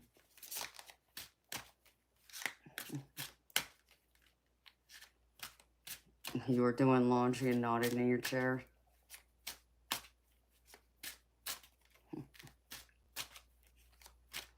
Well, it was either my voice or me shuffling. And you're right, Eric, he will. Because he keeps the stream on.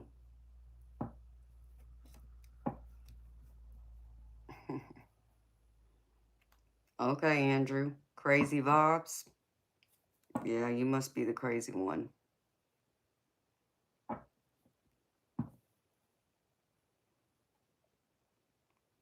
Sing soft kitty, huh? Is that a joke, Bob? And I'm missing it, baby?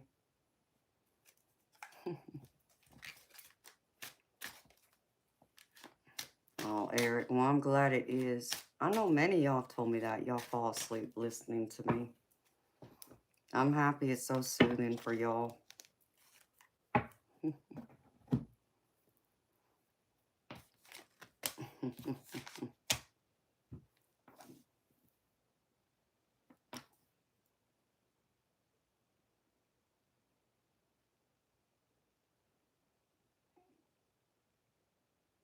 You want to say what, Bob?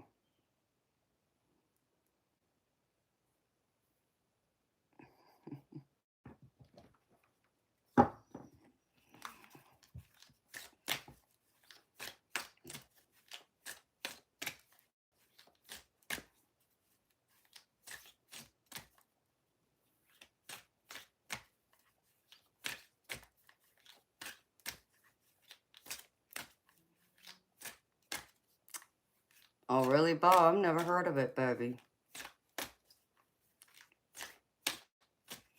He wants to sell pics of him in a Speedo.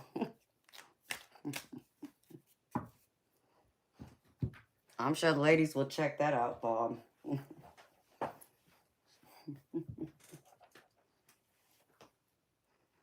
I mean, if that's the case, I might as well just get my bikini picture done then. It won't happen.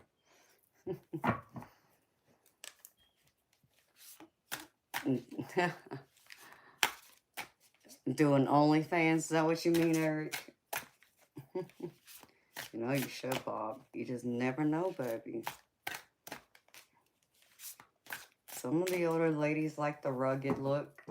And I'm not saying you look rugged in a bad way, baby. I mean in a good way.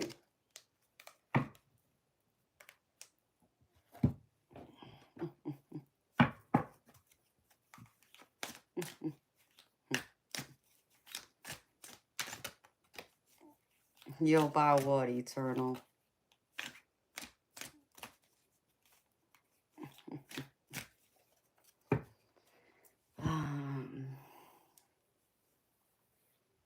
Okay, mess with this deck.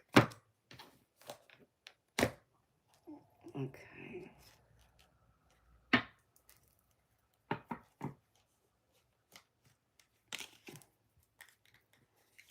Oh, my bikini picture. Okay.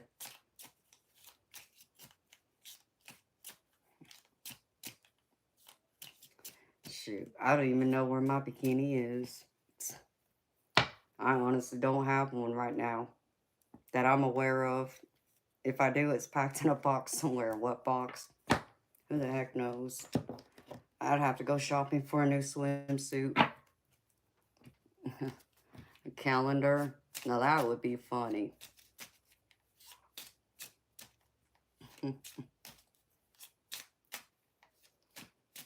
Yeah, and then it'd get old after that year. And I wouldn't be going back and doing no more pictures. You know, I did seriously consider doing a photo shoot just while I'm still young. And people say I still got a halfway decent body. Just to show and remind myself one day that I looked like this kind of thing. But I never did it. I actually want to pull my car out and do it. Since I got the one car that has the hood scoop and with the racing stripes. I want to do it with that one. You'll cut me in on the deal? Okay, honey. I don't even know what Soft Kitty is, Bob. You'd have to send me a link, baby, because I have no clue what you're talking about. Hi, William.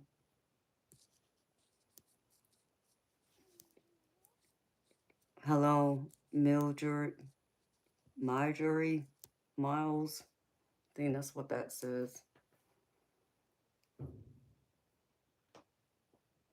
What was this, like a nursery rhyme or a lullaby? I had a nice bikini that matches one of my dresses y'all have seen me wear before. But I don't know where the bikini is.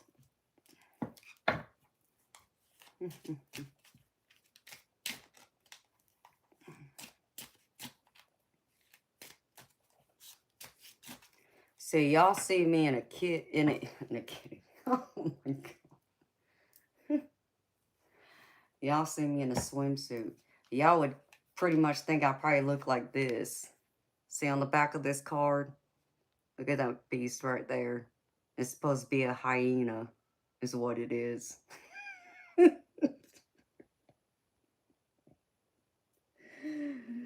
That's what y'all would confuse me with.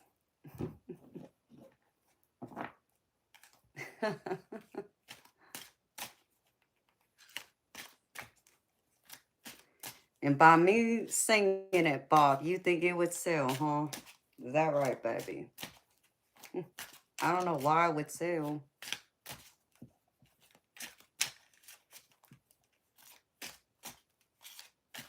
Hello, Matt. Unless y'all would just start laughing after I'd say certain words. I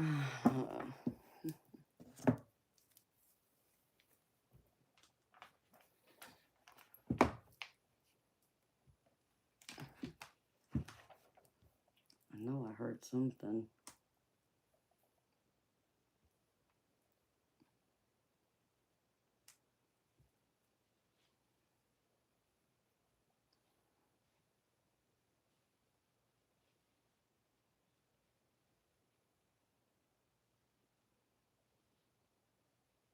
I'm sorry, Bob. Hey, Jody. How you doing, honey? You're fine? Okay. I'm happy you're fine. I'm gravy. You know me, baby. I'm always gravy. Hi, Jesse. How you doing?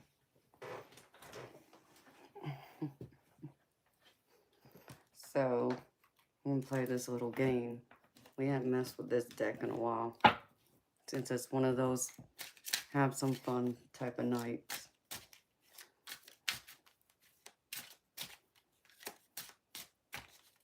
No, I'm sorry it's killing you, baby.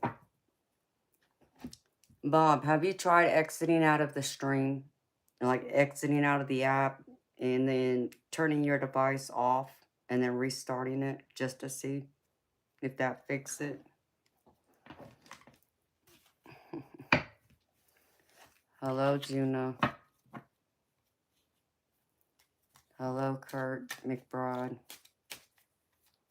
You meant to say vapor rub. Sure, Eric. I'm sure you meant to say something else, baby. You're just trying to keep it clean.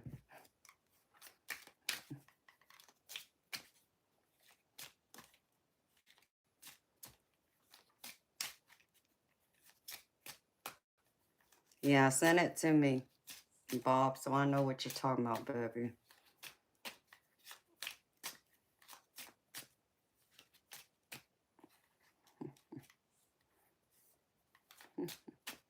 I just added it onto my website then.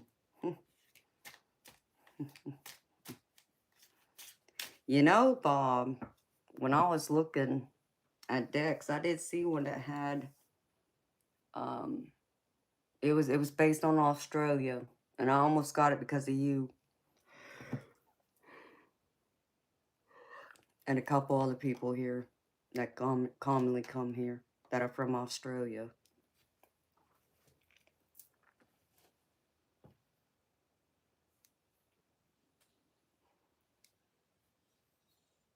Oh, is that where that's from, Eric? See, I never watched that because I didn't watch TV. I've heard of that show, but I never watched it. I don't think I was ever home to watch it. And if I was, I might have already been sleeping. Or I hadn't woken up yet. Can't remember which.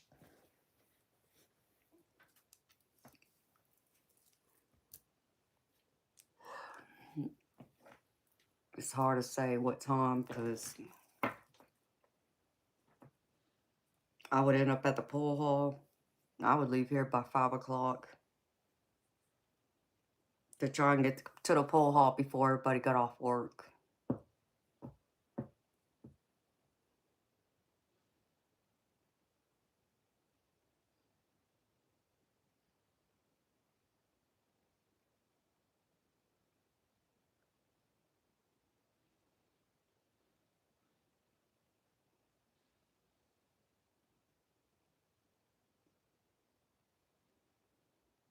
All right, Moonchild. Sweet dreams, honey. Good night. Eternal. Who are you talking about, baby?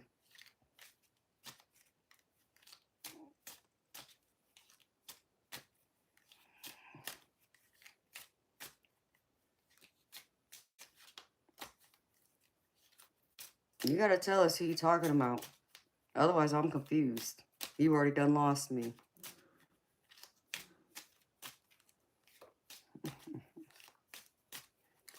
Jesse, I'm still legally tied to somebody. You can say I'm separated.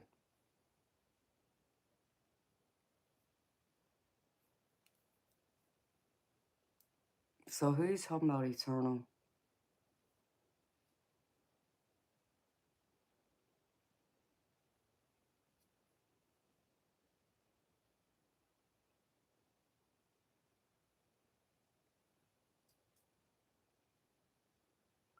All right, Moonchild. You too, honey.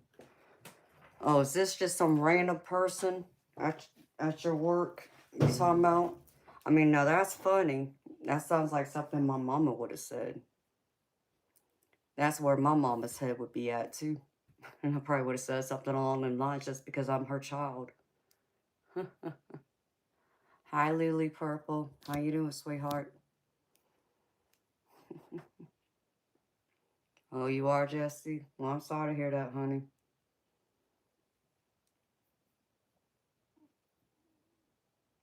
That's funny, though. Man, what was it? That makes me think of something that was said the other day. What was it?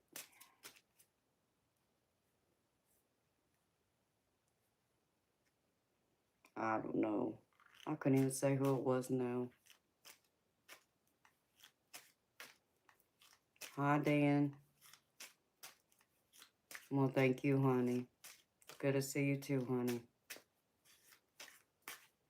Good night, Yo-Yo. I know, Moonchild. That just might become your nickname, beautiful. Just so you know.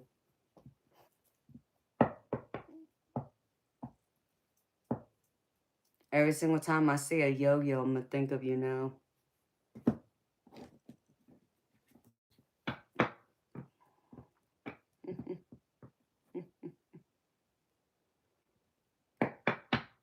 It's like, oh, I can make some jokes. It's been a long time though since I've seen a yo-yo.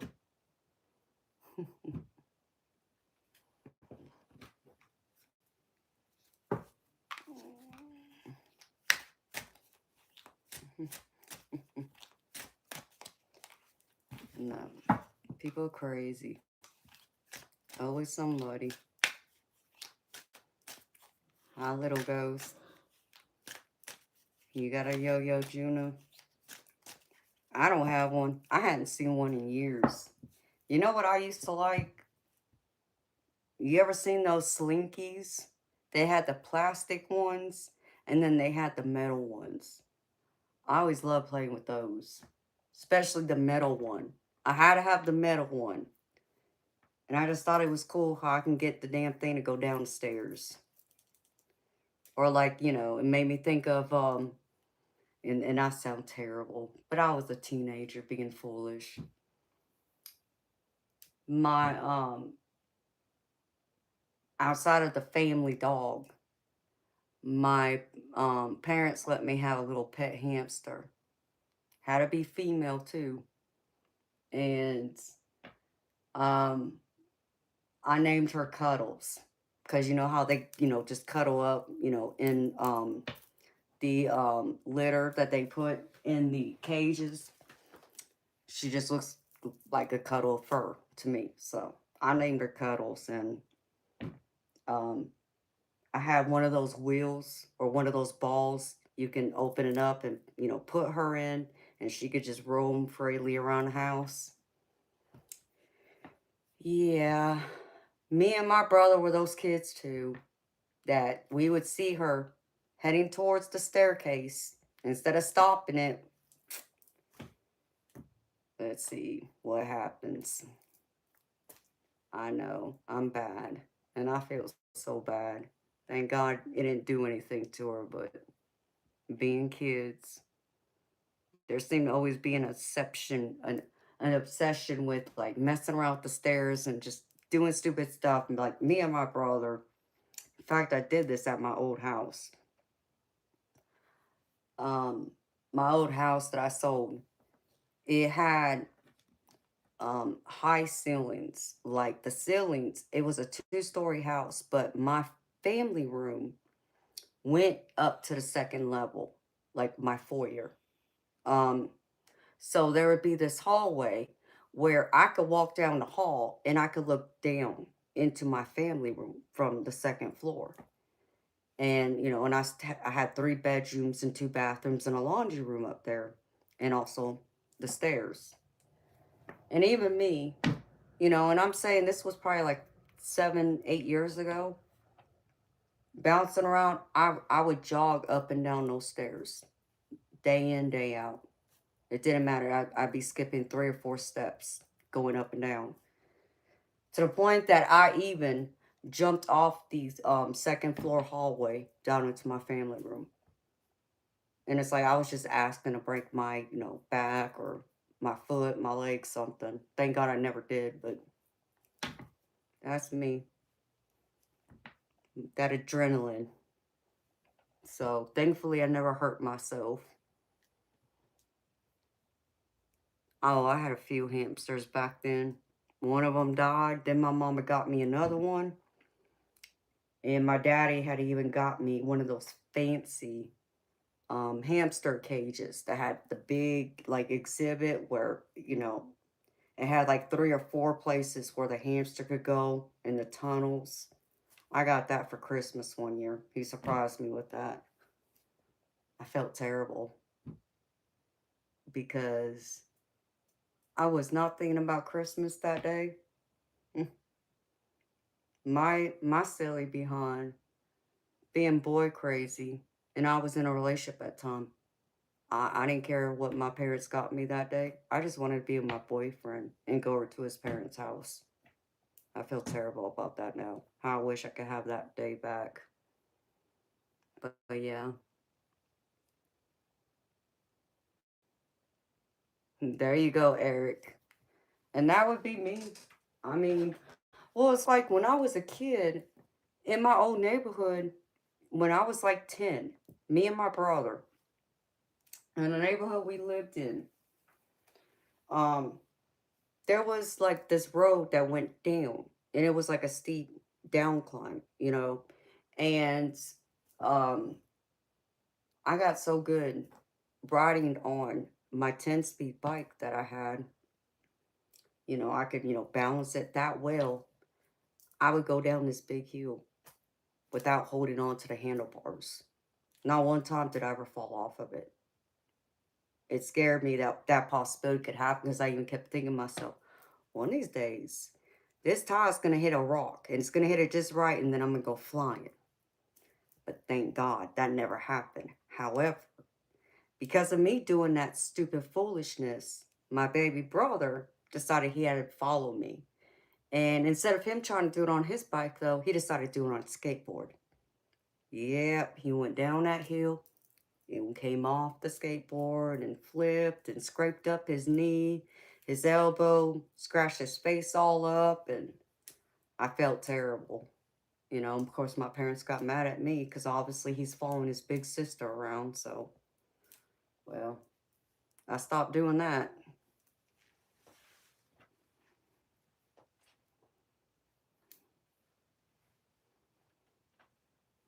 No,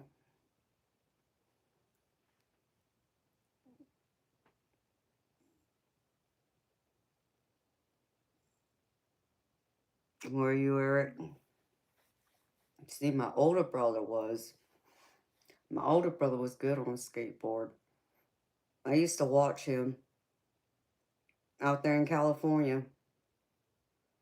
Um, some of the ramps, there'd be ramps around the school because we had the elementary school we went to was actually the same freaking elementary school my father went to. And it had this big, huge playground. And when I say it was huge, it was huge. Um, Even with sitting outside at the picnic tables, there was still, oh man, at least a good 4 or 5 acres of playground we had. Plus, we had a grass area that, went up and it was all fenced in. And that's where they would have like T-ball and soccer and things like that. So we got to play on that too. And so me and my brother, when my father was at work, would go to the school playground. Because we didn't have anybody watching us. And my brother would get on his skateboard and use all those stairs around the whole playground area and even go down that hill or up the hill where all the grass area was. And he'd come off, one of the ramps that was there because there was a basketball court too. There was another play area that was for, what do they call that? Where you use like a tennis ball or something and you hit the wall with it. It wasn't tennis, it was something else. I want to say racquetball, but that doesn't sound right.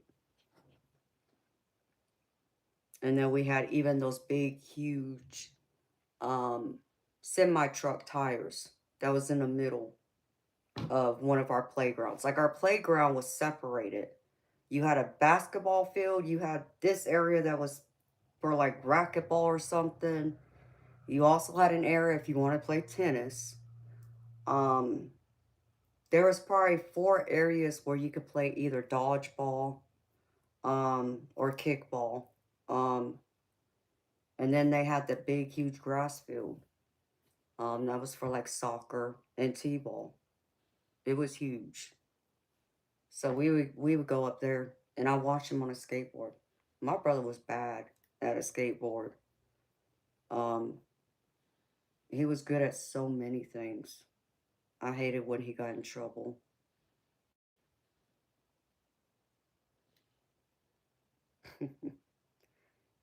Very true, Bob.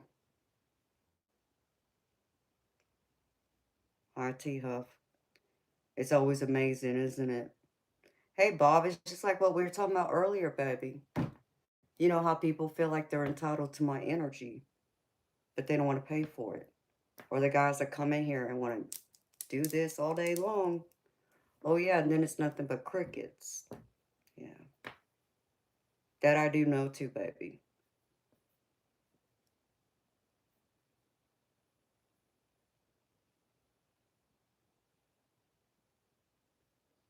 Hey, Eric, I believe you, baby. I never got into I never got into tennis.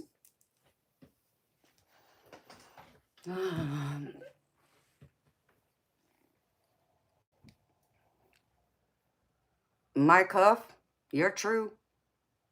But let's get one thing clear. You're not entitled to my energy. And that's what my mod's making clear. You want to talk to me. You want a reading for me, it's not for free. Let's get that straight. Because this is my business. So unless you want a reading, what exactly are you doing here? Because this isn't a dating website. Let's get that clear. And I ain't got time for the nonsense and the foolishness. So if that's all you're here for, you can take your happy butt behind and take yourself out. I ain't got time for the nonsense.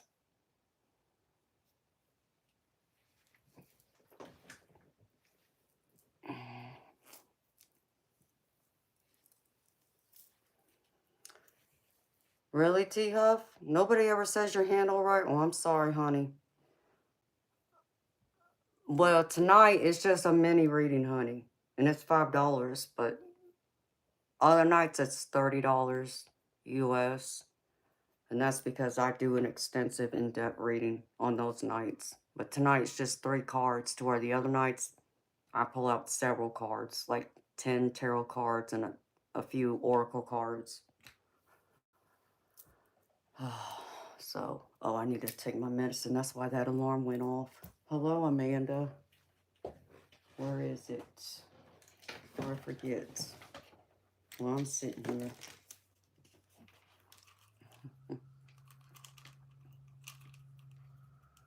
here.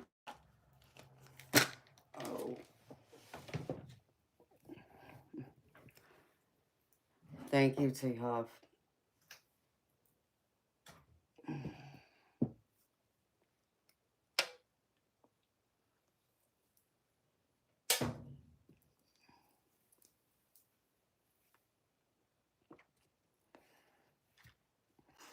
Thank you so much for your donation, T Huff.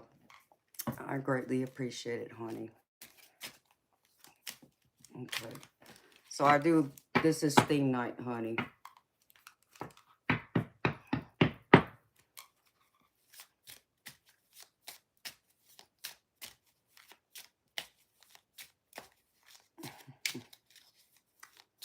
Yeah, Bob. I mean, if we want to get technical.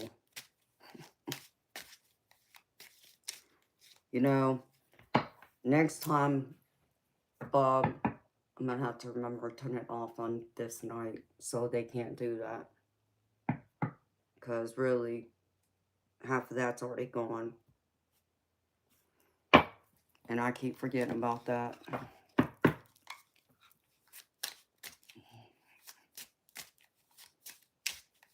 I think that's what the super chat is. Or the super sticker. I can't remember what the difference of it is. But next time, I'll turn off the monetization. Or at least the ability to donate that way. When I do the Rebel Night. Gotta make myself a note. Because it'll slip my head. Slip my head.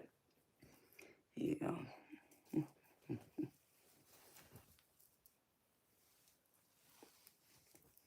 Alright.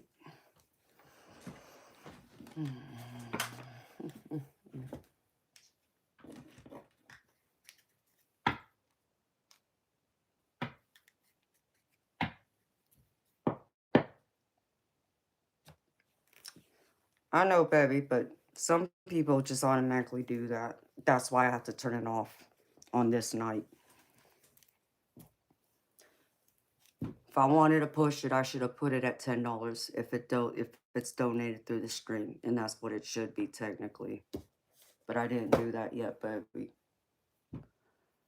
But if you want to add that into the notes, Bob, you can always do that, baby. I know we fixed it for the extended readings, the in-depth readings, but we didn't do it for Rebel Night yet. Don't worry about it, baby.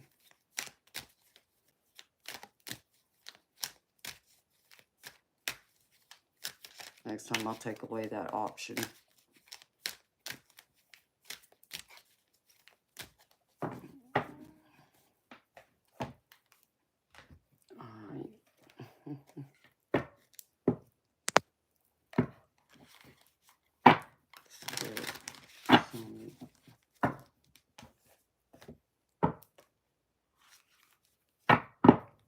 Absolutely.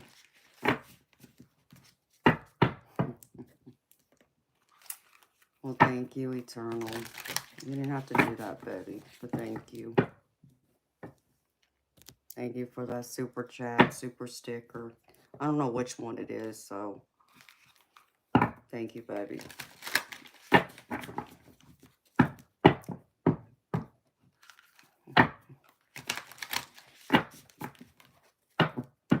Oh, thank you, T-Huff. Appreciate you, baby.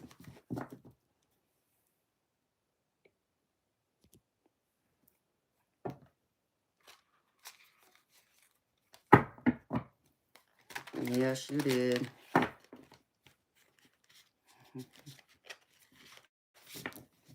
But I'm happy they allowed. I got it fixed. In fact, they put the money in my account yesterday. So, whoops. So I did get it, which y'all donated through the super chat and super stickers. I did get it yesterday. I still haven't been able to get my money from the other stupid app though. I'm so annoyed. But thank you, baby. Okay. Spirit. Show me for T-Hub, please.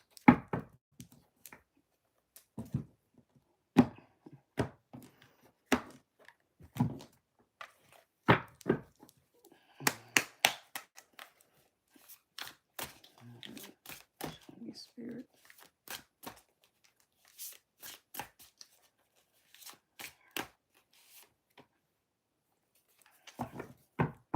Oh, isn't he cute?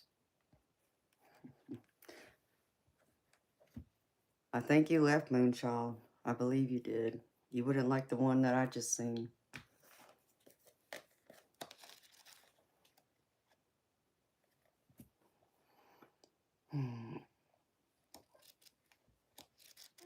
T-Huff, it's a theme reading. So I'm pulling a spirit animal card and then a soul's journey card. And then I have a funny card that's called like a rebel card, but this one is called F It. Yeah, Eric, they're still taking a big cut, baby. So I got to see all that. I actually need to go back and look at all the finer details. But yeah, they took their cut and they taxed it. Because like I told y'all, I would pay taxes even on the money that YouTube takes from me. I still got to pay taxes even though, you know, it's their, you know, it's my money. It's just, it's their fee for it to be on here. Which is a bunch of bull crap, but, you know, that's just the way it works. You know, I still think they're being greedy, which I know all of y'all who know how much they take believe and agree with that, but as I also understand, if it wasn't for them, I wouldn't be here either. Of course, there's other platforms I can use, which I will be in the future, but, you know. Alright, Spirit, show me. Please.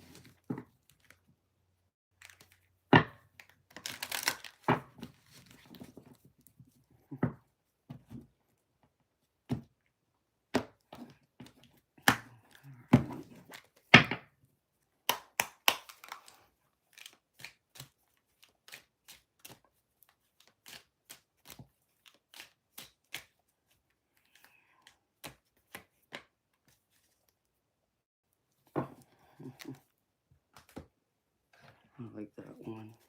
All right. Spirit, can I get one color, please?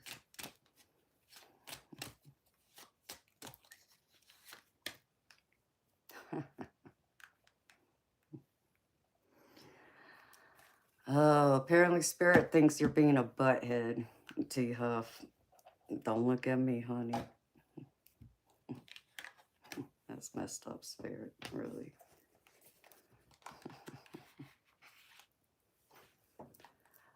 Okay. The first one I got for you, T-Huff.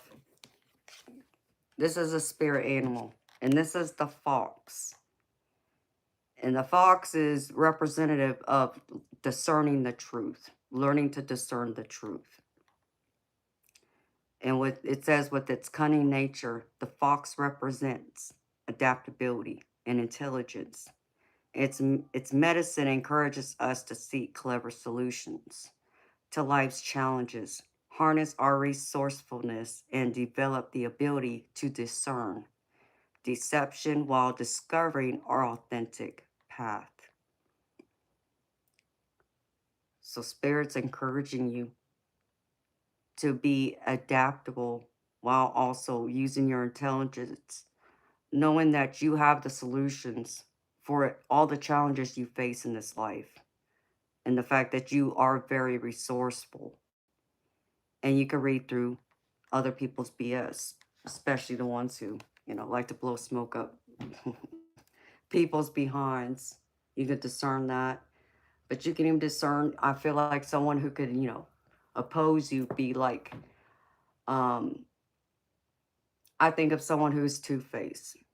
You would know the ones who are true, who are your authentic, loved ones who want nothing but the best for you. And then you would know the others on the other side who pretend to be one way to your face, but as soon as you turn your back, it's a bunch of BS.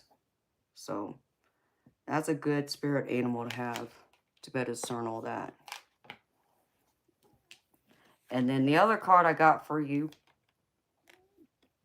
is from my Soul's Journey deck, and this is Peace. I am a being of love, and I release all negative energy. And this really, to me, goes with this fox, because it's all about being able to discern negativity. Anyone who's not on your side, you can read through it all. Your cleverness. And whenever there's an issue or problem, you know how to find the solution for it. And you can adapt easily to change, to challenges, to roadblocks. So I think that's a good one to have. And then Spirit, for the Epic card,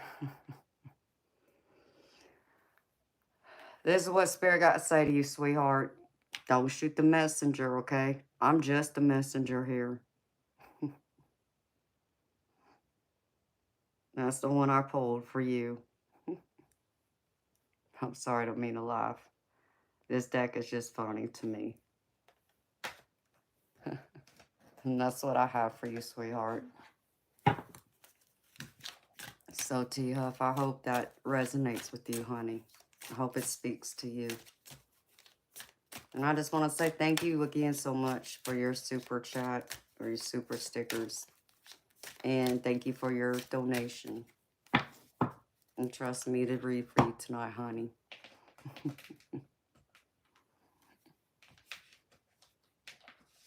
You like those epic cards, T-Huff?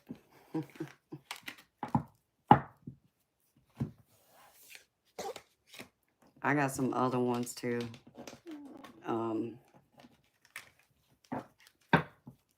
I gave them a break tonight, but I'll bring them back next week.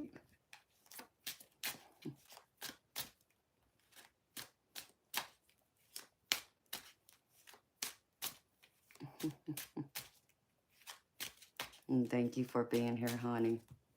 Appreciate you. Okay. I heard something. Oh, thank you, baby.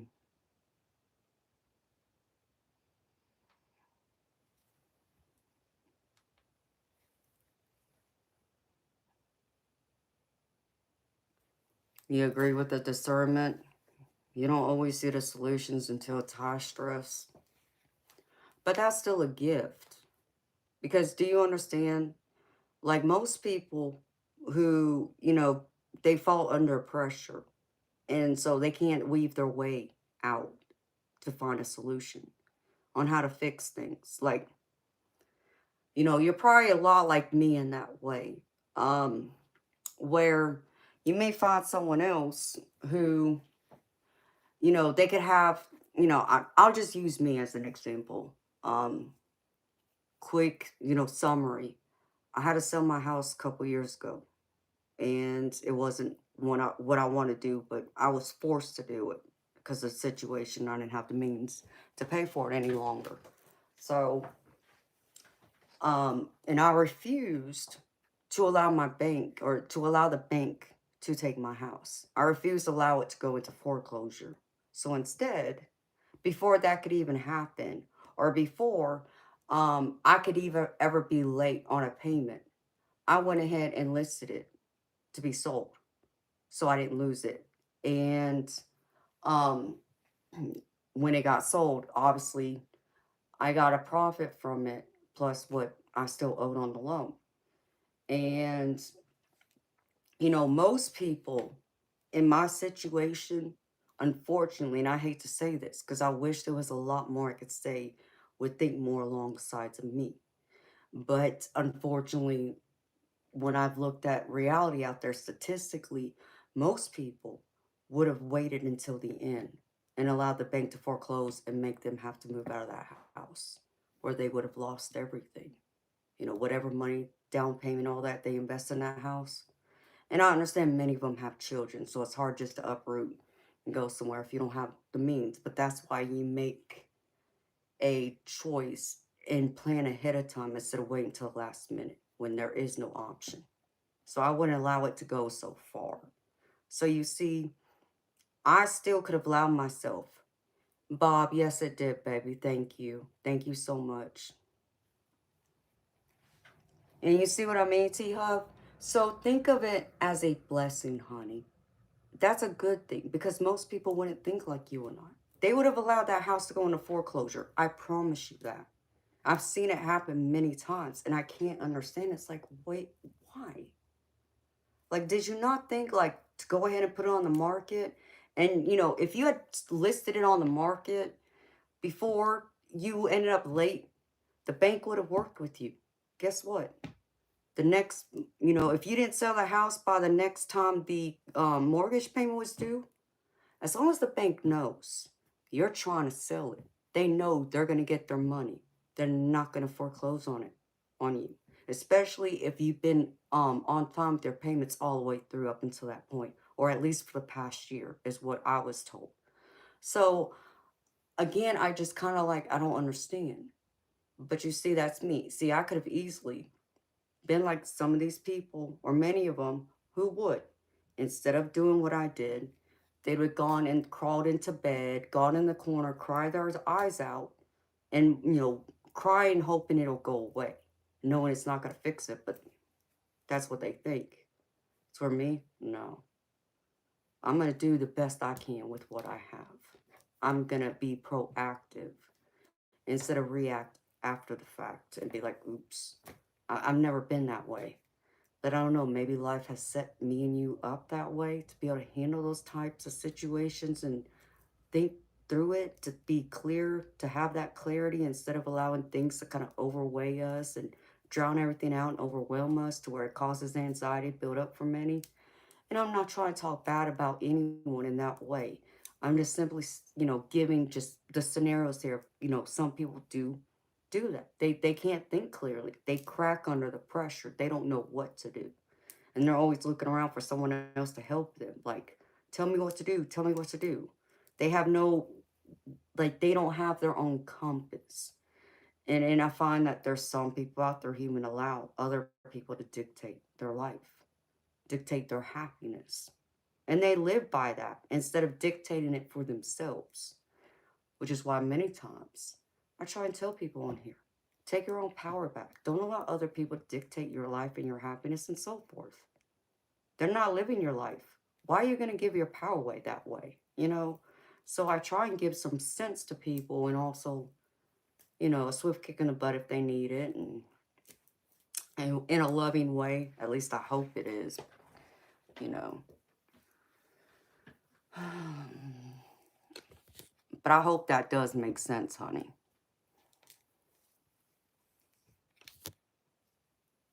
I want people to think for themselves and fight for themselves. I'm a fighter, I guess, in that way. I always have been.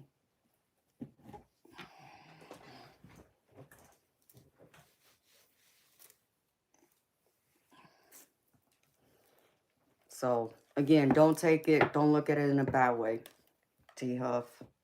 Sometimes it might mean you need some pressure to where it's like your back is against the wall, where you have no choice but to react then and to think it through. And there's nothing wrong with that either, sweetheart. But that's also a good thing in the sense of you could be like in a leadership role where most, like I said, would crack under the pressure. You probably wouldn't, because you would be under the gun, as another saying I've heard someone use. You would feel like you're always under the gun at times. So you would constantly be able to come up with solutions to be able to discern and know how to work through it, and to help others find how to fix that problem, or come up with another idea of how to go about, you know, going through the process at least. So I think that's a good thing. Don't take it like it's a bad thing, baby. Sometimes it takes us having to have no other choice to really have to face the truth. And maybe that's what you mean by that. But at least you do come around to eventually seeing it for what it is, to where others would still try and run and hide from it. And like I said, just hope it goes away when we all know it's not. You know, that's life. Things happen. But yeah, I get what you're saying, honey. So I hope that helps, honey. Thank you so much again. I greatly appreciate you.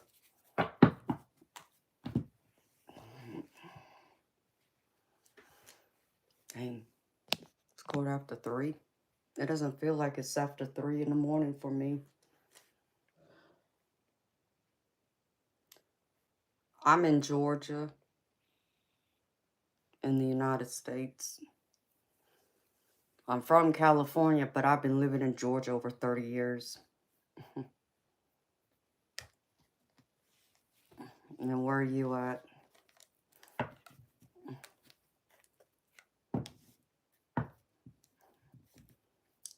Hi, Jar Briggs. How you doing?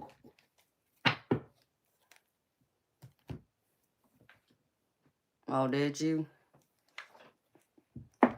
Yeah, I used to live closer to Atlanta. I don't live in Atlanta.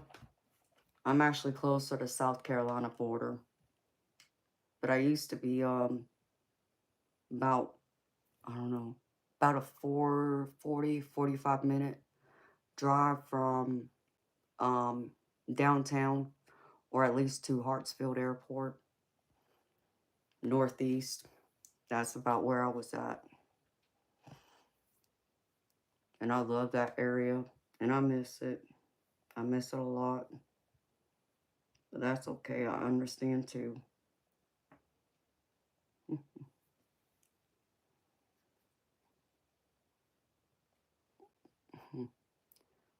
You're in South Cal, huh? Well, yeah, I was born in Fontana, but I grew up around Los Angeles, in the county at least. I actually grew up in Pasadena, so I don't know whereabouts in South Cal you are. But yeah, that's where I was born, and I still got most of my family there.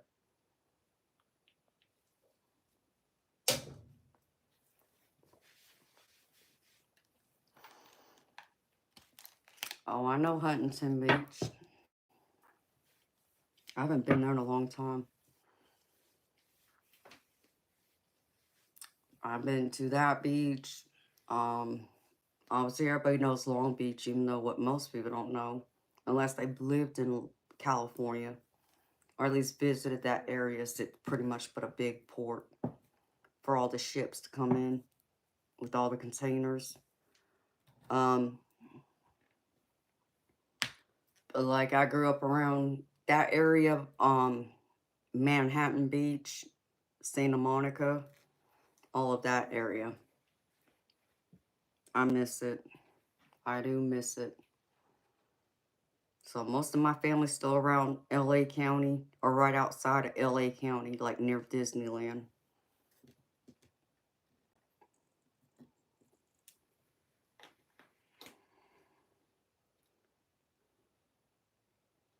Corona. Is that right, Eric?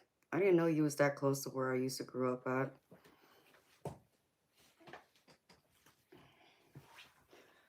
Um,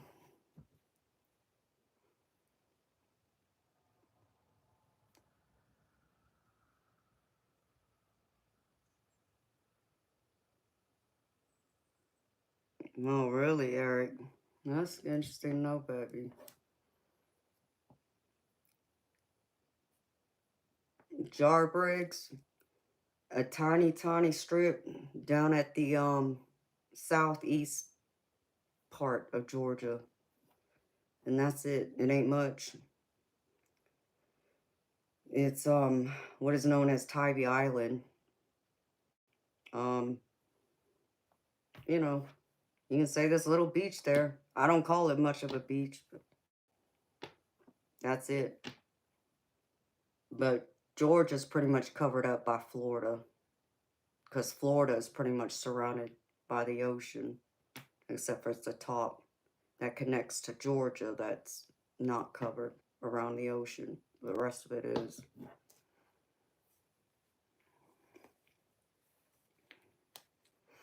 Off to the desert you went, huh, Eric?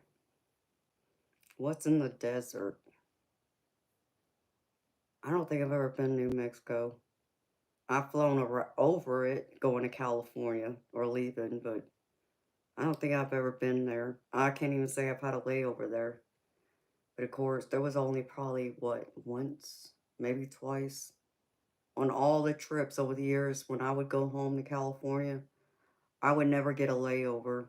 I always flow right through from Atlanta to Ontario, California. You know, there was the option of flying to LAX, but more of my family's in near Ontario Airport than they are LAX. So I always flew into Ontario, California Airport. You wish you never did.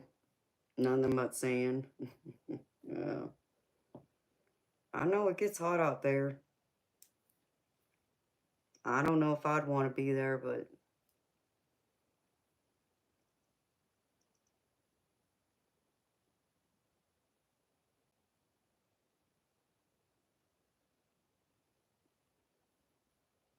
nice, Eric. Yeah, that'd be a nothing but a big party.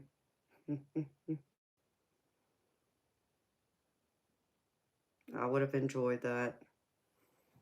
I mean, but that would be like going to Bakersfield. Like, you know, I'm sure y'all can understand this. You know how people always talk about Palm Springs, for an example. Everybody always brags about Palm Springs, California. I'm like, huh? It's all desert. What are y'all talking about? But everybody talks about Palm Springs like it's just big, fancy, like resort beach types. Like, no, it's desert. That's all it is. So I don't know what people see in Palm Springs unless they want to be in the middle of the deserts, like be away from everything. Okay, then I understand. But if you want the actual ocean, yeah, you need to go, more outward and get away from like Nevada side. Um, but that would be like, you know, Palm Springs, Bakersfield, Banning, Joshua Tree, that whole area, all desert. Ain't nothing out there. No. Y'all can keep that part. I want the beach side of California.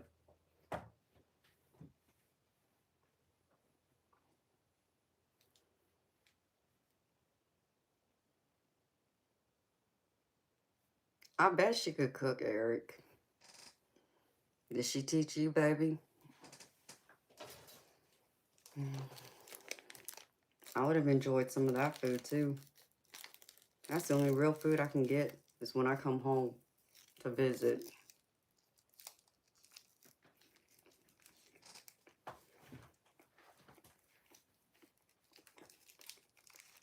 You know what's sad?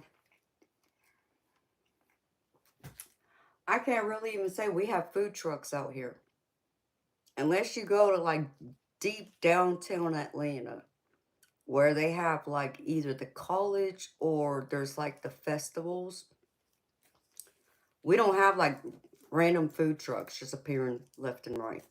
They don't exist out here.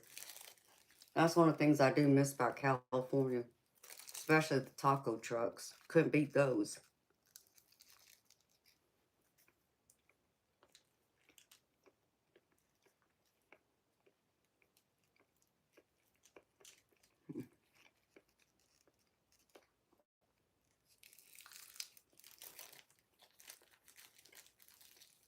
Yeah, I understand that, Bob.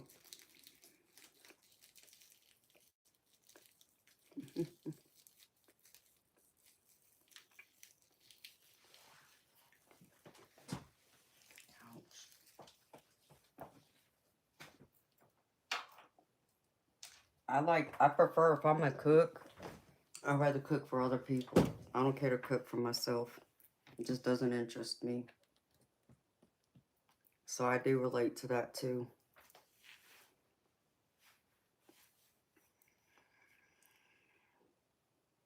Mm. Yes, they are.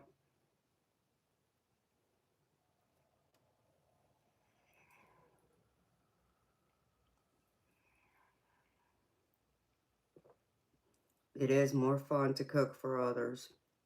I agree, Eric. I'm one of those people, like I've told y'all before, I can cook. Do I really want to? Not really. Especially if anybody's expecting me to sit down and eat that night, I won't be touching it. Most times I won't.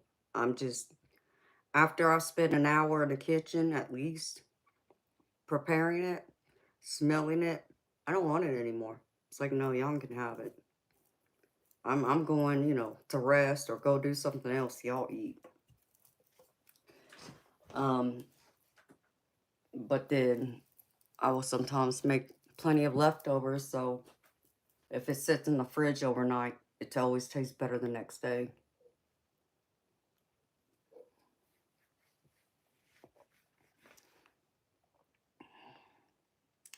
And that's me.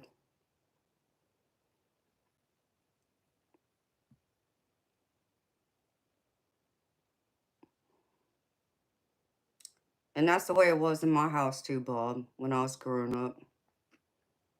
Who has the better restaurants? California, by far.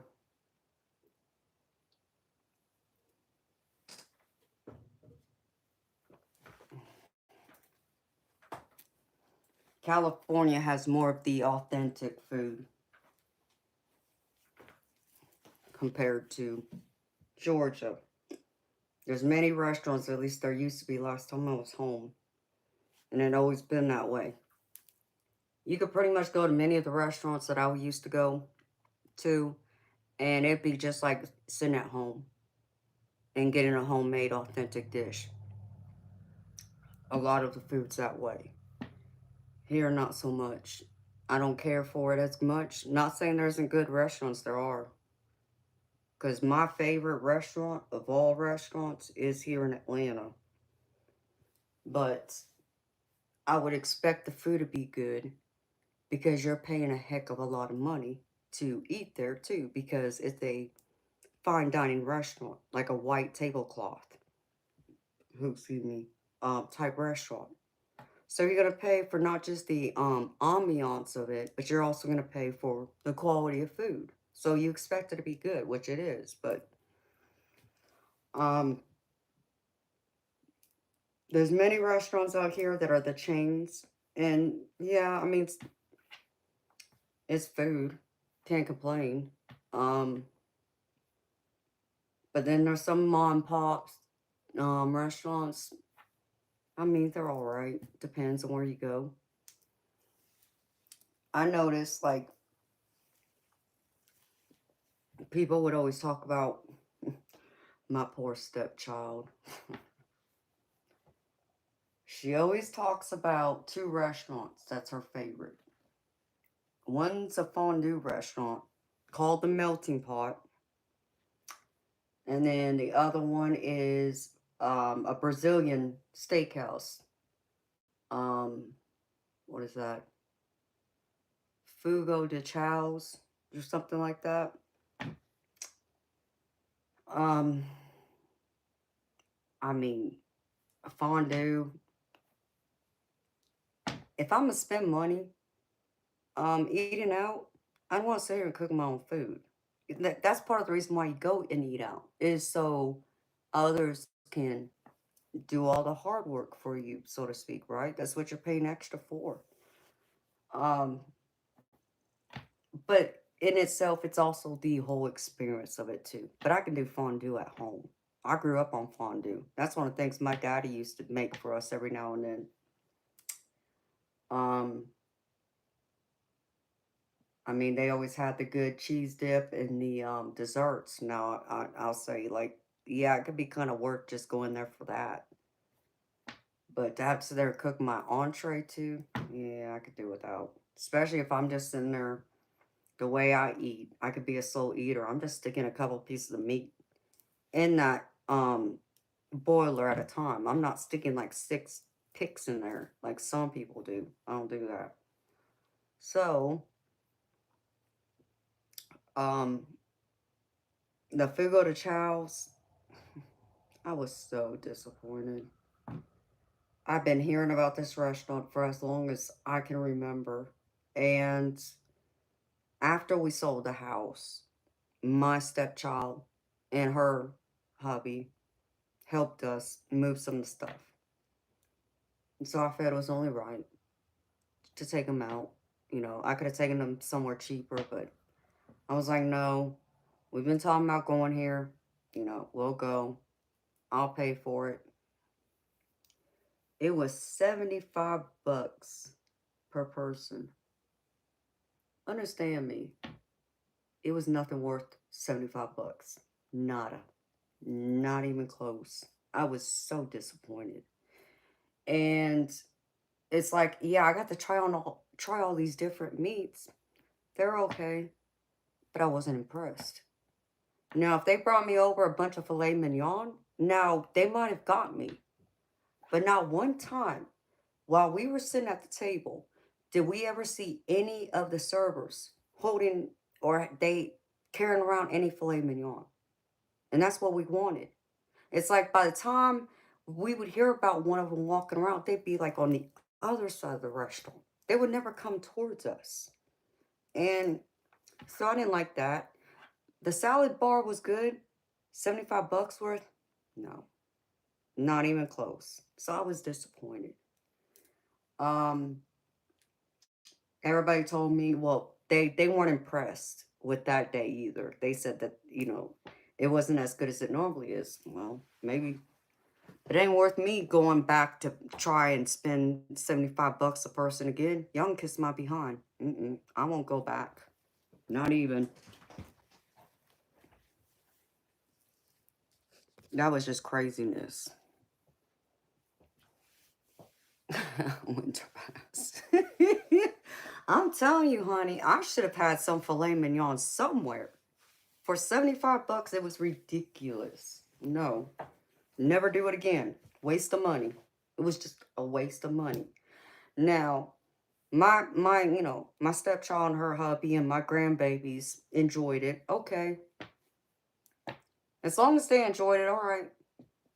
But if you wanted to get me to want to like jump on that bandwagon and rush to go back there again and eat, won't ever happen. It just won't. So I should give it another shot, but I can't do it. Somebody else would have to pay that bill because it ain't gonna be me. And I'd have to be very, very impressed this time. Exactly. Exactly right, Mike.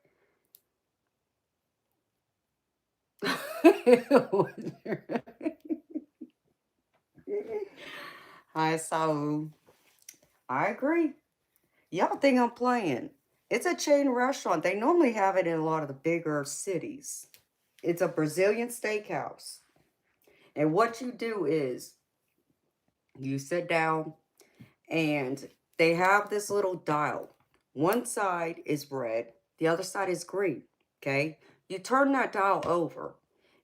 If it shows green, that means all the servers who are serving the meats could come and offer whatever meat they have. When it's red, it means stop. You know, you're done at least for a while. So that's how they do that. But not one time did I ever see the filet guy come around. I was not happy. I left there hungry still, we can say. Now, their bacon, they had, um, what was it? Um, it was like honey bacon, but it had, I want to say it was chili pepper or something like that sprinkled on it. Now that was good. $75 worth of good? No, not even close. You know, the salad, not even close. Not 75 bucks. And I know they had some type of seafood up there, but I never went and got any of that. I just got the bacon and the salad. And I just wanted the meat. I didn't want any potatoes, none of that. Because like the only other thing you get is I think they bring you a thing of mashed potatoes. And that's it. And that comes with like whatever you like, that $75. So $75 included the salad bar, all you can eat, and whatever meats you eat from, you know, the servers who are carrying around the meats, and then they bring you a dish of mashed potatoes, and that's it. You don't get to pick your sides. That's what it comes with. That's the standard. No, they could have kept that. I could never eat 75 bucks worth of meat. Thank you, Winter. I would never, it would have made no sense for me because you can't take any of the food home. It's not like you can be like, okay, well, I paid you 75 bucks. No, I didn't eat a full meal's worth. So can I have a to-go box so I can take this home? You can't take it home. And that's the other thing I don't like about it. I don't like buffets for that reason. If I order food, what I don't eat, I want to be able to take it home if I so choose. You know, so that's always been my problem. People are crazy. I mean, I would have filled my when just like all that food would have been in my purse. But you see, y'all think that's crazy. But if y'all heard what I would pay for my restaurant that I absolutely love, y'all would think I'm more crazy. And y'all would say the same thing though. But I'm telling you, the food's that much better too. The service, the ambiance of it is that much better. Um, and I'll tell y'all what I eat when I go to this restaurant. I get a 5-course meal there. Um, they have, I normally get their lobster bisque soup and a crab cake. And that crab cake is about this big. It's about this tall. Okay. And then I get a spinach salad after that.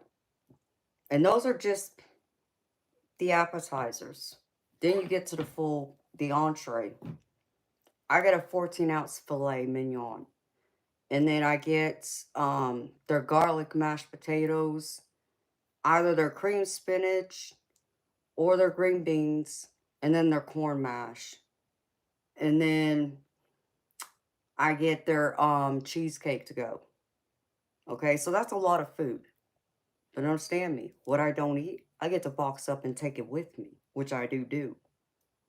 For two people, and that's maybe if you get one cocktail per person with tip, $300.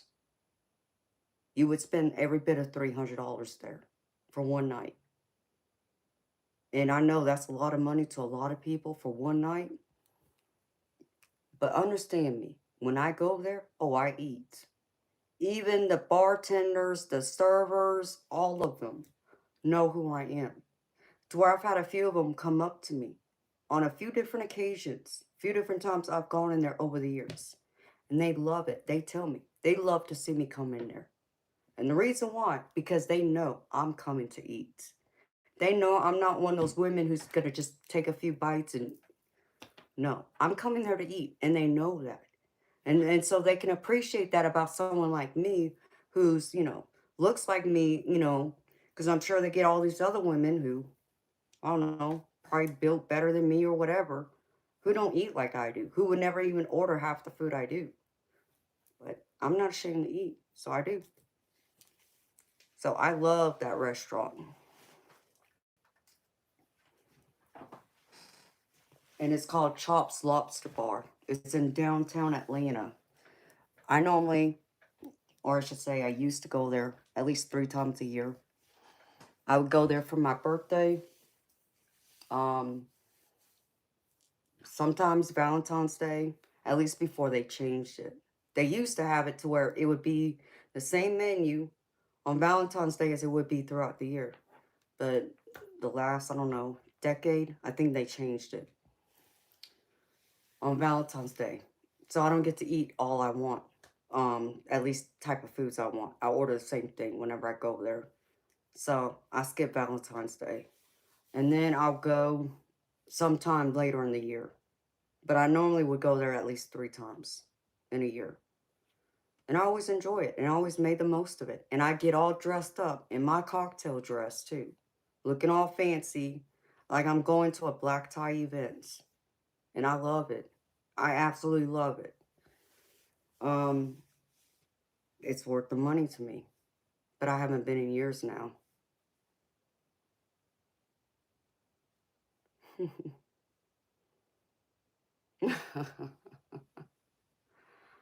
I hear you, honey.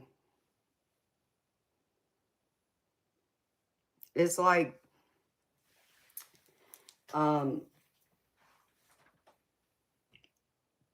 I know I can't go in there and eat all that food. And I know that. But I still go in there and order it. Because like I said, it's going in a box with me and I'm able to take it home. So, and the food is just, it's outstanding. I've been eating at that restaurant for over 20 years. That's how long I've been going there. It's existed over 20 years. And they have this filet mignon and it's a 14-ounce steak. And they serve it on top of a potato patty. And they have like a some kind of like gravy or sauce that potato patty cake sits in, and then the filet sits on top of it. And then they have where it has like mushrooms, I think they're red onions that's cooked on top of it, and it has some kind of like chili, red pepper sprinkled on it. It is so damn good. Love, love, love. And I'm making myself hungry now. But I can't have that. That's my restaurant, though. I could show you pictures. Let's see if I can find one. Let me see. I think I've looked once before. If I have one in here, it's of me sitting at the table. You may not be able to see what I'm eating, but you'll be able to see partly what I'm wearing. Let's see. I think I did find one. Well, no, it's not on there. I think it's in here. And I got hot again. And you can even have, if you want to be romantic, which I've had done for me, the restaurant works with a florist. So not only can you like make a reservation, understand me, you have to make a reservation. You can't eat there without a reservation. And so you can arrange it when you call and make the reservations to also have roses sitting on the table for when it's your time to be seated. So I've been able to experience that too. And I think that's probably one of the pictures that I have, because you can see the bouquet of roses sitting on the table. Let's see. And it's probably the only one I have on this one. I have to find my other pictures on my other device. I still got to get a new charging cable for it to get to the pictures. Where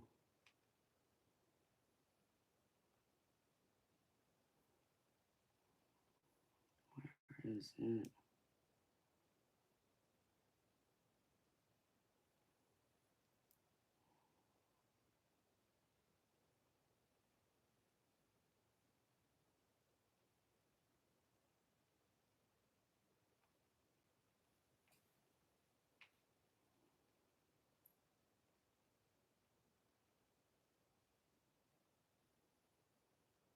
Wow.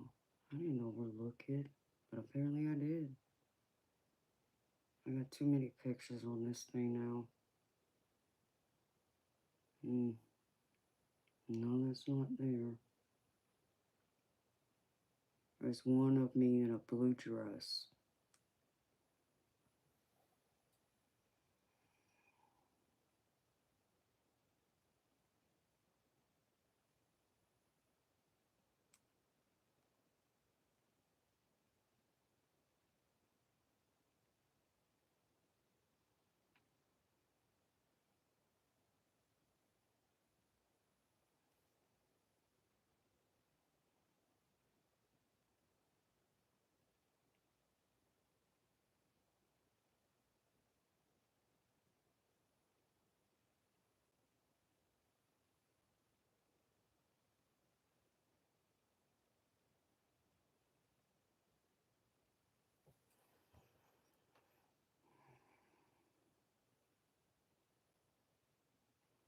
Unless I had to go find it from another website, and I think I may have had to do that. I bet that's what it is. That's probably why I'm not finding it here. Because he posted it somewhere else.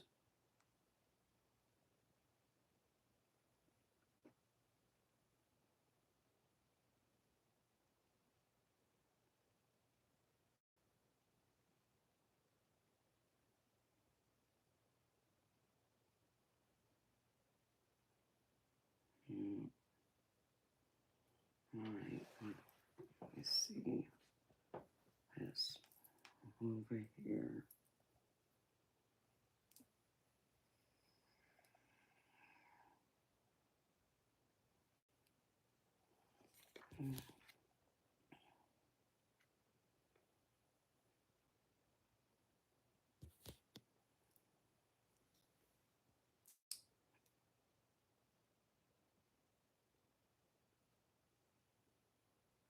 Oh, winter bass. Honey. I bet you look great in a dress, honey. Hey, I would let you get all dressed up with me, and I wouldn't care what anybody else said. I love to dress up, honey. Um, let me see if I can find this now. I had to go to a different place because he posted it somewhere. And now I just have to find it. Wait. Come on. No.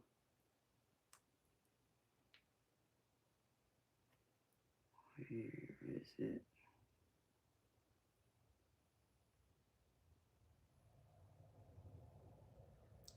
It's gonna take me a minute to find it, y'all. So give me a minute. I gotta search through all these dating pictures.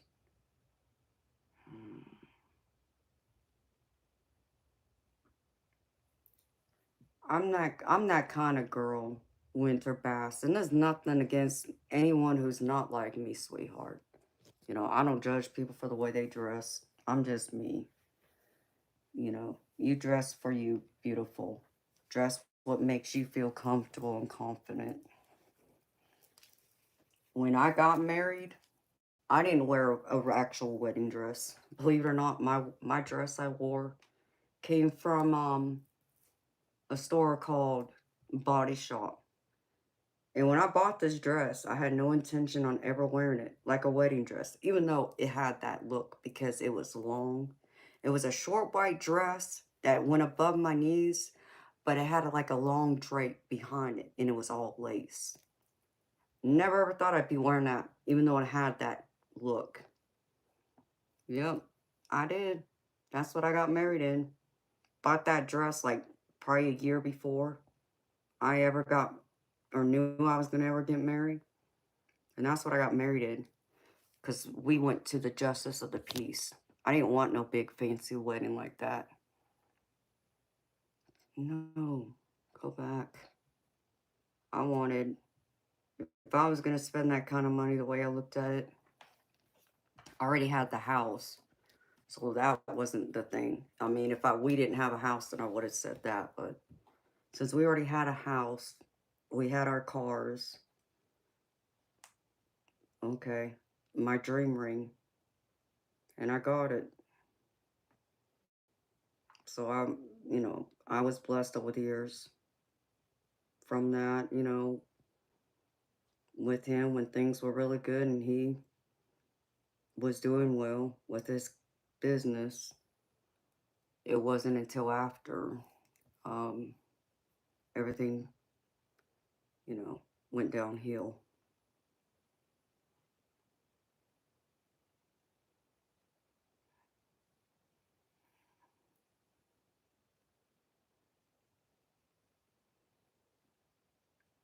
In fact, you want to see what I got married in?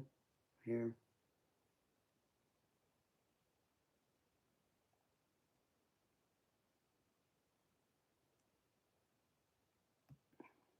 let me pull this up.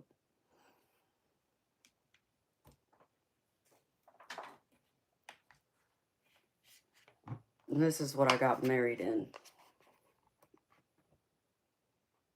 And that was like a $40, $50 dress from Body Shop. I didn't care. It fit its purpose. It served its purpose. Especially going down to the courthouse. I had my mama's wedding dress that she wanted me to wear, but I dang it, not again. If I had an actual wedding, I would have done it, but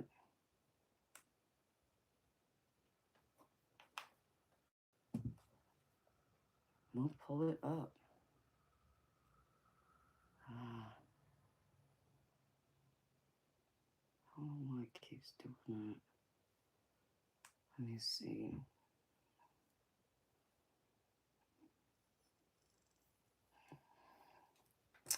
Sean, I very much was. I was crazy in love with that man. Crazy in love. Head over heels in love.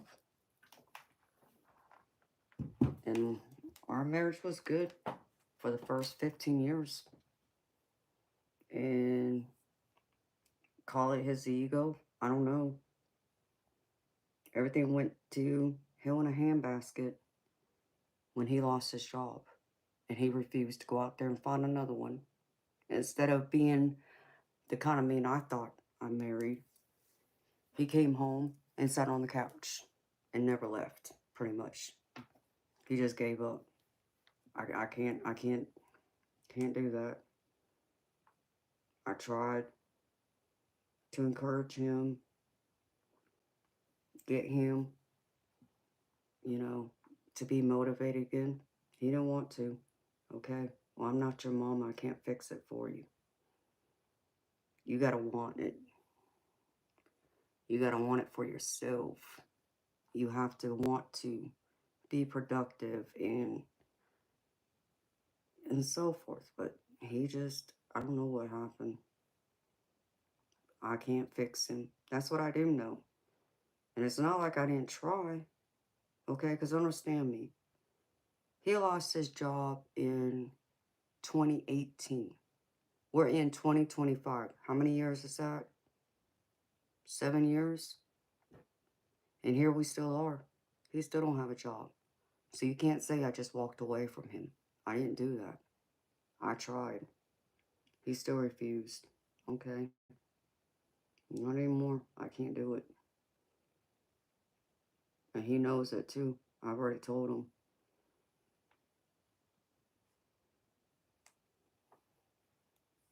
Let's see if I can find this one picture.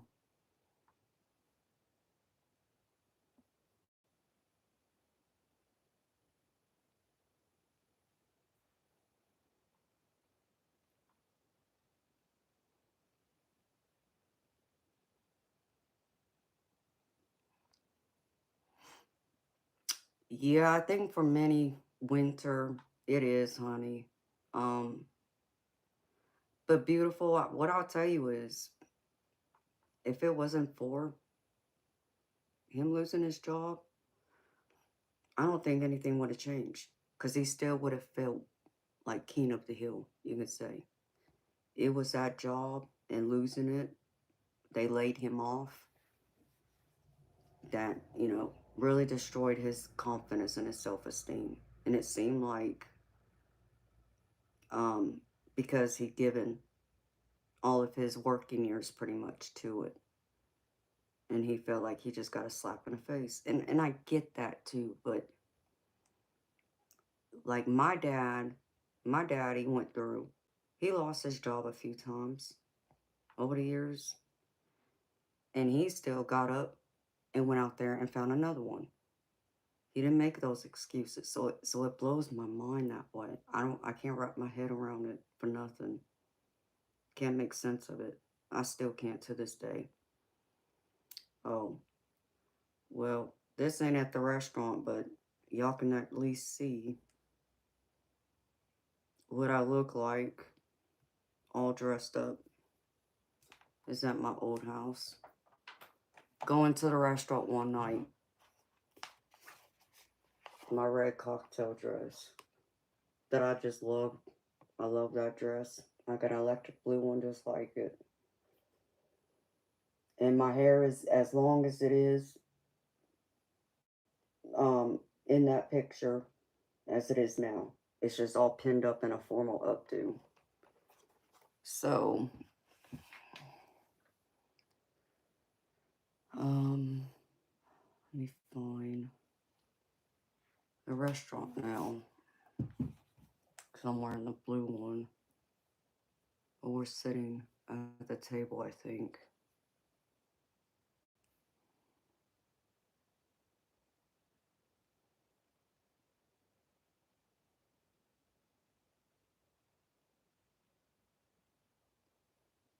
I don't remember going this far to find it.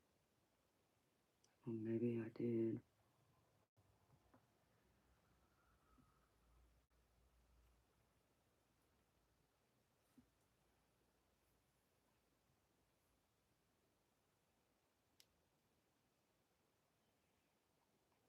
And y'all want to see, damn it, why does it keep doing that? Oh, I can't find it. He has too many pictures posted on there. I can't find it. At least not quickly.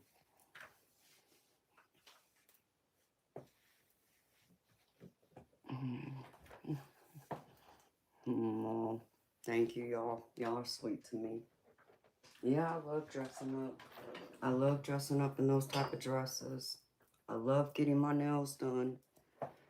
I mean, well, I'm not going to say I love getting my nails done. I'll say I love having my nails done. Now, going and having my nails done is a pain in the butt because it takes like 3 hours, 2.5, 3 hours, depending. But, I like having my nails. That's just me.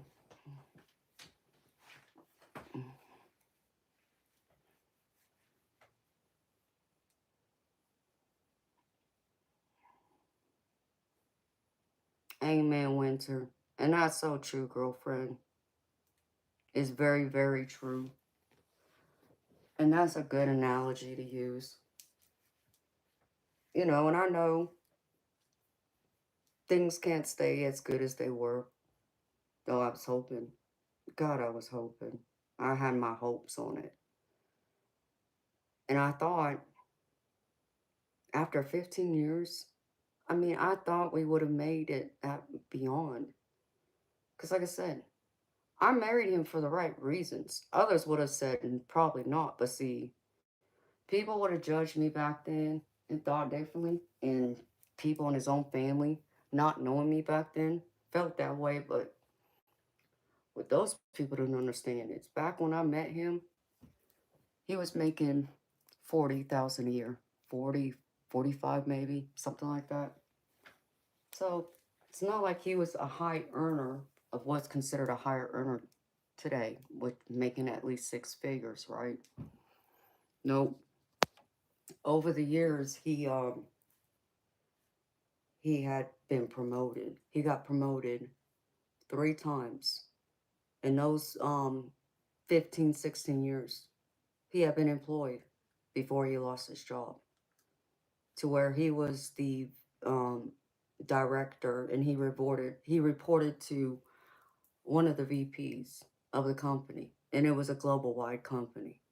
So he had worked his way up the ladder, and I know a lot of it. And he would even tell me that there were many times that he would call me, and I remember him, where he would have a problem at work, and then he wouldn't be sure of how to handle the problem or how to take it, or like he needed another perspective. And he always said, my perspective always gave him the right perspective, it seems, because he said before meeting me, he would have never looked at things the way I do.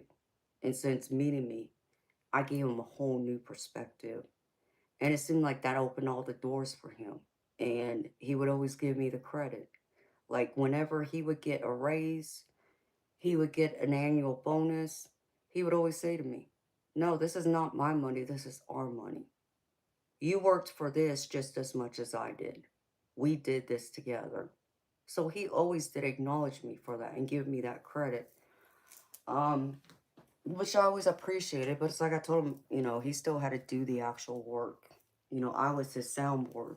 But yeah, did I take care of the house so he could focus solely on his career? Yeah, I did do that.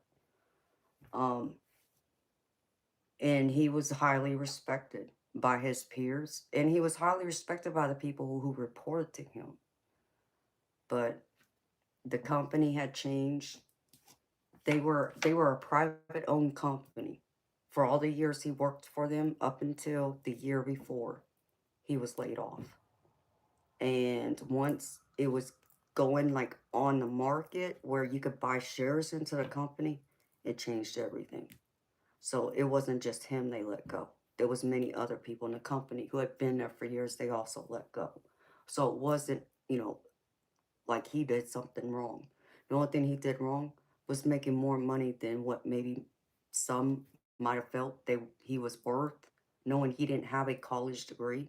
He came straight out of high school and worked his way up the ladder to make over six figures a year. That's unheard of, especially in today's time. But he did. So, and his boss, both his managers loved me. They loved me, appreciated me, and they knew I always took good care of him. Um, so they knew I was with him for the right reasons. But everybody else on the outside looking in would have said, "Oh, what's she doing with him? He had no money. What are you talking about? Y'all crazy." I fell in love with that man, head over heels in love. And I even remember when he went and got my engagement ring, and we were already looking at our wedding rings. And I asked him, "What kind of ring do you want?" And he was like, "Oh, I'll be happy with just a gold band." No, I don't want you just to have a gold band. I want you to have a ring that you want. If you want some diamonds in it, I'm going to put some diamonds in it. But you have to tell me, what do you want? And he was like, "Oh, yeah, some diamonds be nice." Okay. So I went. And we went looking at rings one day just for his. We found one from one of the chain stores. And I loved the style of it, but I looked at him like, what was wrong with it is the quality wasn't there. So, um, we went to back to the jeweler where we got my engagement ring from. And our jeweler told us, oh, not only can I give you a custom ring that looks just like this, but I can give you not just better quality diamonds, I can give you even more carat weight for the same price you paid for this ring at the chain store. What do you think I was going to do? Make that ring. And he did. And it's a gorgeous ring. And it has big diamonds in it. So, no, I wasn't even just about me. Like, I got diamonds, he got his diamonds too. Because he likes jewelry just as much as I do. So I made sure I did all those things for him. You know, just like special occasions, flowers and all that, he would do it. I did it for him too, and then some. He could rely on me. Like I said, I took care of the house. He didn't even have to worry about the cars. I took care of the cars. Whenever the cars needed to be maintenance, needed repairs, I always took them. He didn't have to worry about any of that.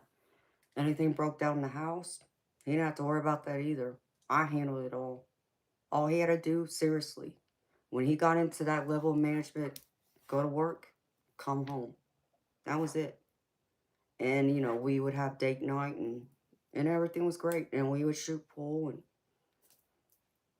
so if only, he hadn't lost his job, things would be so much different. And maybe his kidneys wouldn't have failed either. Because it seemed like once he lost his job is when he really um, destroyed his health, his body. Because instead of like drinking like 4 or 5 bottles of water a day, he was going through and drinking 4 or 5 bottles of those 16.9 ounce Mountain Dew bottles in a day. Well, he was already suffering kidney stones. It was only a matter of time. All those kidney stones he had was going to damage his kidneys, especially after he became diabetic. So I wish I could have changed things around for him. But like I said, I can't fix everything. I'm not his mama. I shouldn't have to. And, I, I won't take it away from him. All them years, we have many happy, great years. I will never deny that. But now, like I said, I can't. And even the candy, them nutty buddies, like, why? Why are you eating that crap? When you know you got less than 13% kidney function between both kidneys together, that's all he has left. 13% kidney function. And it might be even less than that now because that was close to a year ago, was the last time I heard about it. And you already have high cholesterol, high blood pressure. You're also diabetic. And yeah, you suffer with back pain now too. Um, and he has sleep apnea. Um, Even though he doesn't snore because he had that sinus surgery, but he did have a follow-up sleep test done, and it still showed he was falling asleep or waking up and not breathing in the middle of the night. So he's supposed to be using oxygen while he's sleeping. I just wish he would do more to take care of himself. I can't do it all.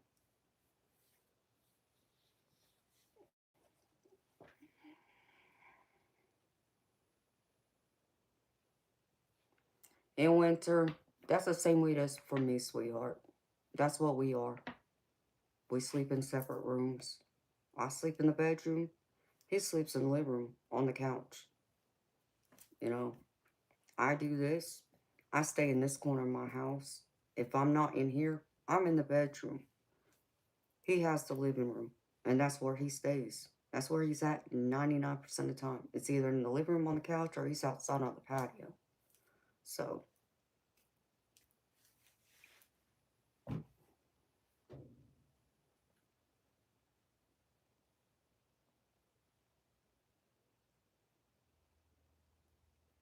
yeah, winter. And that's exactly what it is. His whole identity was in that job. And he did it well. I will always give him that.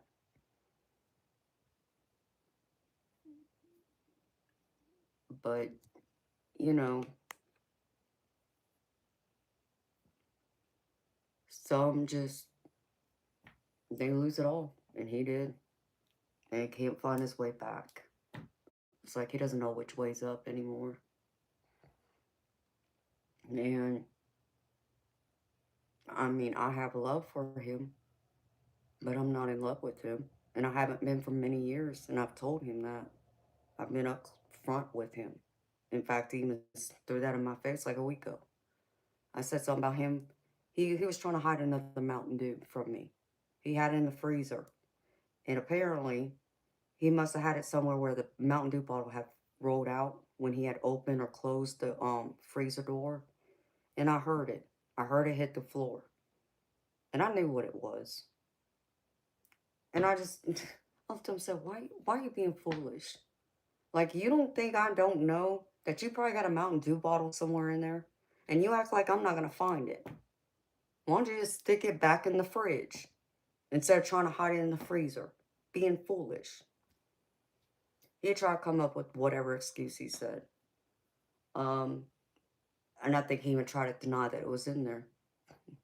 I let him think what he wanted. And like, 10, 15 minutes later, he walked outside. I went in the kitchen, opened the freezer door. There it was. What did I do? Pulled it out of the freezer, stuck it in the fridge. And I told him, I said, why are you acting like a fool? Why do you think you gotta hide that from me? If you want to kill yourself, go knock yourself out. What do you want me to do about it? He was like, yeah, that's right. You don't love me anymore. Okay, whatever. I'm not gonna argue with you. It's not worth, the energy get wasted. Even my brother said that to me. He was like, stop worrying about him. Stop allowing him to disrupt your peace, because in all actuality, y'all are separated. Y'all are just living in the same house, but y'all are separated. You already know what's going to happen. You already know what's coming. And he knows it too. He's just in denial. Yeah, you're right. So why get yourself all upset over him? He doesn't care. If he's going to kill himself, let him do it. Why, that's just him trying to get you to show him pity and attention for what? It hasn't worked this far. Why would it change? Don't know. It's not that I don't care. He don't give me a reason anymore to care because he doesn't try.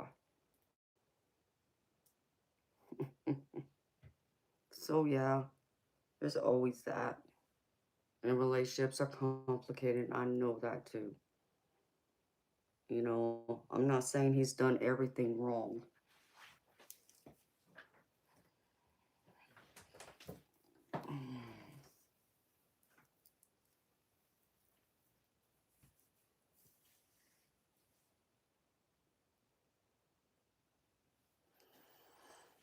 Yeah.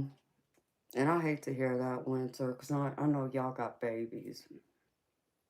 You know, I gave myself a time frame, and I know what that is to get everything I need to do in order. So, um, I'm just focusing on me, girlfriend, and that's all I'm doing, and focusing on building this channel, and that's all I can do. Yeah, I see that, baby. It is 4:15. I reckon I should shut it down for the night. If there ain't no other paid readings, I might as well, so I don't drain all my energy. So I can come back tonight and be here with y'all and do the more in-depth readings for the people who need one from me.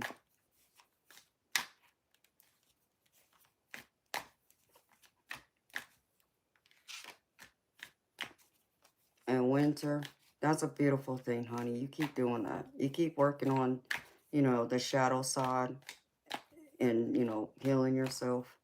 And that'll make you so much stronger. And you'll be that much, braver and fierce when you know that time comes and you're ready. There won't be anything else there to hold you back anymore, or put those doubts or those fears in your head. That's going to make you second guess. You're already going to know.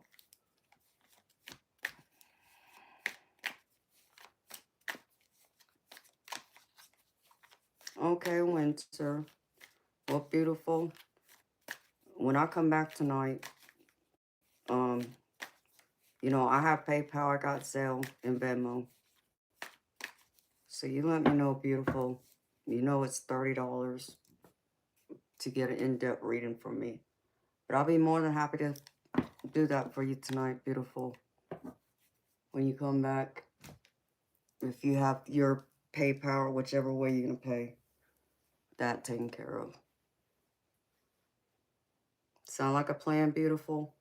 Because I got new decks too, honey. And that just makes me wonder if this deck is meant for you. I got this deck that has skulls on it.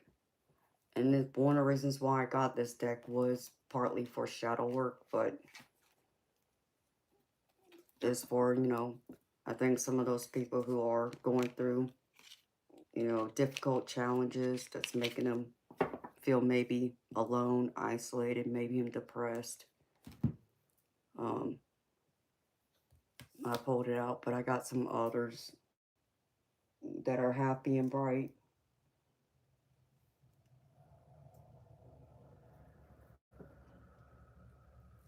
So I'll be more than happy to do that for you, beautiful.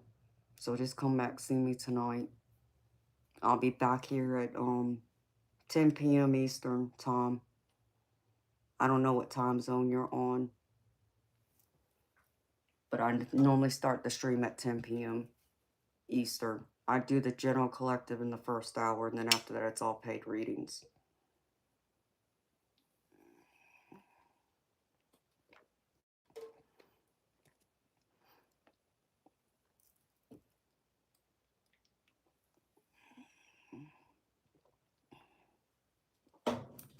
Sounds good, beautiful. Well, y'all beautiful people, have a wonderful night. A rest of y'all's night. Depending on where y'all are at in the world or day, because it's 4:15 in the morning for me, Thursday morning. So I hope y'all's day is beautiful and great and full of nothing but love and positivity and blessings. So until then, my beautiful people, take care of yourself. Look forward to seeing y'all back here tonight at 10 p.m. Eastern. Good night, y'all.